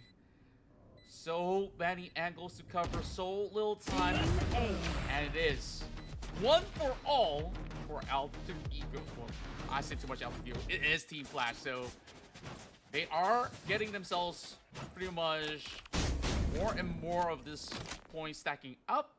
So the pause is being called. This time, could it be from Alter Ego? Yep, it is from Alter Ego here, and I think Team Flash, they're starting to understand, starting to put in some adjustments here. They realize that if they burst into sight and they do see Alter Ego, they're most likely going for a full-out brawl. So they stuck together, they played that towards their advantage in the previous rounds, and it's been working so far. Alter Ego just gonna call a premature timeout here just to rectify the problem before it gets out of hand. But what a round we have so far. Team Flash as well, just staying put, getting those rounds after rounds. And mind you, buying for them is at a 70% in terms of the team composition that they have currently. So it's not a map that they should be losing as well. However, AE, they might be coming up with solutions right now to solidify and close that gap. Just 11 to 13, 2 more points is needed. Yeah, I gotta put the pressure up against Team Flash. So long as they don't touch that match point, it is still going to be a cause for concern, especially them winning 2 back-to-back rounds just like that. Team Flash now puts the rest of Alter Ego on that deficit, working with at least a judge and the rest on those one-tap routines of the Sheriff. So perhaps maybe they rely on Gotten to once again get those clean headshots to cover it up, but they just burst right through. One And enemy they remaining. are swabbing them like flies. FBT just push them over off that cliff. I mean, that's not a cliff. I'm just saying like they're helpless in that sense. Well, what can we actually expect out of that? Maybe the best case scenario, a good judge to 2 targets, and you just overextend it. That's just the main equation. So I guess coach just say it's okay, full send it. We still got this in the back. Now the Vice has the Steel Garden. This could basically buy a lot of time for the retake. Yep. Release for AE now with full gunfire. No risky moves, no running it down onto V long. Right here. It's gonna be the plan, it's not gonna be the idea. Just gonna hold off as much as they can. And Team Flash, I think they're catching wind of the default that they're playing. No anomalies so far around the map. And it looks as though each of them decides, okay, we have to push through, we gotta get some information. 1 minute left on the clock, ample of time to decide how they're gonna be playing this. But it's the initial pickup that they're looking for.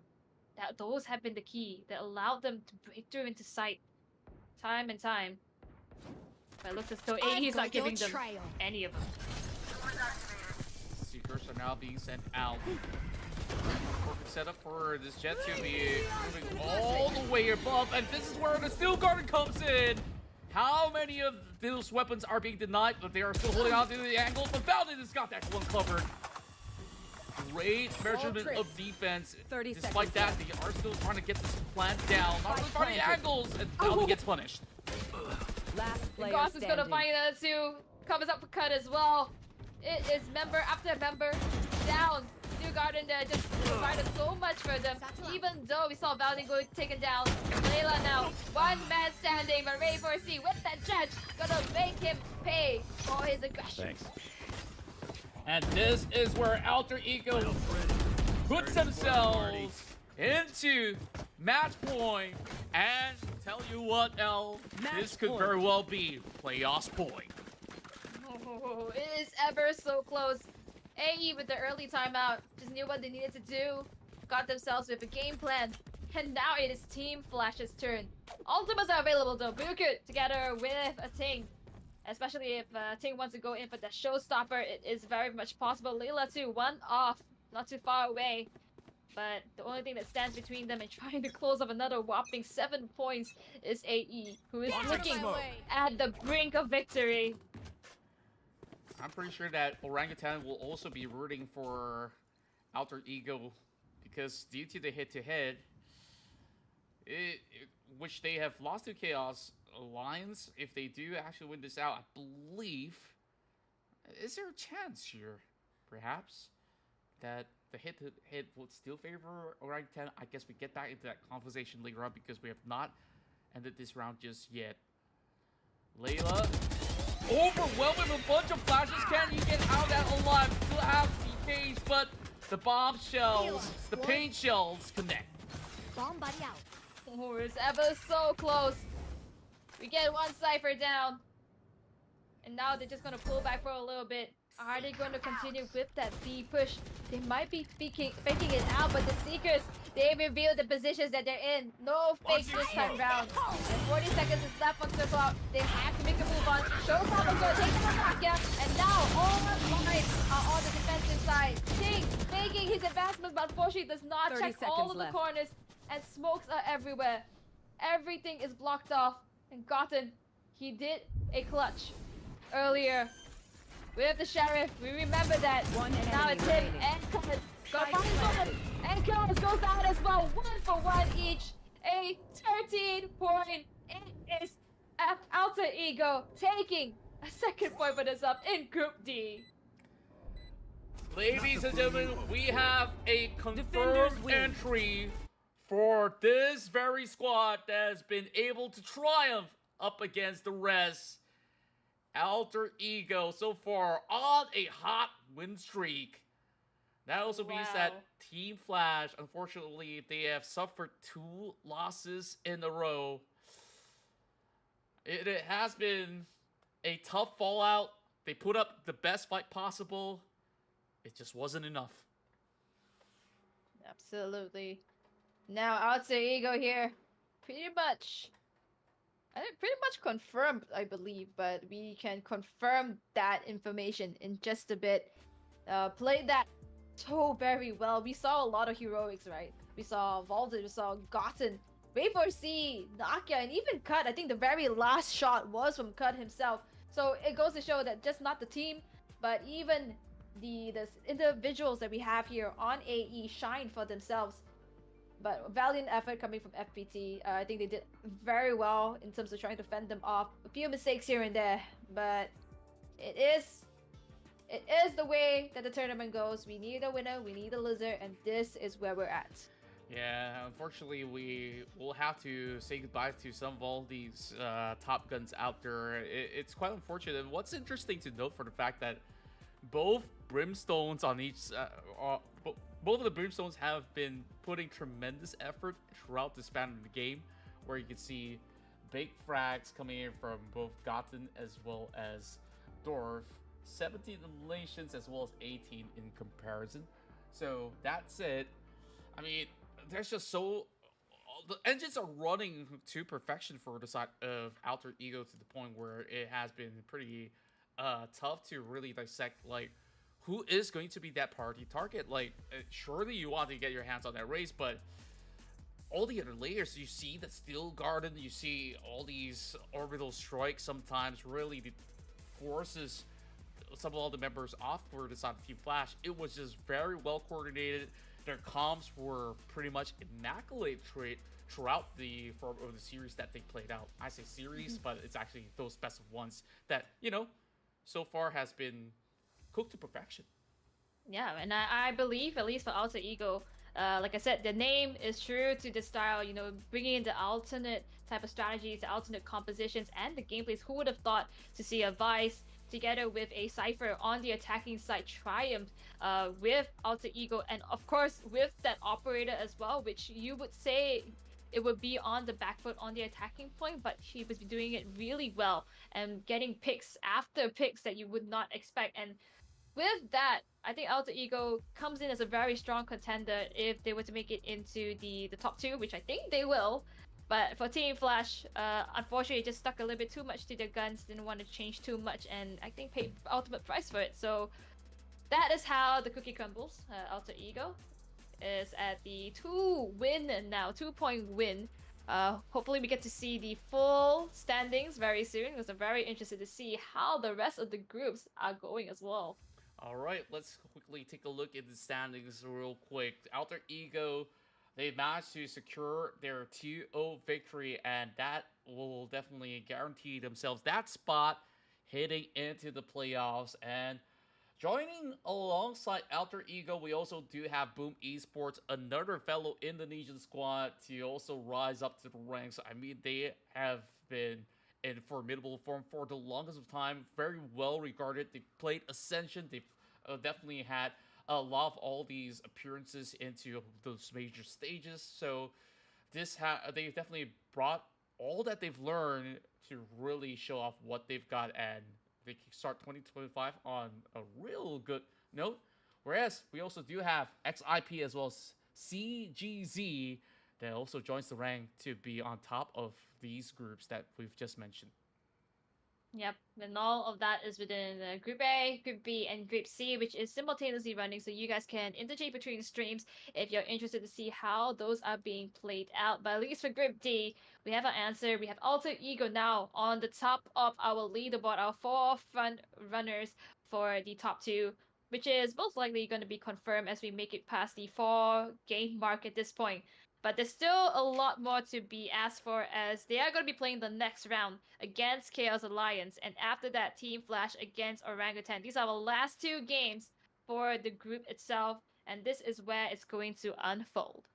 Yep, I can't wait to actually see what will be brought into play because currently at this dire state, anything else other than the win is going to be disappointment for the squad. I mean, it is a tough spot to be if you're not currently leading the pack, but like we said, no tournament is ever easy when you put the very best players across the continent, across the region of APAC, to eventually see who will be the king of kings and queens here in the APAC Predator League 2025. For now, we will take a little bit of a break. So sit back, relax, and we'll be back here in a couple of minutes. So you guys want to tune into other streams as well? Yeah, do make your way back if you want to check out who makes it out into Group D. So now, we'll see you in a few minutes.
shine for me, I swear. And I know the stars are listening, but we can stay or we can visit them. So let's go. Have you ever tried to fly?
Look up at the stars, see us in the sky, cause the night is ours. On our way to Mars, let me take you higher than where we are. So high now, there's nothing to come down to. Have you ever tried to fly?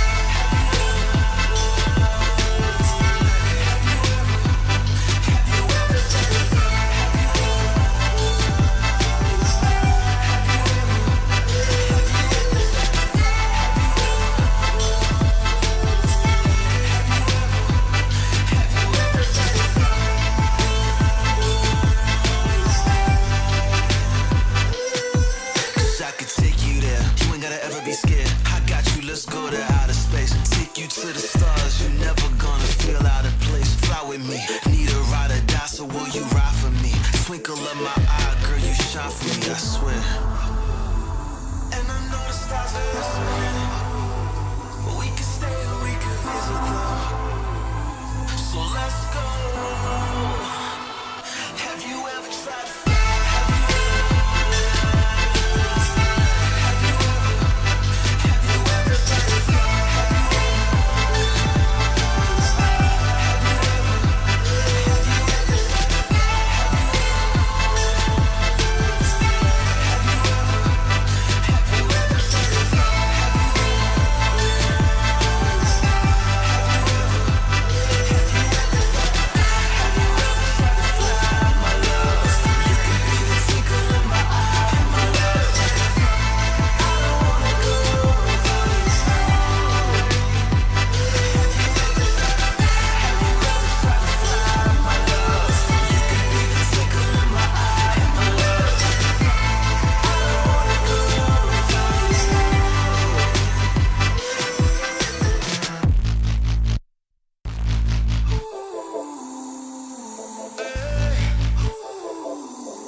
Look up at the stars, see us in the sky, cause the night is ours. On our way to Mars, let me take you higher than where we are. So high now, there's nothing to come down to. Have you ever tried to fly?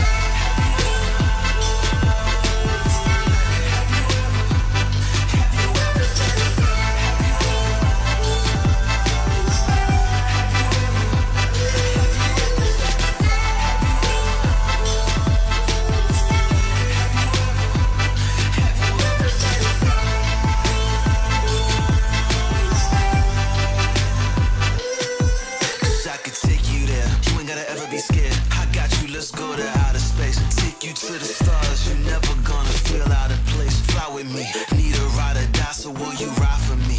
Twinkle of my eye, girl, you shine for me, I swear. And I know the stars are listening, physical. So let's go. Have you ever tried to fly?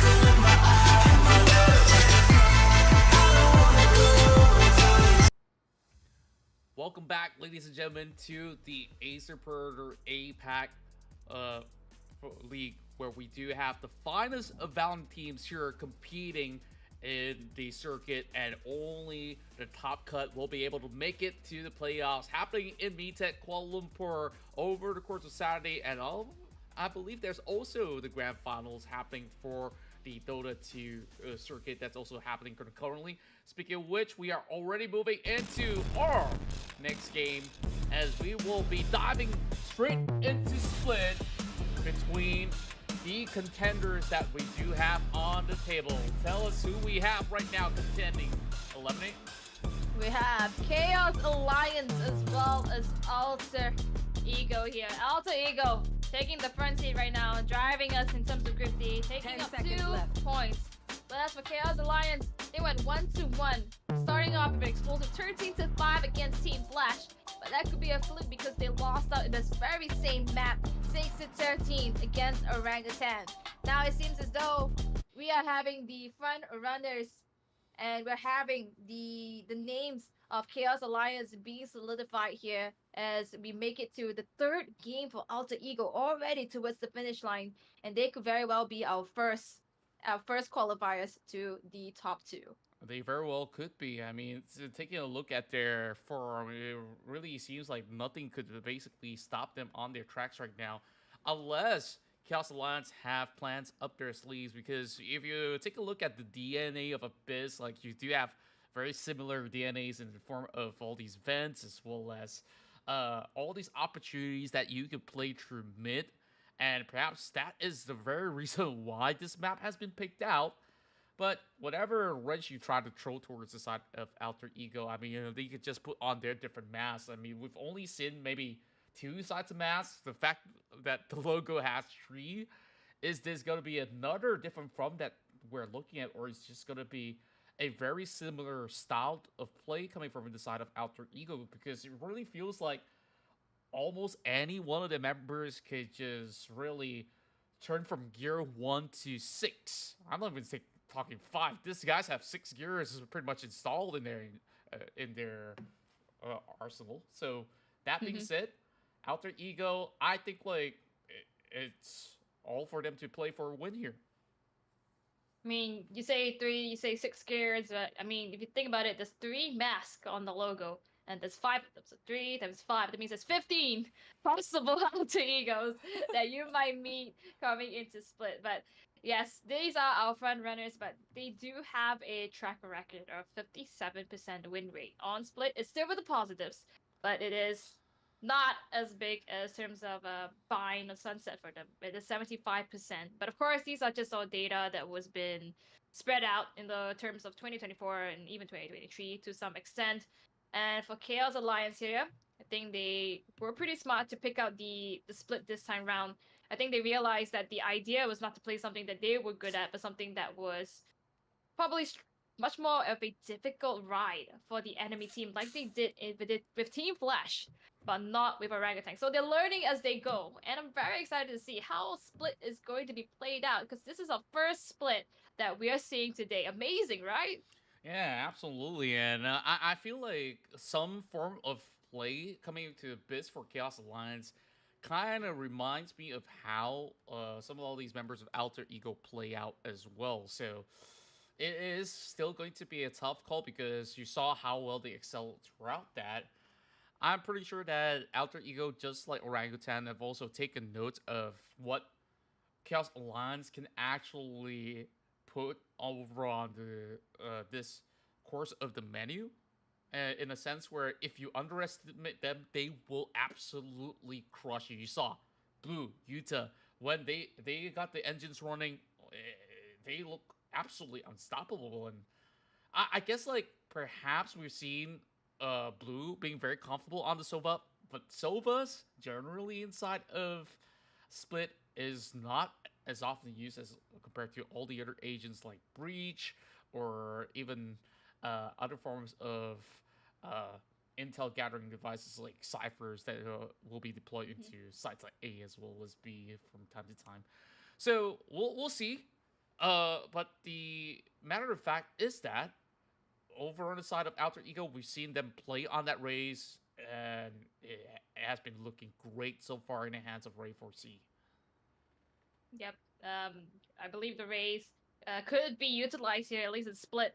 As for the Sova, not exactly a very common pick coming into Split here, so I'm pretty sure we see Blue just moving into another flex role. Perhaps the double controller could be useful here, or perhaps even a duelist if she really wishes to go so, because that's the only thing we have to work off, the fact that she can shoot. But what else can she play, considering she did play the Sova twice in a row now? Alter Ego has a lot to expect, but so far they've already celebrated. They've already had a great time in the beginning here at the second round. So I think this time around it's gonna be a bit lax, trying to have a game just for fun on its own. But one thing for sure, like you said, there's many masks, as many faces on their logo, so we might be seeing something different as well in terms of their composition and agents. Seems like they're putting on a happy mask right now. We see it all smiles over on the corner where Alter Ego sits. Whereas, serious game phase on for the side of Chaos Alliance. This is going to be the most important game so far moving into this bracket with 2 losses. It is a little bit gut-wrenching to face off a very formidable side of Alter Ego at this rate of a matchup, as we will eventually get our way into the drafts. You know, we've had that conversation about viability of Sova. I mean, who knows? Blue might just be our lineup queen. I've seen just about enough TikTok on how many potential lineups you could basically bounce of, like buildings and walls and signboards and you name it. They kind of got something for those darts as well as recon boats.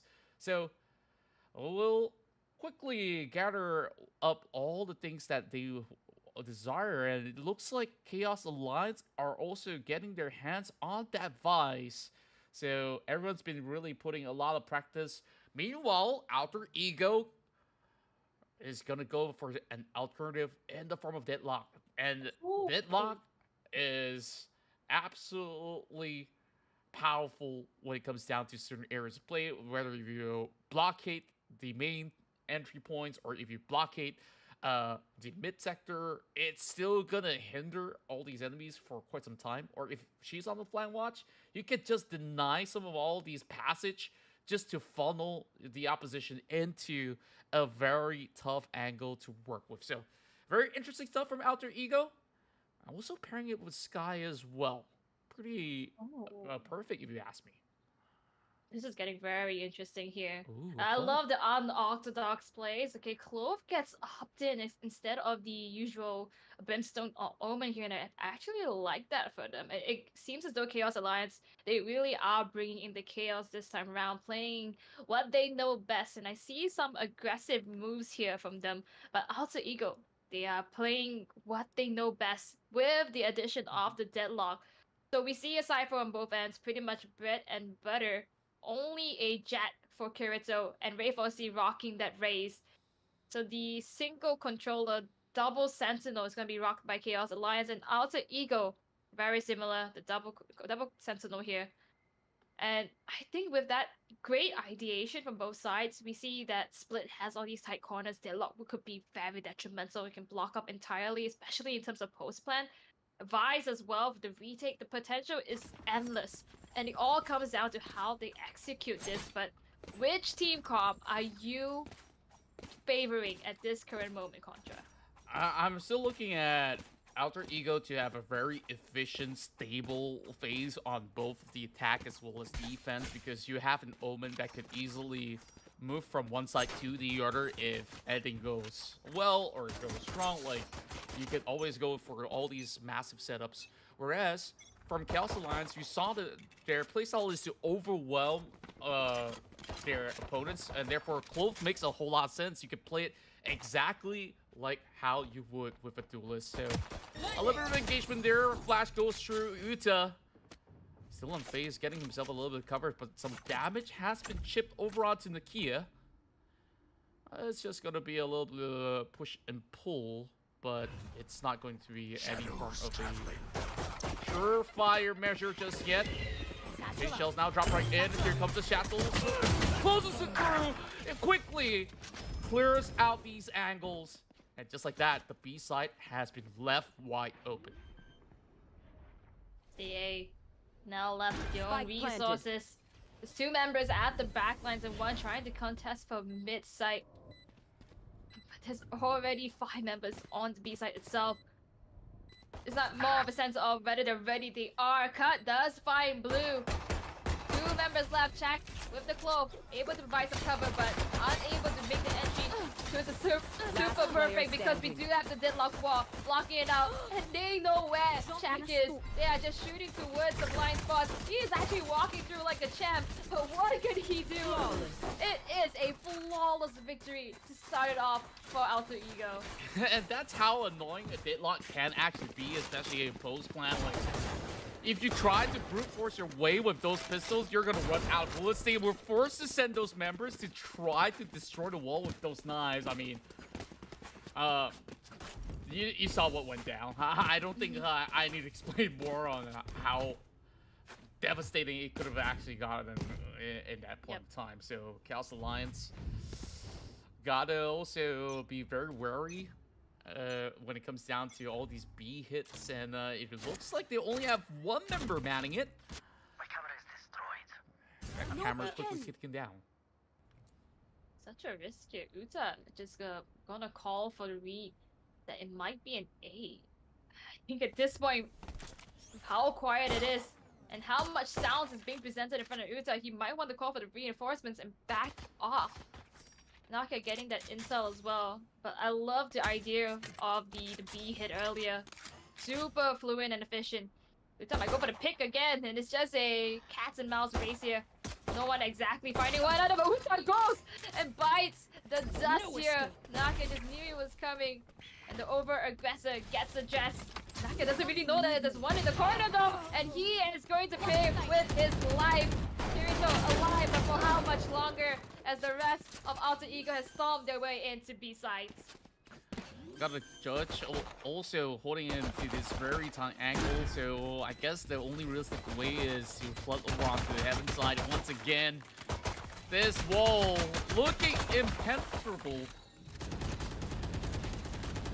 While they tried to take their time to shred it all out, they did manage to take it down, but those bullets in the chamber is slowly getting cut off with the cameras being set into place. That's going to be a full swing, and Blue has got a surprise of her own, bringing that shorty to play. Unfortunately, just picking up a ghost. Not exactly the gun that she's been eyeing for. Makes her way into B side, doesn't quite find any exit frags. But at the very least, does pay with her life here. And that's gonna be the eco round. That is going to be Chaos Alliance. At least taking down 2 members of Alter Ego. That's gonna be the consolation prize as they move forward here, now having the full guts. And by the way, guys, if you guys see what's on the right, I think we talked about this a few times, but we haven't talked about it enough. The Intel Core Ultra 9 processor on the Predator Triton.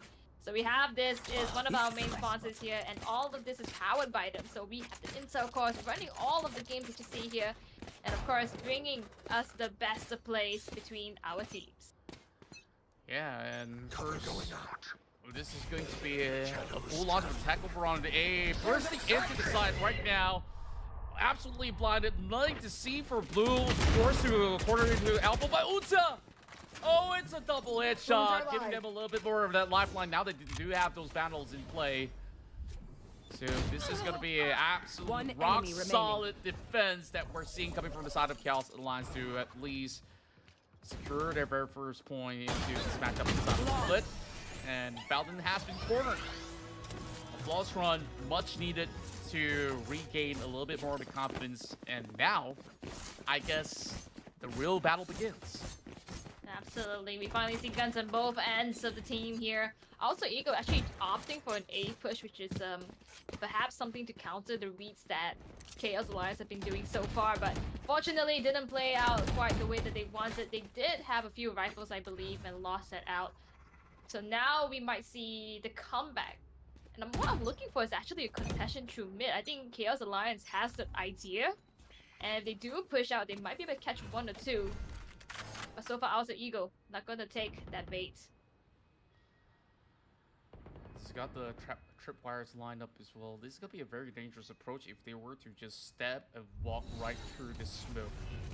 Dropping us. Well, they're gonna come in with something of their own. They've already taken notice of the wire, but it is not gonna be destructible just yet. But they will be eventually finding in the corners of these walls.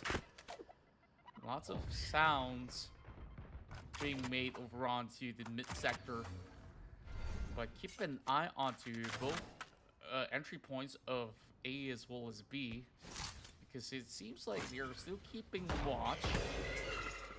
Seems like Uta will be able to understand that there are members wandering around the main doors. Like, oh, Rito with a fadeaway. Now has to actually pull all the way back and be a hustle, looking for another target. He left another multiples, going for his mark, and will he get it? It will be taken down. And now 1 for 3, and yet again, it will be in the hands of Chaos Alliance. So Kurito buying so much time for his teammates there, holding down the fortress that he has built in a quick shift up in B. They just couldn't find him. He just walked out to the middle and was fighting up as much as he can. Of course, thanks to the like of his teammates as well that has paid with their life, but bought enough time for the reinforcement to come in, the rotate to come in and take down the likes of Alter Ego. Now we are equalized on the scoreboard. 2-2. I mean, it's been a pretty long day for both of these teams out there, but we gotta commend the form of aggressive pushes coming from the side of Alter Ego so far has been read very well by the members of Chaos Alliance. And There. I guess it's just a little bit of chip damage being done to Ray, nothing too substantial just yet. But they got to be very careful about Kirito because he's on the watch. He's got those angles, looking for that double. He gets it. 3-4. It's an ace. Did not. By Belden. They're going for an upgrade, but how much more can they actually catch out? So this is just going to be a very close one. Still salvageable for the side of Alter Ego. Just got to win this one out, but it's over and done for. So they are on an absolute roll. I wish we had a highlight system because I would love to replay that in slow motion. It seems as though everything was being played out in 2x speed. Kurito just 1 step ahead of everybody. Very great and sharp mechanics displayed there. And no wonder he is the dedicated duelist for Chaos Alliance. And no wonder it's called Chaos Alliance, because you get to see that sometimes strategy is being played out, but sometimes it just comes down to gunfire. Yeah, he just overwhelms them over onto the mailbox funnel. Now, he's also going for a very wide peek out of B main. Is that gonna see him bite the dust instead? I mean, this is a very risky play that we're looking at from the side of Chaos Alliance. But take a look at mid. That's 2 members right through. But it seems like Sure has already blockaded that path, forcing them to just fully commit into A. While Chaos Alliance should have gotten all the info necessary, and eventually the flank will fall into place.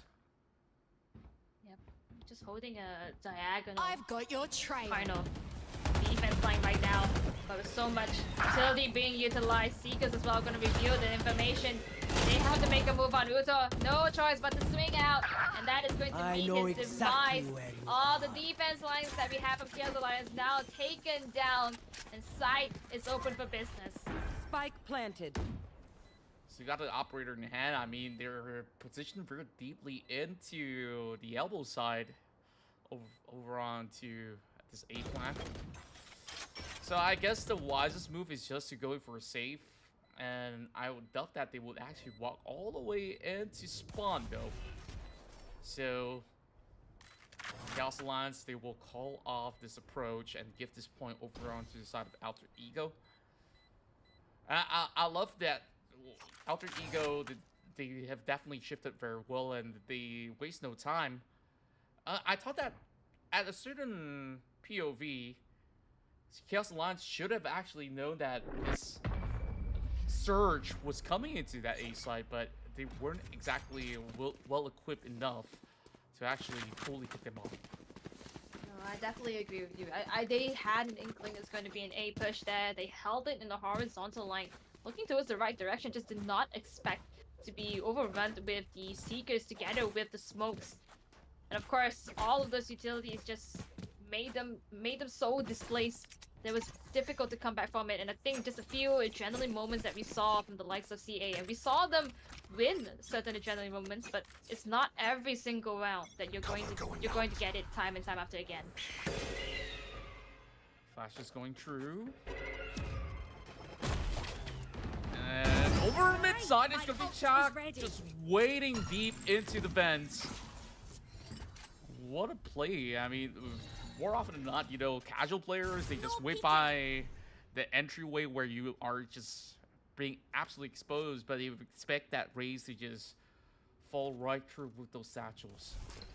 They hurt the camera somewhere in between, and they're going for a big flash. Nakia unfortunately gets blinded at the very same time. Does not hit the mark, but will eventually still secure the double. Listening. You're on fire here. So much utility to just deny space for the retake. And when the spike goes down, it's basically full stop onto the sentence. Chaos Alliance has yet to find the perfect solution to the retake. Most of the times it is just on-ground skirmishes that provides them the win. Now it's ever so difficult. No information whatsoever. Full utility. But what can they make do? 3 against 3. And that is gonna be the annihilation. Nakia finding a 4th kill. This could be a 5. And he's just gonna sit there as he waits for the ace to play out. He just got drilled perfectly right in. All timed so well in order to regain a little bit more of the Jocelyn control. Now, this is going to be a big round for the likes of Chaos Alliance. They invest yet again in another operator. And just look at how things worked out so well. I mean, that forward push which we saw coming out from the Kia, leading the fray, got blinded at the very same time, but the quick recovery, that response rate, absolutely impeccable. And it seems like Kirito kind of missed that window of opportunity to going for that slide. So they will definitely receive that intel while the shirt has already been baited out. So they're just gonna see if they would still be able to flush something in turn. But the funnel through the sewers, this is going to be a little scary. Here. Only a double stack over on A, and it is going to be swinging right through with a showstopper. Oh, and blue. Once again, so crispy. Showing how Valorant is gonna find 1 and 2. Amazing, because taking down Chak. He is down. He is alive again. Man-on-man power. 3-2. It is getting dicey. Cut, finding the solos behind the signboard. Unfortunately, Utah spots him, as well as Kirito with the operator. It is brawl after brawl, and now we equalize once again. This back and forth between Chaos Alliance and Alter Ego. Yeah, it really feels like they both have the same form of a hive mind mentality on how they really want to play out this matchup inside of Split. And it takes one to know one. Like, how Chaos Alliance have played things out back in the biz. Same formula being applied right now, whereas it feels like Alter Ego doesn't find that level of confidence that they did over the past 2 games. Moving into this round, I mean, it definitely has been a little bit more of a tiresome journey. It's gonna be Ray waiting on that very corner. Perhaps that Central would just bypass all these shures as well as the trap wire that's always been set up over the mid side. And he's falling true. Not really finding anyone at all. Where are they going to be taking this spike? They're definitely trying to see if the rest of CA would lose their patience trying to hold some of all these angles, but very likely not. They're just not going to fall for any cheesy tricks out there. They do have plenty of backup over onto Heaven. And this could be a that golden moment. Nakia gets it. Oh. Dark Tides and oh yes! Back and forth here. Kenny drops the operator on the ground. And it's all hell's breaking loose. There's just no way that they can actually get all too much done right there. 30 seconds left. That double stack. Spike planted. Once again, overwhelming them. Player standing. All eyes now on blue. 1v3. I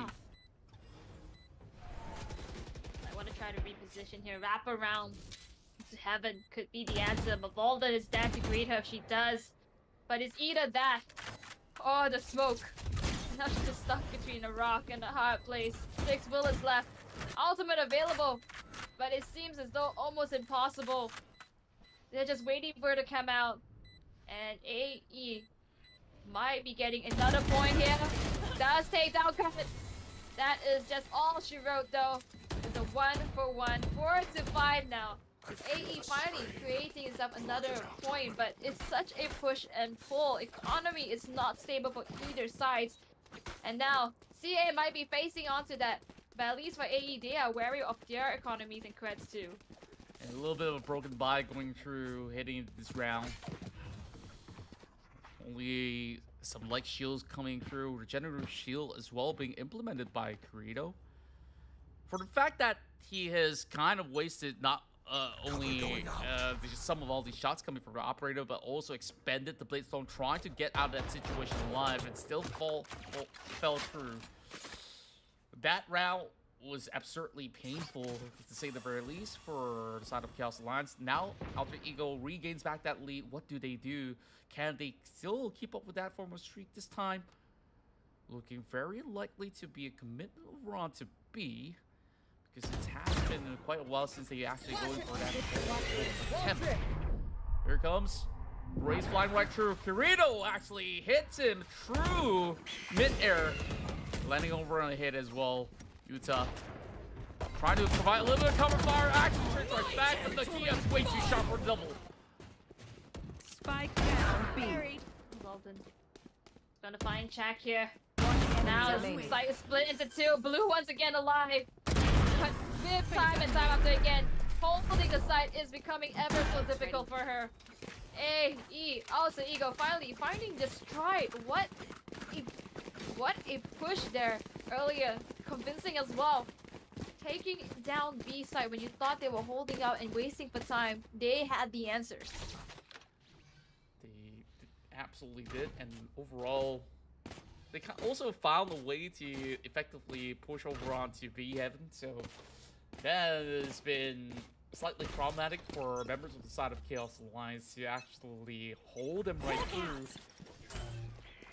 Therefore, they have committed those 2 members stacked up over onto the back corner map, whereas a very quick plane shell, and here comes a big dive bomb with the little shorty, and just cuts right through.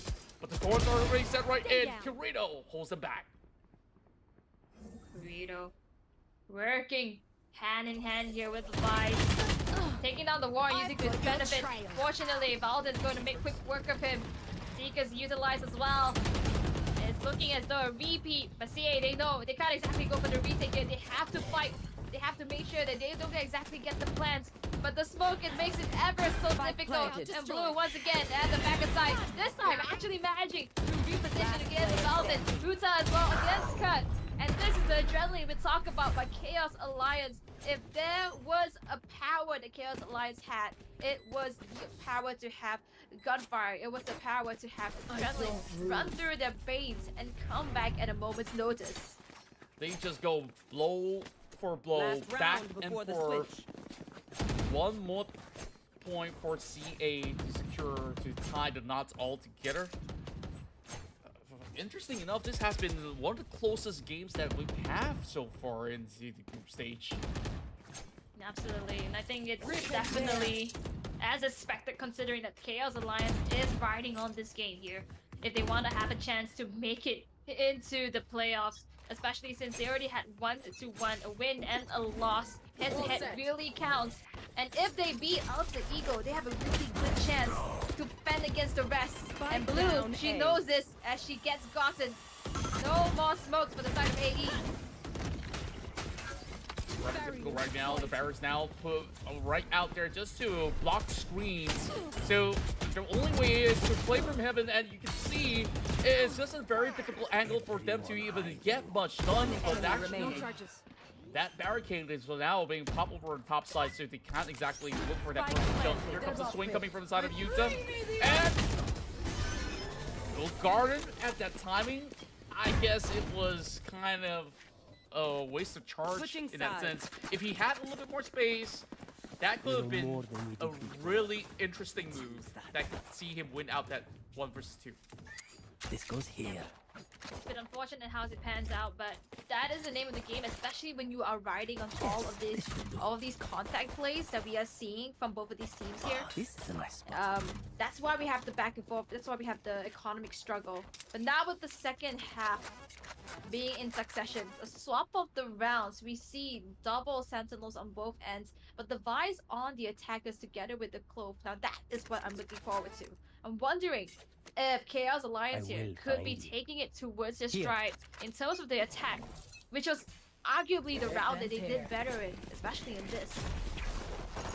Here comes the full swing, trying to actually get something out there, but running out in the open isn't exactly the best possible stance when you're going up against these members of Alter Ego. Just like that, trick fits. Still have 5 members remaining out there. Tough call, tough luck. Chaos Alliance Sound sensor out. will have to find a miracle to get this pistol round going for them. Yeah, I might have spoke a little bit too soon, but like we said, we had the replays available. It's on the stream. Chaos Alliance doing the same strategy that they did against Team Flash. It would work the first time round, but now Alter Ego, they know better. They were expecting it, taking down 3 members of CA. Not to mention, Blue is now at half HP.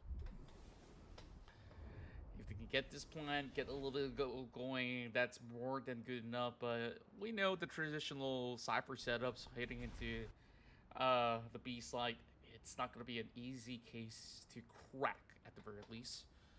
30 seconds Spy left. Cam just a little bit off of their field of coverage, but maybe they would be able to just Cage trigger. get everything perfectly lined, and it is all for cut in this flawless run, starting off the second half. Oh, according to plan, you can't just run into A site and not expect them to retaliate, especially with a Nokia on the other end. Deadlock, with those walls, you have these goes smokes here. as well from Gotten and a Valden. All they needed was one cut to take down 2 members on B side. They were ready for you. That goes there. And now, it's gonna be the anti-ego. No buys for Chaos Alliance, just mere shorties and ghosts. Hopefully, they can make something happen. Flash placed. Not ready yet. He's dashing right into the side, about to actually go in to pin one down. Now he holds out Kirito as they blindly tap over his smoke, bringing one down to 15. Absolutely dangerously low. But since they do have the Sky, they should be actually getting the heals right through so that they could just last out a little bit longer in this form of duel. Well, the first few times we actually see a little bit more of a control on top of Ravs instead. Meanwhile, Valden will be able to spot that sneaky little Vise who's hoping for a flank angle. Uta out. Out down to mid. Both entry points could be skirmished up here. But if they really take the bait here, 40 seconds is left on the clock, 45 seconds left on the clock. And little advancements has been made for CA. Much health available, but that's the regenerate already used up. They have to go in blindly.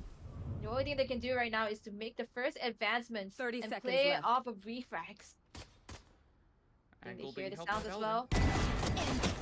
Oh, and Valden takes out one. Everton Blue might be able to make a breakthrough into B, but cut. The man, the monster, the final boss, doing a wraparound. Here's the One fight. enemy Takes it remaining. down, finds the other, and it's all simple work for Cut. Oh, so clean.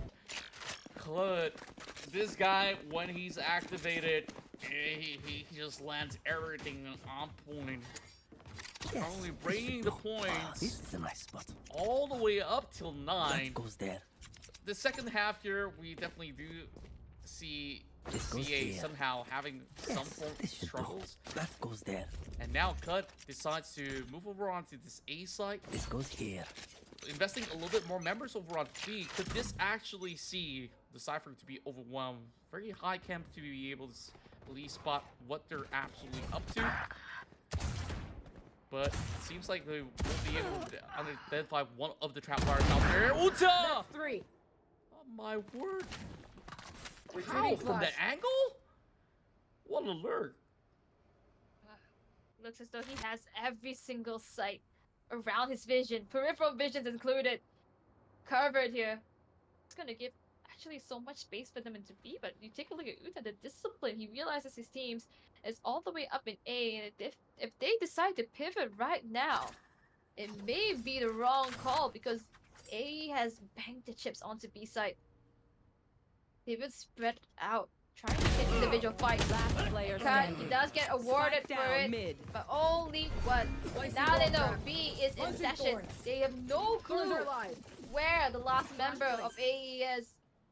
In fact, they're actually hunting him down Spike in mid, planted. waiting for the rotate when he is up in B main. This could be the opportunity out there. Aiming for the head, gets one. And it seems like he knew that it's either over on heaven or the bottom corner of hell, but that angle is so hard for him to actually get a clean peek after all. So it was close. No cigar though. 6-9. This What is are a nice spot. possibilities here? That goes there. Chaos Alliance. They need to find a win in this round, else they'll be absolutely broken. That allows Alter Ego to just smoothly seek that 11 corners out there. So this needs to be as clean as it gets. But it seems like Switch is being set to play with either Pain Shell or even the Boombot to be holding them back. And oh, they got even more. It's going to be ready for C that clips onto the sky. This back and forth here. Yeah, AE knew that they didn't have the guns in the previous round, so they went for the risky play. This time, they're gonna go for something a little bit more safer here. Except for Gotten, he did take the orb. I think he spots out Uta. Could possibly just teleport into safety here, but Uta is trying to press on to the aggression coming in from Gotten here. Kyo comes through, so everything has been patched up. Uta still at the point, and even with the wall just dismantling his advances. The team, no choice but to watch him fall. And now try to make it One enemy a push in. remaining. But Valden's gonna find you. And with that, could not even make their way halfway through the point. Stop at the very beginning. There's this no need for the deadlock, enemy this to Nokia suffer. has been Kill proven them to be fast. such a nuisance to CA. Yeah, it's just so elusive. This guy, he's just doing everything that's perfectly fitted for the team, and he sometimes puts his life on as well to get that clean advantage. So Chaos Alliance, they love to play in layers where they try to flood the members of Alter Ego, but it seems like it always boils down to that one couple of traits that they could not really match get. So Alter Ego, I think them being in the driver's seat here, they still could not be complacent. So this timeout right now being called. Understanding the severity of the situation. Only a few points needed necessary for the Indonesian squad to make their way to the playoffs. And about Chaos Alliance right now, I feel it's all about at least taking the pride with them that they have still something to offer when they play in international stages, and perhaps the right time will come. But after all, you know, off season sometimes you don't really see too many teams putting too many hours into practice scrims. So maybe, you know, down the line, a few more months down the road, we might see a very charged up Chaos Alliance. But right now, a quick push up the ramps as they're going for a fast A. Fast A indeed. Take the timeout. Just got them off the seats here. Waiting for the time. Smoke's gonna dissipate in any moment, and Gossett might be in the guise of it, but the Boomba does alert him all the dangers on the other end. Goes for the spray. Tags out. Tags them out all the way down to at least 20 HP. And at least for the Clove, it's looking even worse. It's looking grim even. And they might have to change the directions. No more A push. Might have to look into B. It seems like a little bit of a stalemate right now. Bar comes up, Nakia tries to see if he could actually land a couple of tags at the very same time. Thorns activated. This is definitely going to make them think that, hey, it is going to be beat middle, but they're still moving over on to mid. Take a look at who's there. There is Velden! It has to be him with that double. A couple of shots now whipped through by the side of Utah. 30 seconds left. Last player standing. Not just he managed to spot him out, it's just a split second too late to actually go in for a refact. Down to Boo. Believed it should be able to finally get the plant down. But there's actually not enough time, perhaps. 10 seconds left. Come on. Oh man, those fires don't help at all. I guess you still get a couple of creds from doing so. That is just a consolation. Blue goes down, and this is the alter ego that we saw in the previous 2 rounds. Now finding the stride. We thought it might have been shaky, but the push and pull just seemed to be a fake in the very beginning. Now we are looking at a 4-win in the second half. KL's Alliance cannot seem to find their footing. Could be struggling here, although they have the Vice, although they have the Cloak. Characters and agents that are aggressive by nature, but couldn't quite make an entry point. And especially dealing with double sentinels right here could be a little tap annoying when, especially when you're kind of behind, where you still have to peel through layers and layers of all these form utils. Cage triggered. So shots now fired up, therefore calling in for my Cage eyes are down. already, alongside with the spy cam being removed from play. But take a look at the rest of the members of Alter Ego on how confident they are to just sit back first and foremost. And they're playing the close right in. Is it time for a quick rotation, perhaps, for the rest of Chaos Alliance? Seems as though the ideas that have come up haven't exactly been working towards their favor. And it might just be a force of hand to return into B-side from the mid. This time round, they realize there's actually no one up onto heaven itself. They might want to go for a sneaky wrap around, and Uta is actually leading the charge perfectly here. Slow walking his way in. If he turns to the right, he was here. Oh, Boston in the middle of no man's land, and B-side is now cleared and open for business. AE has to make the run through. Retake is now in succession. This could be the hopes and dreams for Chaos Alliance. They just got to execute this perfectly. They still have to steal Garden. They still have the Seekers to be thrown out if ever the situation gets even more dire. But here comes all the swings coming through the rest of Alter Ego. They manage to go in for the trades, and eventually they find their mark, getting the 7-point in. A few more rounds to go. I think it is still pretty much achievable for the time being. finally finding a breakthrough This goes through here. the defense lines of Wow, AE. this is my spot. We had Chaos Alliance walking through up into Ram, making noise, and just because of the pattern that we see from CA, AE thought that they were going to be staying, but no. After leaving mid open, they waltzed their way through and found their way to wrap around the likes of AE's B defenses. But it happened once. Will they fall for it again? And if not, what is CA is gonna do?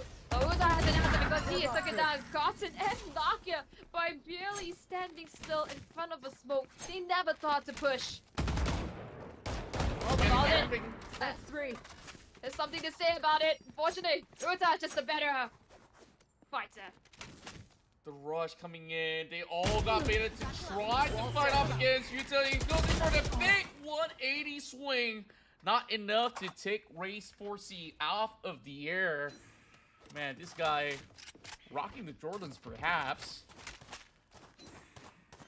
And just like that, that space created by Yuta, that triple has done so much for a back-to-back successive hit. But how much damage can they do from inside of Alter Ego? Pushing through screens. And I guess like the smart call here is just to give them the spot and just go in for the save. Yep. I think time is not on their favor, nor are the numbers right now. I think Alter Ego, they realize they still have rounds to spare, and this is just one round they don't Camera want to taken give out. for. Slow and steady is the name of the game for Chaos Alliance. They realize that they have to use every single brain cell possible to work together and make the decisions that actually matter and count. So far, it's been paying off dividends though. 8-11, slowly closing off the gap. It's at 3 points up onto AE. Only brought enough for me. Very steady climb. All calm and collected. And this time it's going to be Alter Ego that calls in for this timeout. I think it's just perfectly called right now while they still have a number of set of rounds to go if anything turns sour. Of course, they need to stop giving a little bit of these leeways and the tendency for those jiggle peaks coming from Raid 4C kind of got him punished in some of all these instances as well. So it makes things a lot harder, especially when it's only one duelist that they do have being rocked up into this composition. So Castle Lines, now that they feel a little bit more on track, they can't rest on the laurels still, but Alter Ego are starting to form cracks on the defense. Yep, absolutely. I also want to commend Chaos Alliance. I think David also been coming with solutions, especially Uta. He is the most experienced here. Just noting the fact that Alter Ego as well as Chaos Alliance loves to play the jiggle peaks here, the wide swings at a sudden moment. He stood his ground and managed to turn 3 members of Alter Ego towards his favor. That created such a big rift and such a big opportunity for CA. He's been leading the charge so far. Looks as though he's trying to replicate that once again, especially on the Vice. But let's see how this round plays out. A lot of huge ultimates available for Alter Ego, but they're on eco mode though. Can see if they could actually connect something out here. The shares a glimpse of Lakes. Shadows traveling. Tries to play it a little bit more defensively at the meantime. Tough angles overall.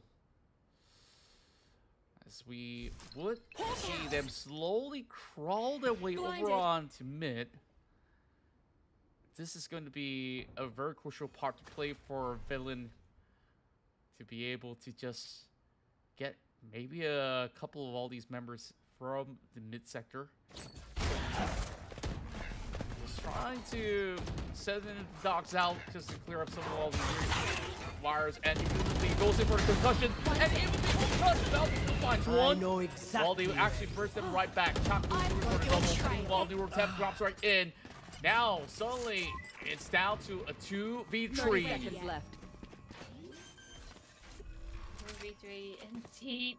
A similar song that Alter Ego once played towards Chaos Alliance.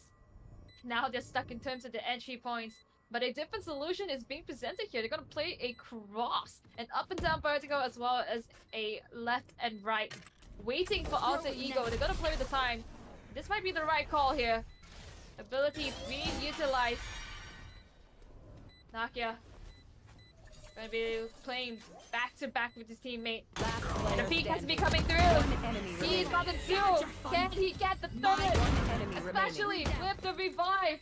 Time is ticking. Not And today. the time might just not be enough for Nakia to take it back. 9 to 11 on to You know Jack. what we should do? Is this the 9-tree curse that is still intact for 2025? Oh boy, I guess some things never change. I mean, now that they do have all these weapons back on track, you finally get to see members on the side of Alter Ego going for the operator. It's been a drought of rounds, and seemingly enough, the rest of Chaos Alliance, once they do amp up the firepower, once they do actually go blow for blow, they're starting to actually get the rhythm and flow of what Alter Ego is trying to offer so far. A little pressure over on the rounds. This cover comes just in the nick of time. Double satchel rolling right through showstopper. Unfortunately, not hitting anything at all. Valorant does cover his track though.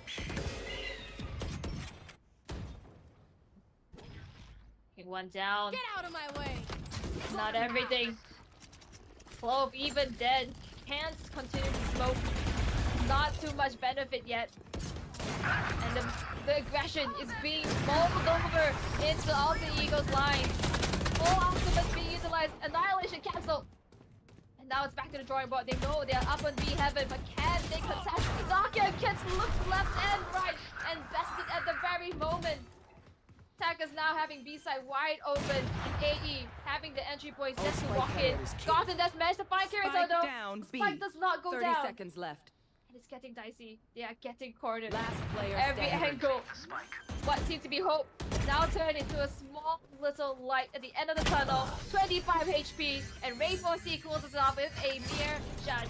Alter Ego bringing themselves to match point. This could be their moment right now to seal off the fate of Chaos Alliance and also to book themselves that coveted spot for bigger prizes out there and perhaps challenge Team Secret for the throne. Alter get a Ego. drop? Sure, they say that Thanks. all these sort of back and forth has kind of costed them here a little bit more on this second half. But looking for the Cage trigger. playstyle that they've been playing, they could just basically rinse and repeat and you just exhaust members of the side of Chaos Alliance doing so. Pesky wires kind of holding them back. I'll definitely take notice on what really sticks through the wall. But if we were to actually see, Mercy could be eventually flanked. While it is going to be ready for a C that comes a little bit late for its spawn. Here we go. Cut finds it. Grenade! Gonna open it up, taking Cage down the trigger. Cypher. Where is Gonna push the bomb actually. Knowing that there is a body. Taking the neural theft opportunity, it is huge. Now all members of CA, they are pinged out. And we already see a flanker coming through Holden with an operator no less. Just in case. Gonna keep them pincered, giving information to AE. But Ray Fossey, he takes the brunt of it. Uta made so much wonders for his team earlier. Now, leading the charge. Kirito as well, 30 gonna find seconds cut. left. They take control of heaven. They take control of the main area, but Nakia at the enemy back of remaining. sight. Does so much for his Strike team. down, And A. with just a mere guardian, Defenders a win. 4K on the deadlock. We see Alter Ego going 3 for all of the games they played today in Group D, besting out Chaos Alliance. This is one of the hottest teams on the block, and for very good reasons. And you can see the flare coming in from Nakia, just styling on them on the very final moment with that Deadlock's Guardian. Impeccable. Wow, I can't wait to see what more does Alter Ego have when they do make it true? It's going to be clean 3-0 streak, undefeated here in Group D. We talked about the Group of Death. This has been the team to challenge them to the brink of it. And that's it. I guess that we still have another game to go before we actually seal off our group stage run. And then, over the course of the weekend is where we will see all the victors or the top 2 teams from each respective group to be emerging into the equation.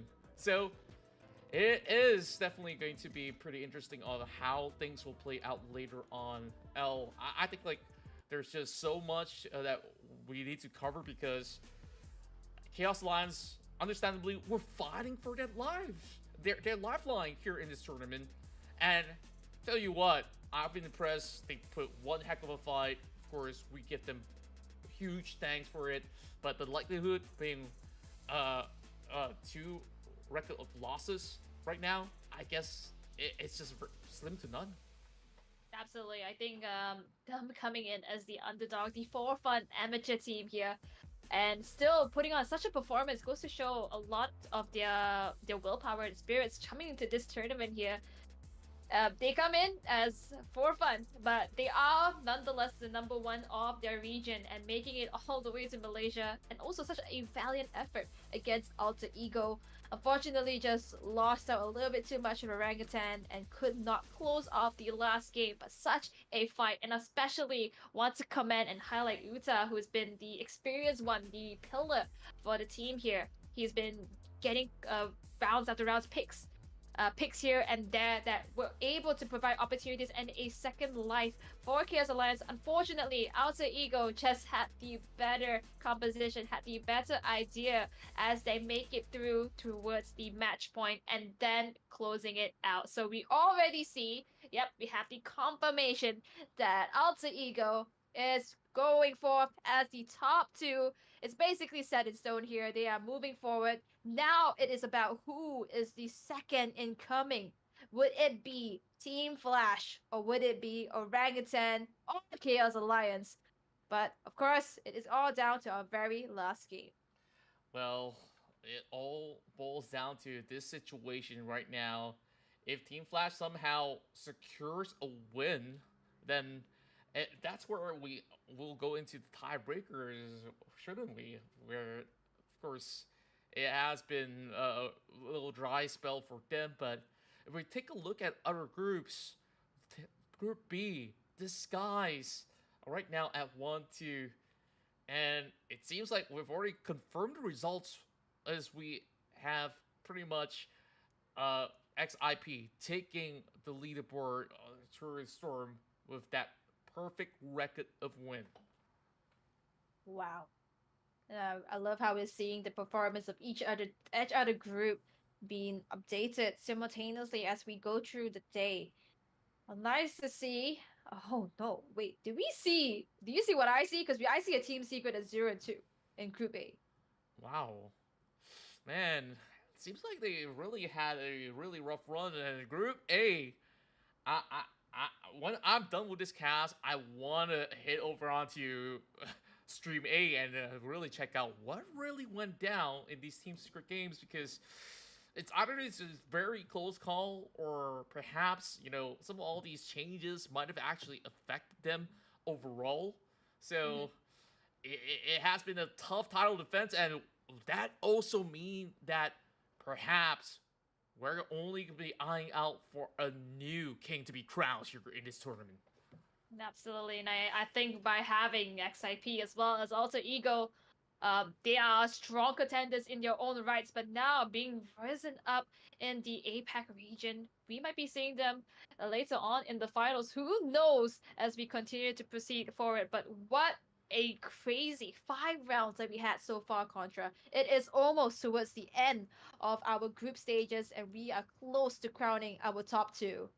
That's right, and of course, that being said, we still have another round to settle here inside Group D before we make it all official. So it's Team Flash versus Orangutan, so you definitely don't want to miss all of that action. So L, I guess like we'll take a couple of minutes, and then when we do come back, we deliver you the final match of the evening to conclude Group D. So first, stick around, or you can always chill on all the other streams, and of course, do ensure that you hit subscribe or even follow all the social media platforms from Acer Predator, because they deliver you all the wholesome goodness here, all powered by Intel.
Look up at the stars, see us in the sky, cause the night is ours.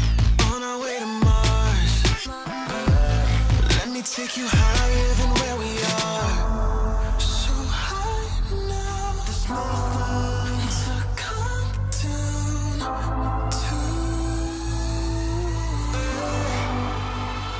Have you ever tried to fly?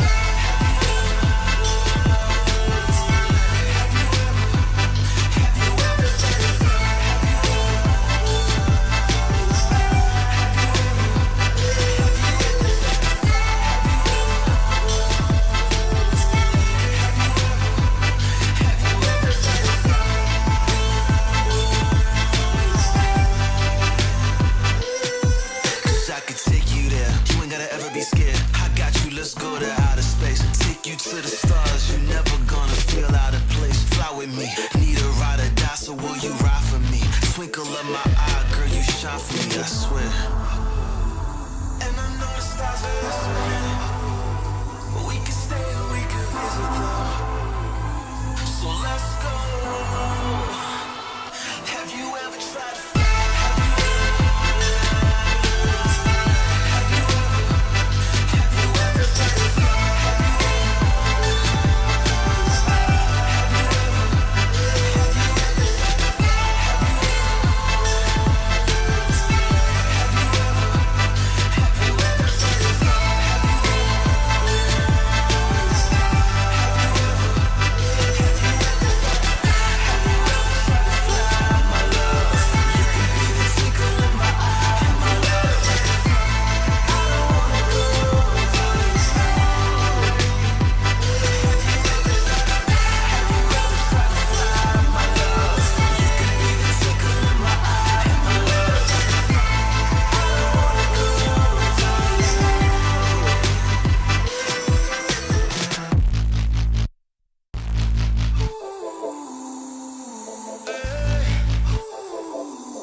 In the sky, cause the night is ours.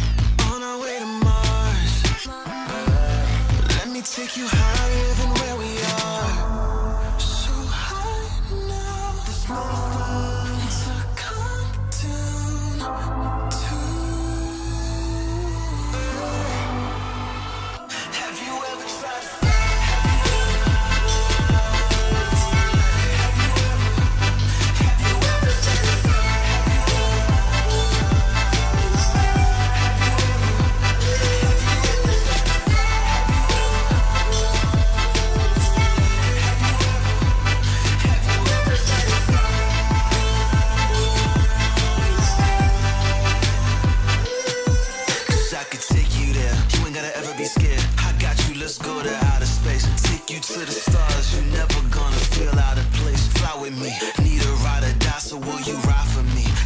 of my eye, girl, you shine for me, I swear. And I know the stars are listening. We can stay or we can visit them. So let's go. Have you ever tried to fly? Have you ever tried to fly?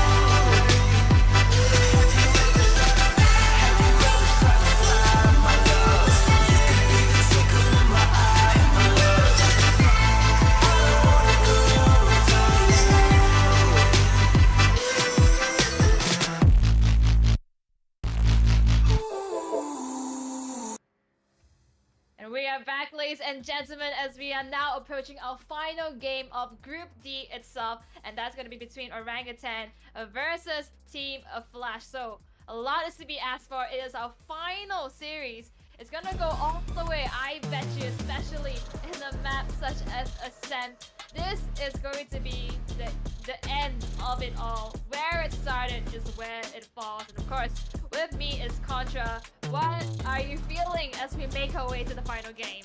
Well, it definitely has been a very long day for all the players that have been on board. Whether it was game time or non-game time for them, like, it does not matter how long you rest or how much you played so far.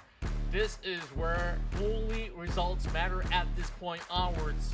Who stays, who gets sent home, as this will be the final match to determine how this whole bracket's gonna look like, and then only another team will be joining the ranks of the likes with Alter Ego to make it to the top cut. We have Orangutan on the board. At least that they will get that huge, massive victory from that last round to be able to once again put in some high spirits. Who moving into this very final matchup up against Team Flash, who are on a little bit of a cold streak at this moment. Yeah, it seems as though Orangutan is in the favorable seat. They did go 1-for-1, as opposed to Chaos Alliance going 1-2, and Team Flash now at a 2-defeat loss. Even if they get the 1 point here, they're just going to equalize every single team, and then it's down to the points. And if we talk about points, Chaos Alliance is actually leading at 28. Yes, they played a game prior to this, but with that total numbers, Team Flash is at the back end at 11 points. So it most likely is between Orangutan or Chaos Alliance.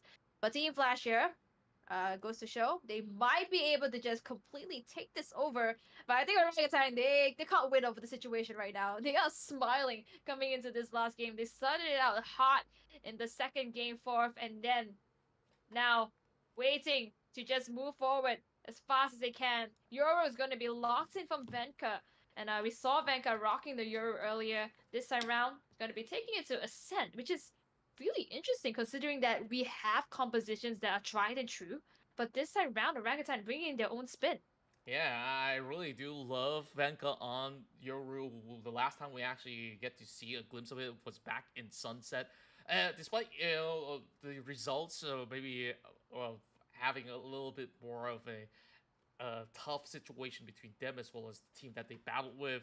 But Venka has always brought back a lot of intel when he does have that dimensional griff up in their hands. And even when it comes down to other situations, especially the ones that they actually play Turret Biz, that's where they've actually found success. Now, they're still deciding what else to pair it with. So typically, some teams would like to go Sova. You can also replace that with KO. And from time to time, you know, either a bridge or even a killjoy could actually be something that's going to be able to provide a huge AoE control of a particular side. And they're just going to be going in with Deadlock as well as Silva so that they could just have those heavy control on that defense with that double Sentinel. And on the attack, we will expect DC to really pull in some strings from some of all these cheeky angles. This is very, very interesting here. Having the deadlock as well as the Euro already introduces such a different aspect coming to Ascent. And, well, Orangutan, they did play the Sunset, which is not Ascent. But in my books, it's similar enough. And they didn't do exactly the best, but they did bring it up to an 8 point against a 13. So I would say they have pretty much the bread and butter coming into Ascent itself. But Team Flash, they literally have the tried and true team composition that has been perfected over the years, over the meta, especially in the west side that we have here for Valorant esports. And now they're gonna be starting on the attack. A lot to be asked for considering they lost up 2 rounds already. Opening it up for the OGs, doing the OG strat of just corralling themselves together and working as a unit, walking as a unit. And Dorb is going to find Venkar in return. I think that's down at mid.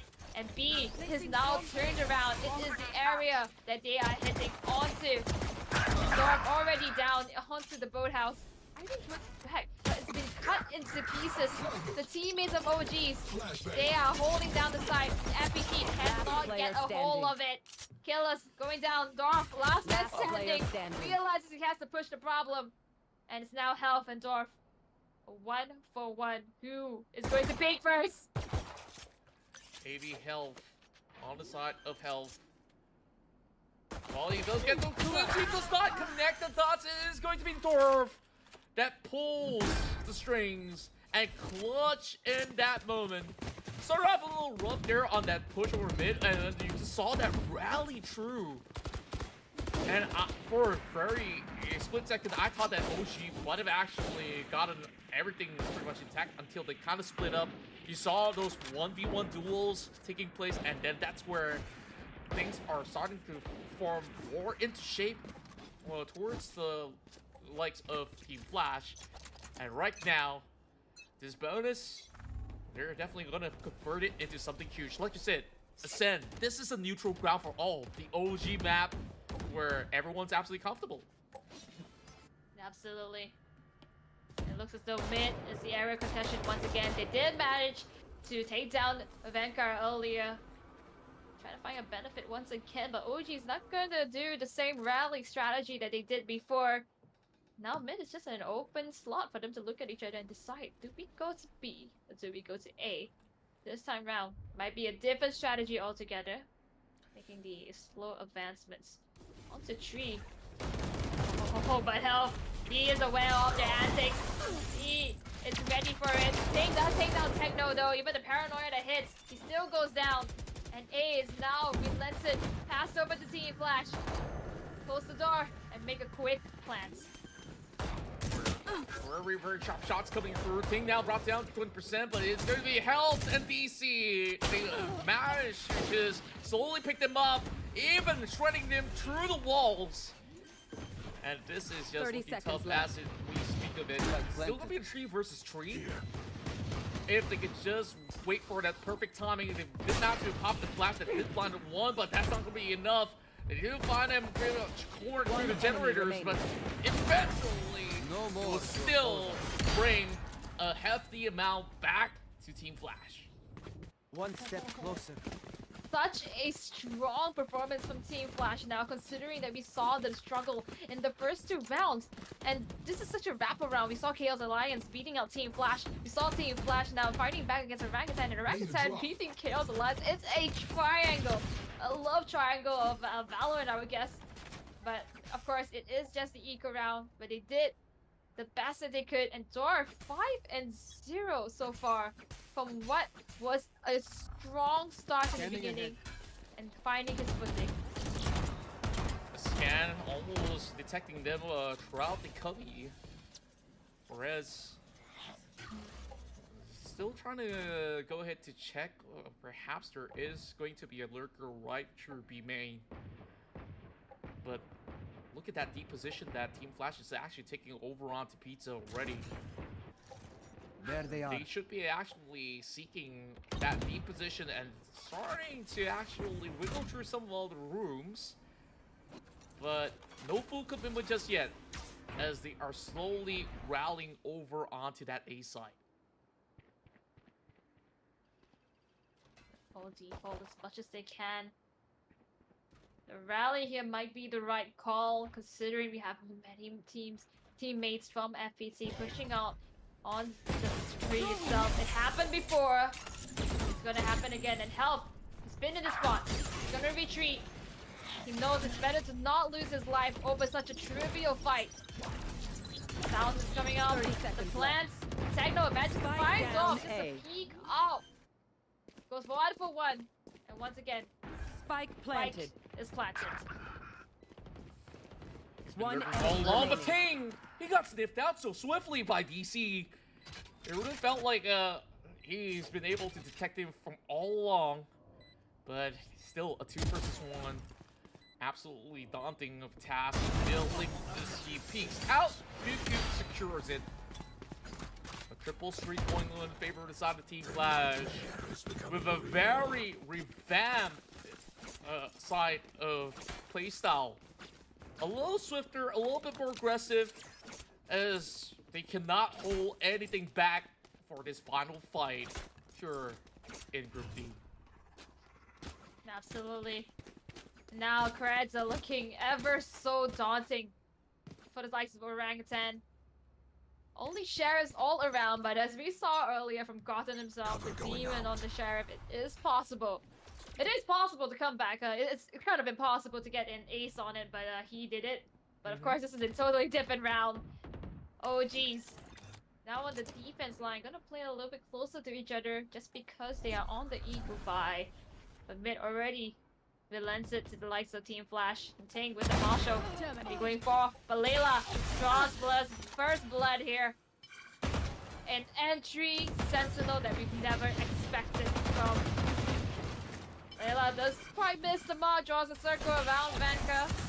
But that draws enough attention onto B site that mid is now making advances. But Ting gets caught out by Techno. Techno's really playing a great game so far throughout these rounds, despite them not really securing the points just yet. Takes out the shadows. Well, we take a look at the other side of the field. They've consistently got successive hits through the garden, and I'm Revealing area. thinking that they've left it unchecked for this very sole reason that they 30 are seconds left. already stacking. They're going for the drop, and it will still be a trade going down through. A. 2 versus 2. It's about a quarter generator with the spike being dropped, and the oldest right now over onto Player Team Flash, standing. but they go in as he does not have enough bullets, and that is not going to cut it with that Marshall in hand. Oh, and you thought OGs might be able to turn it around. The firepower was just not enough, and also the antics that's coming through from Team Flash. And it's just getting the better of them time and time after again. This time round though, they have the money. They have an Odin in the likes of Hoax, and 3 ultimates available. Neural Theft, that's gonna be huge if they do get an early pickoff, and the Annihilation on health. On tree, that could just displace the likes of Team Flash to make their push this time round. I love the timings of the push so far for Team Flash. They usually go for at least a single pickoff, and it is going to be the big guns that shred through walls, finding Layla right across. So they go in for the blind. This is going to be a very, very quick one coming through, but the Master will hold them by the entry point. Vanka taking charge, denying any form of movement coming from killers. And Hoax, he's still guarding over on mid-sector. Maybe the out drone that is being sent through to just quickly scan, but that is also being taken down rather swiftly. So I guess there's not too many options left out here for the rest of Team Flash. Oh geez, they managed to eventually put a stop to this bleed that has seen them lost out 4 points earlier, so they can start to get a little bit more. But let's see what Team Flash has in store for us. Absolutely. One enemy remaining. Oh, good Odin. Going through the meat grinder. And finally, getting a flawless round just to seal the deal as well. A point for the OGs, a rank 10. I think with that, just want to correct ourselves a little bit, Contra. I think we got a little bit confused there. But only the top 1 team of the group actually makes it. So this round, yeah, so essentially, we're actually looking at a match that totally does not bring any of these teams forward. But it is still a respectable match, a show of sportsmanship to continue playing forward. And we're seeing Team Flash actually step up. So far, Swarm grenade out. I guess when it comes down to how teams are fared against each other, there is a pretty much distinct play styles that we've witnessed so far coming from all these teams. But looking at this form that Team Flash have gained, despite losing a couple of all these rounds prior to this, has definitely see them absolutely wake up from that dismal performance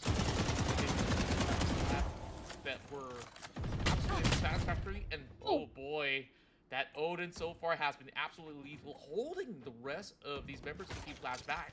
Cutting force calibrated for Such punishment as well. Vanka's going to find Dorf just like that. Now, a 1-4. Ever so slightly, could be step by step to bring it to a second point for all ultimates available. Just waiting for the right time to use it. not ready yet. Team Flash Cover going looking out. at A to be the area of contention. Smokes are in order, but with such a dicey entry, 30 seconds no left. duel is in sight.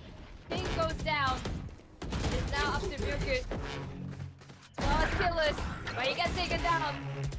Can't exactly see. Goes by the generator. And those ones by the tree here. And the Hunter Fury comes in. And unfortunately, Spike just not down enough A. wiggle room for One the likes of enemy Team remaining. Flash on that A push. Five dead. Taking a second point for the OGs for Orangutan. That was looking rather close. That was a perfectly timed suppression coming in from that KO. Killers, despite that immense effort, you saw how much time he actually bought for him to at least secure a couple of takedowns, but they were all funneled into that generator where they don't really have enough space to work with. So great job for the side of Orangutans to be able to expect those constant pushes. I think that these same style out of of my play way. coming from the side of Team Flash is becoming a little tad predictable by now. Therefore, OGs, they're just gonna go in for the direct challenge. A TP coming out just to get out of the way. There's still gonna be that trap wire that will now be removed by Ting.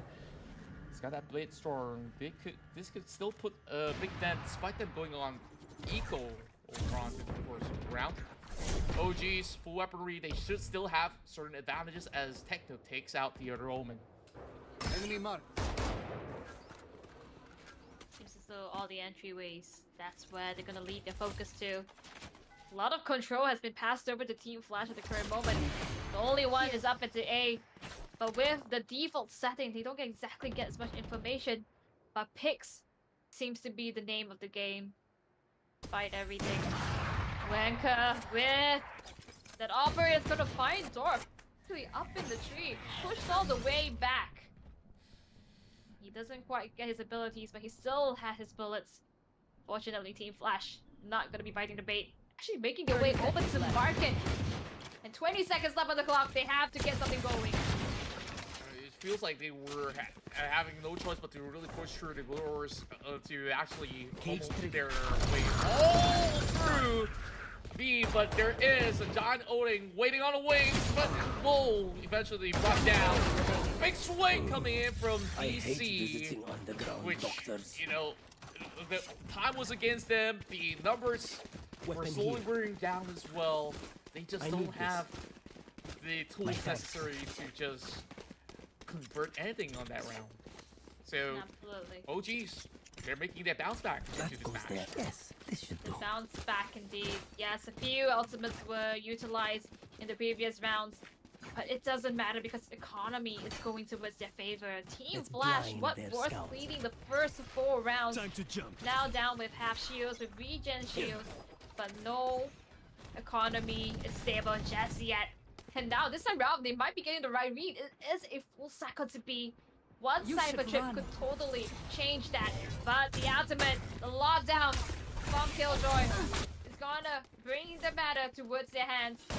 No push so far. Even though they had the lockdown utilized, the investment could just be for naught.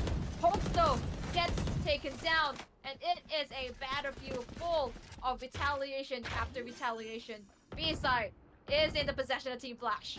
Flang is also coming through. This is where we'll see the Hunter Furies now pop right into place. DC managing to actually get the catch, opening a little bit more wiggle room for the rest of the right defense to push right through. Dimensional Drift now gets all the intel necessary. He goes for a shot, headshot, beautiful with the Bucky, One and enemy the rest remaining. of OGS follow suit. And here we go, 4-4. 4-4. The equalizer. Out of everything possible, it is 4 after 4, not even a back and forth. OG's finally taking stride in their plays. They realize they don't exactly have to make the forward action. Instead, let's play with the chips that Team Flash has been giving to us and make sure we cut them along the tracks. Working out well, especially with the two ultimates expanded in the last round. Yeah, they have no other choice but to really Listening. utilize that, or else they will be forced into another deficit Stay of strong. economy that will put a big dent to rank 10. So that was a vital win, Listening. but is this going to be another different form of direct strike hitting into A? As we do see two members Deploying shoving right drone. through. There's also a push right through the garden as well, while a 1v1 duel is taking place right across B main. It's gonna be a triple stack instead. They try to actually flush out this Killjoy, and indeed they will. Venka getting the perfect shot over onto Layla. Now, that actually leaves a lot of information that there are just a few members manning over onto A, so this is where Team Flash, they will just break right into the side. Ting on the generator, continuing his pursuit. Down to heaven he goes. He is hiding down Spike like a planted. cockroach. Not sure if OGs catch wind of this though, but they are going for the wraparound. But the wraparound is also getting wrapped around. So it is a moment's notice whether they're gonna find each other. Ting in the middle of no man's land, but he does manage to find Venka, Last taking down the player operator. And right below him is Health that is going to swallow Hoax up. No retake for OGs this time round. Beautiful execution out there. That full commitment was rather interesting on why OGS went in for that full pursuit. Maybe they were buying that they're going for that direct B hit again because of how effective it was for them to just claim that site with all 5 members into that funnel. So the moment that the kill chart drops, they know that, okay, with the amount of information that they gathered, it's only going to be 2 members manning all over onto A. They know that their chances on that 4 versus 2 is definitely very, very easy for them to just overwhelm the numbers deficit coming from Orangutan. So I guess back to the drawing board we go. So what do you think needs fixing here for OGS? At least for Orangutan, I believe that they kind of have the right idea here. They executed out in the previous rounds. I think a little bit of a switch up in terms of where they're going to be positioned is the key, because we do see Health staying around the tree side. We do see the likes of B sides being at least helped by either Techno as well as Hoax, or just left alone to his own devices. But if we do get a switch up, I believe that different types of areas could be swapped around with the control of the members. And I think that's exactly the surprise that Team Flash does not expect from OGs.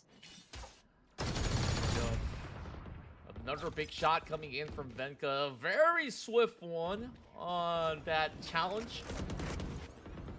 Not having that duel is just gonna make things a little slower on this offensive approach. Marking onto the target as well, so a little tough for them to actually bypass any from side, especially with the tripwire also set into place. And that is gonna be a recon dart that does connect. It's just so annoying to actually deal with ciphers that place all these awkward camera angles, and oh boy, we've heard another big shot out there, but it is going to be Dorf going with the double. Could be huge. Taking down member after member, no more Cypher to get the intel, especially on the defender side. It's gonna be crucial, but no advancements, no plans has been made just yet. In fact, Spike is being slowly delivered safely from the back of site towards A. But 30 seconds the other left. end, Tree does have some traps by help himself, and he is fighting up Layla. He does manage to get the readjustment here. And now, main is where the focus should be turned onto. Smokes Spike everywhere planted. though. And Health doesn't even go for the reload here.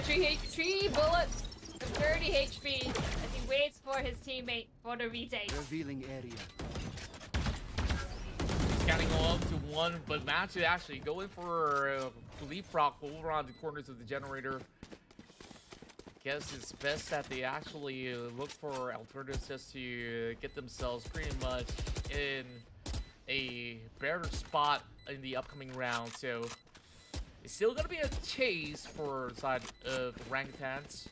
So at least bringing these two weapons back gives them a little bit of that fighting chance. But I guess Team Flash, they found a little bit of that formula. All they really have to do is just to get all this form of information on each They respective demand a side, fight. and then they can Who are we to just disobey? make a firm decision on where exactly to strike. Yeah, and a lot of to be asked here from Orangutan.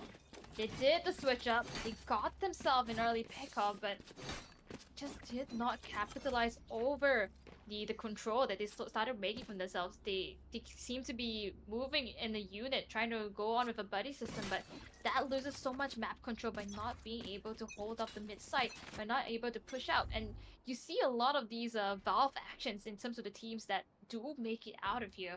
Unfortunately, I think Orangutans, if they're not able to do it, they might not win this round. And that's exactly what I'm talking about. Benka goes for the aggressive push out, finds out Buku. No more controller.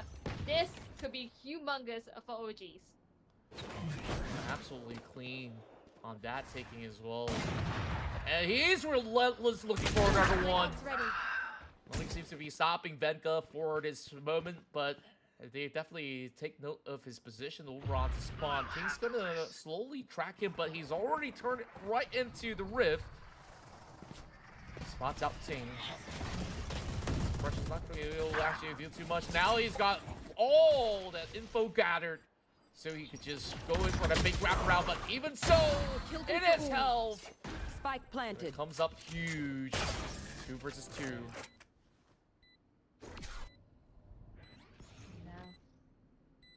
Low entry points being taken over by the likes of Health and Steam.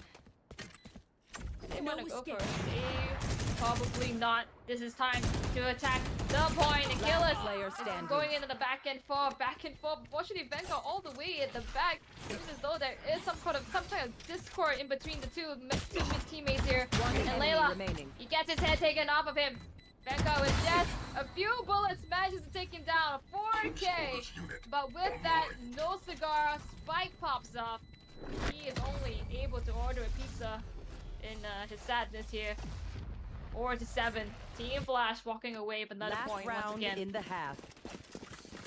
I guess salvaging the operator is the only reprieve in that round, so still all these form of duels, it looks pretty much down to the wire. Despite getting that full clearance, there wasn't enough time where we saw, even with that form of info provided, it really felt a little bit disjointed on how they've actually tried to retake that site. But now, overall mid again with the challenge. And this time it's gonna be Layla. Such a big opener, but like Team Flash, Jet, Ting, Blade Storm just using it out to a blind target. Unfortunately, does not find anybody. In fact, he gets taken down instead through the smokes. Probably the barrel, I would say. The flash onto DC. All OG members on A are now fallen victim. One to the attack of Team Flash. Take out Hooks as well. Killers and Layla making so much happen for the team. Just a mere 15 seconds. Switching sides. Vietnam's hope, Vietnam's star, the champions of BCL. They are showing what they're worth here in this matchup. An 8-point lead here in the first half. But now it's time to actually see how does this aggressive side of OGS perform, where they gotta take note of the teleportation spots of this Yoru in order Placing to perhaps swamp seek them grenade. out. And sometimes, you know, it could always be a fake, so it can't be a little bit tricky. I mean, depending on where he actually tries to get right into, there's specific spots where you could just go all the way down to that hell of the A site. So it is a full swarm as we speak of it, with a full array of Killjoy bots all being set up. So not gonna be an easy take after all, as Layla does get to land one on the Vanka. Perfect. Aggressive push on for Catwalk, taking down one. Off as well. It seems as though what looks like the attack is now looking like the defense. Techno up on the Raptors here.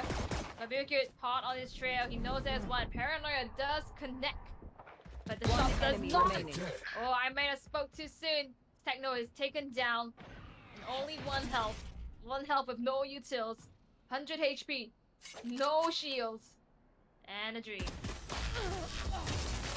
Just like you said, it Team Flash right now also securing themselves the pistol round. And things are looking booming right now.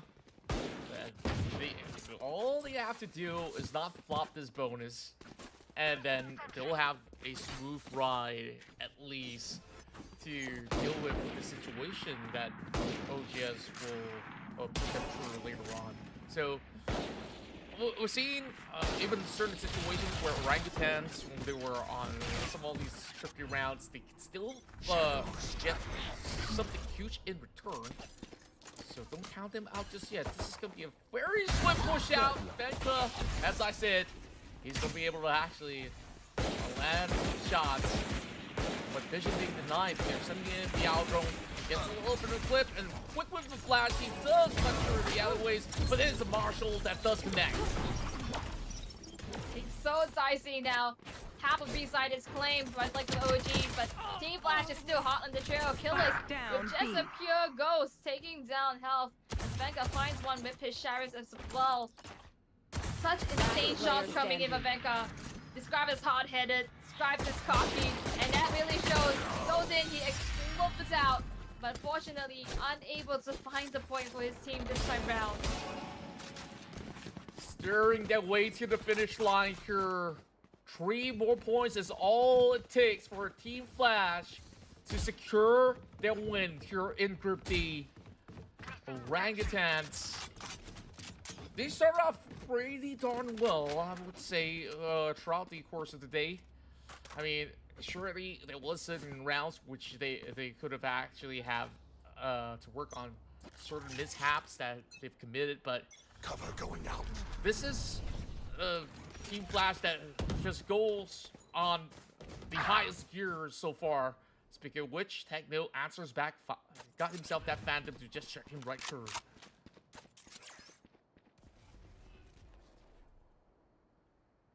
Fence looking to be very close into the midline here. Not a single soul actually on the site. Everyone's trying to push out onto the main, trying to get as much information as they can. And that's what happens as well when you do lose out on your possible other extra member here. You have to play with every chip. No more Sova. No more Hunter's Fury, no more drone, no more recon dart. Now it's looking as though the control line is actually moving towards the back of sight. A might just be open for business.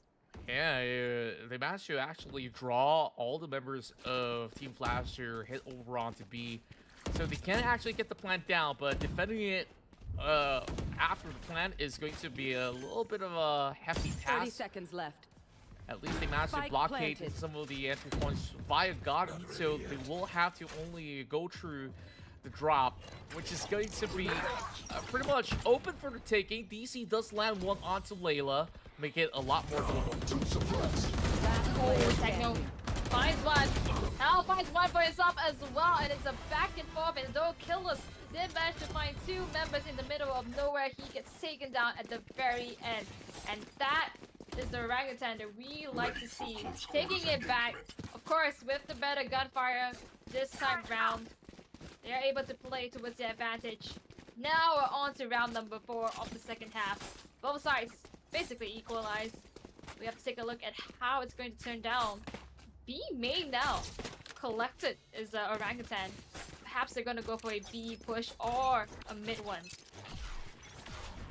Pretty sure that they won't repeat the same thing twice unless they can actually funnel the rest of Team Flash back into this B site. Market now being pretty much cleared off. Seems like it's going to be a little bit fake out and being pulled through. Oh, what a shot from Benka. Over and back, we do also see Hoaxilla getting caught out, trying to actually give a little bit more of that support. The flank being set right inside of the rush. This is not looking all too well.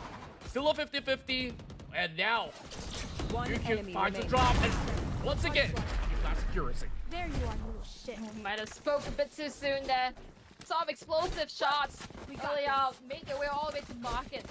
But Team Flash, unfazed by their aggression, played off the tag team 1-2 that they had. And a timeout definitely needs to be called out for Orangutan. 5-11, like you said, an explosive start towards the day. Played pretty well, did drop out midway through, but with that, they still seem to be in the utmost of spirits. They had an idea of how to come back and executed it as they continue forth. Now, with 6 points at the back foot, to equalize it, it seems almost impossible, but it is not undoable.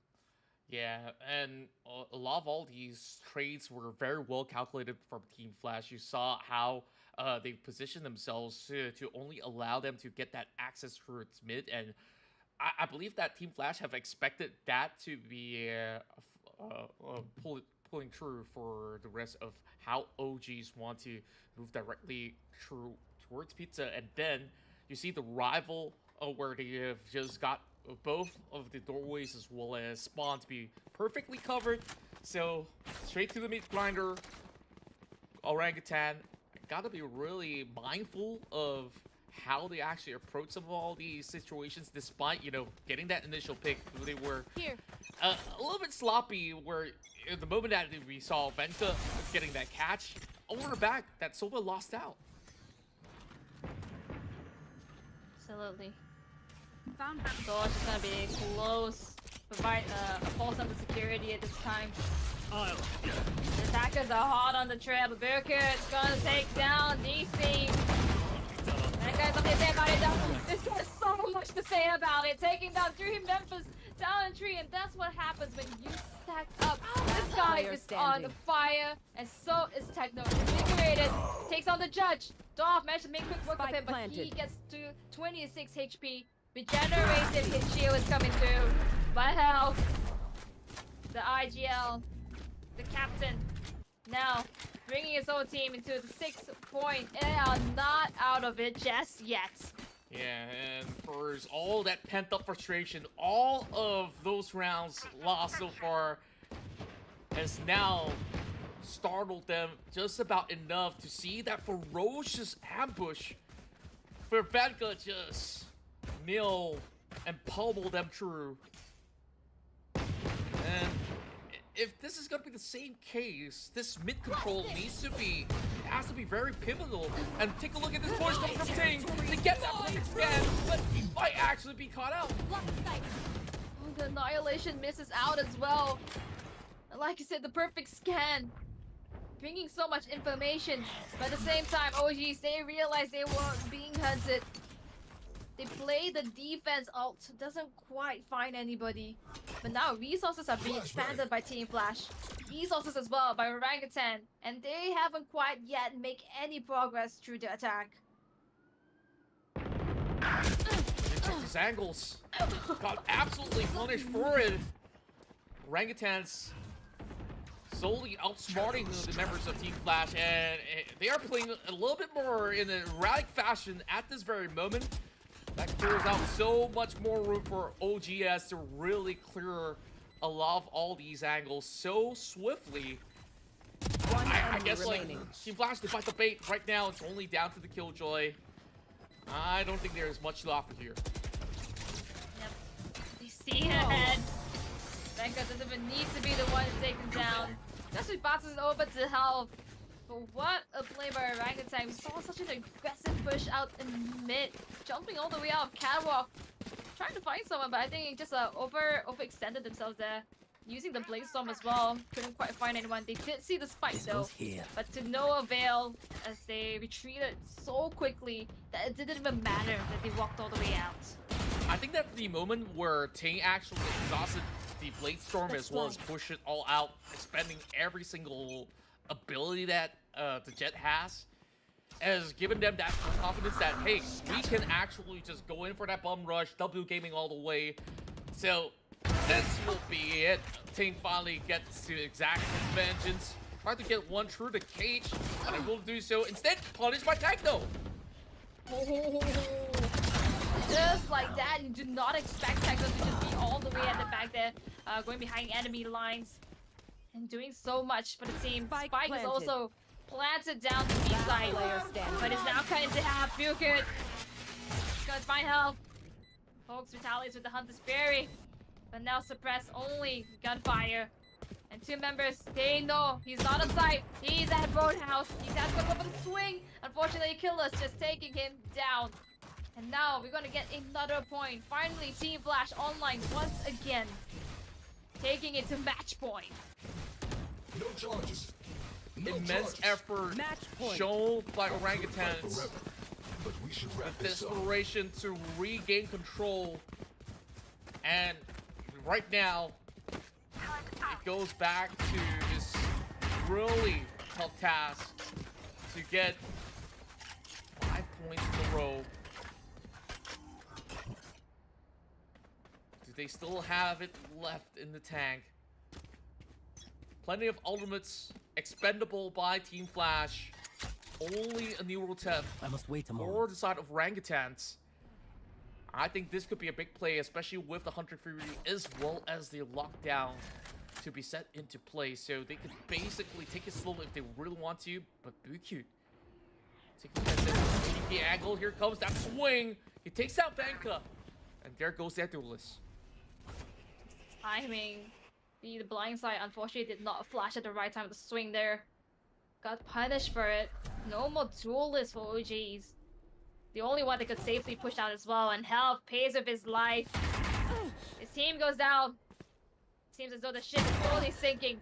Hoax. Right here. He described him as someone who's very reliable. He is calm, although he is young. And this time round, it seems as though the time is just not in his favor. No, DC is there though. He is in his favor, and he helps him out. Although he's been suppressed, although he's been paranoia. Unfortunately, not enough. As Bilkert knew his position, knew that he was there, and there it have it. It is going to be to the likes of Team Flash as they finally put their name onto the board. A hard-fought victory for Team Flash as they flash to get this win up against orangutans. And you saw a lot of all these feisty battles taking place from both ends. And at a certain point, we were looking at perhaps a big momentum swing for the side of orangutan. But that second half, a little too hard for them to actually get more to be done. Especially after losing out on that pistol battle. But when we take a look at stats, you just see everybody was just gutting each other out. Like all these double digits out there. Hoax, unfortunately, of course, like he had to play a little bit more of that supportive role for the side of orangutan. And even on that last stand, that very final round, he still managed to also pull some of all these big heroics. But it was just absolutely overwhelming. So that actually sums out all the action that we do have, Elle, here in Group D. Absolutely. I think it's been a roller coaster of a ride from the very beginning of the day. We saw team after team best each other, and we got this little love triangle down here. But we did see Alter Ego getting the best out of every single team here and making it out alive. But what a round by Orangutan. I think they are not to be looked down upon, especially, and Team Flash, because they started off with a 2 loss. You would never think that they could come back from it, and they did. They showed that the tried and true composition of agents are the better picks here, and they have been rocking Ascent, especially since now bringing to it to the last map. But with that, we are towards the end of Group D. We know our winners, but is there a standings update actually, Contra? Yes, we do. So let's Ah. quickly take a look at the table at this very moment. From Group A, congratulations to CGZ as they have been able to hold on the top end of the field. Whereas, it's been a very strong field of teams that has been battling their way out there. So I guess like there's still games that are ongoing right now to see who actually have secured their spot. But we have already concluded for Group B, so I guess like I can't really confirm it for CGZ just yet. So it's XIP, ZOL, as well as Alter Ego so far making that mark. But Group C, I believe that there should be perhaps that sort of tiebreaker rules which sees ZOL to be making their mark to be able to proceed to the playoff stage. Yeah, and to be exact, ZOL actually scored a 38 points in total off of their 2-set wins here. And Boom just 5 points behind. So it was close, but unfortunately no cigar for Boom Esports, even though they ended up in the same 2-win and 1 loss, especially with CNE as well at the 34-point mark. So even if it wasn't CNE, it wouldn't be Boom, and it would be going to ZOL, Zold Esports here. Hopefully we get to see the champion coming out of Group A very soon. But ladies and gentlemen, so far, this is our top 3 that we see. XIP, Zol, and from Group D, Alter Ego. That's right. So that's it. Of course, we do look forward for a whole lot more. Also, keep in mind that the playoff stage is going to happen on land, so you can make your way to MeTech, Kuala Lumpur, if you guys do have, no plans, or you just want to set a date with your loved ones. You could basically have a whole lot of fun time over the weekend to check out the Predator APAC Predator League. So that being said, if you guys are fans of Dota as well, there's also a whole lot more offerings, including massive deals coming from Predator Gaming overall. So that is going to be pretty much it for what we do have to offer for the games for today. So it has definitely been quite the journey, and I guess later on we will eventually have the full updated standings for conclusion of Group A. For the winning teams, we wish them the very best of luck, and also we thank all the teams who have traveled far and wide to compete here in the APAC Predator League.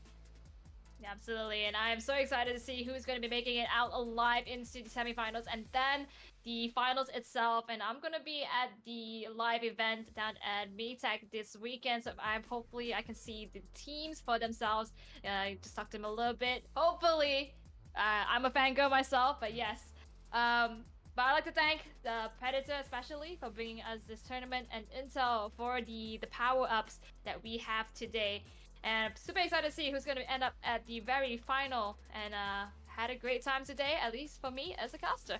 Yeah, it's been an absolute blast. I hope you guys have enjoyed all these action that we do have. So we're going to have a very stacked roster of teams that will prove themselves, and a new king is to be crowned here in this season of the APAC Predator League. So I guess like that is what we really want to find out over the course of the weekend. So I will be there as well. Perhaps I'll see you in the event. So maybe I'll hit you up by then. But of course, make sure you guys once again follow Predator Gaming, follow Ace of Predator from all social media platforms to stay up to date to what's really going on.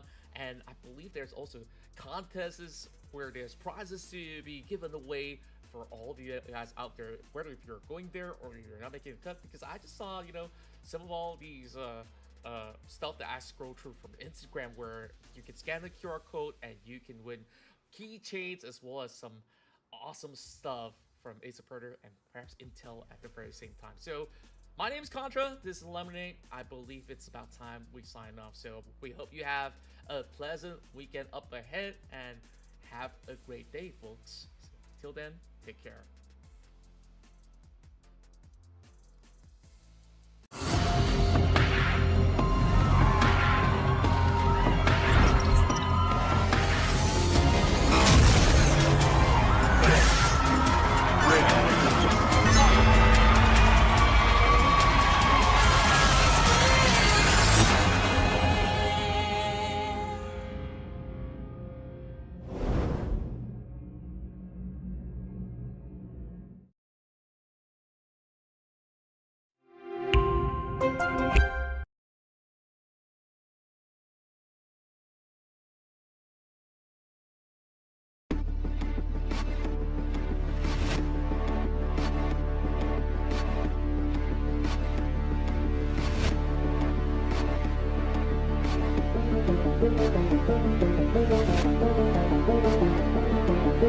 Thank you.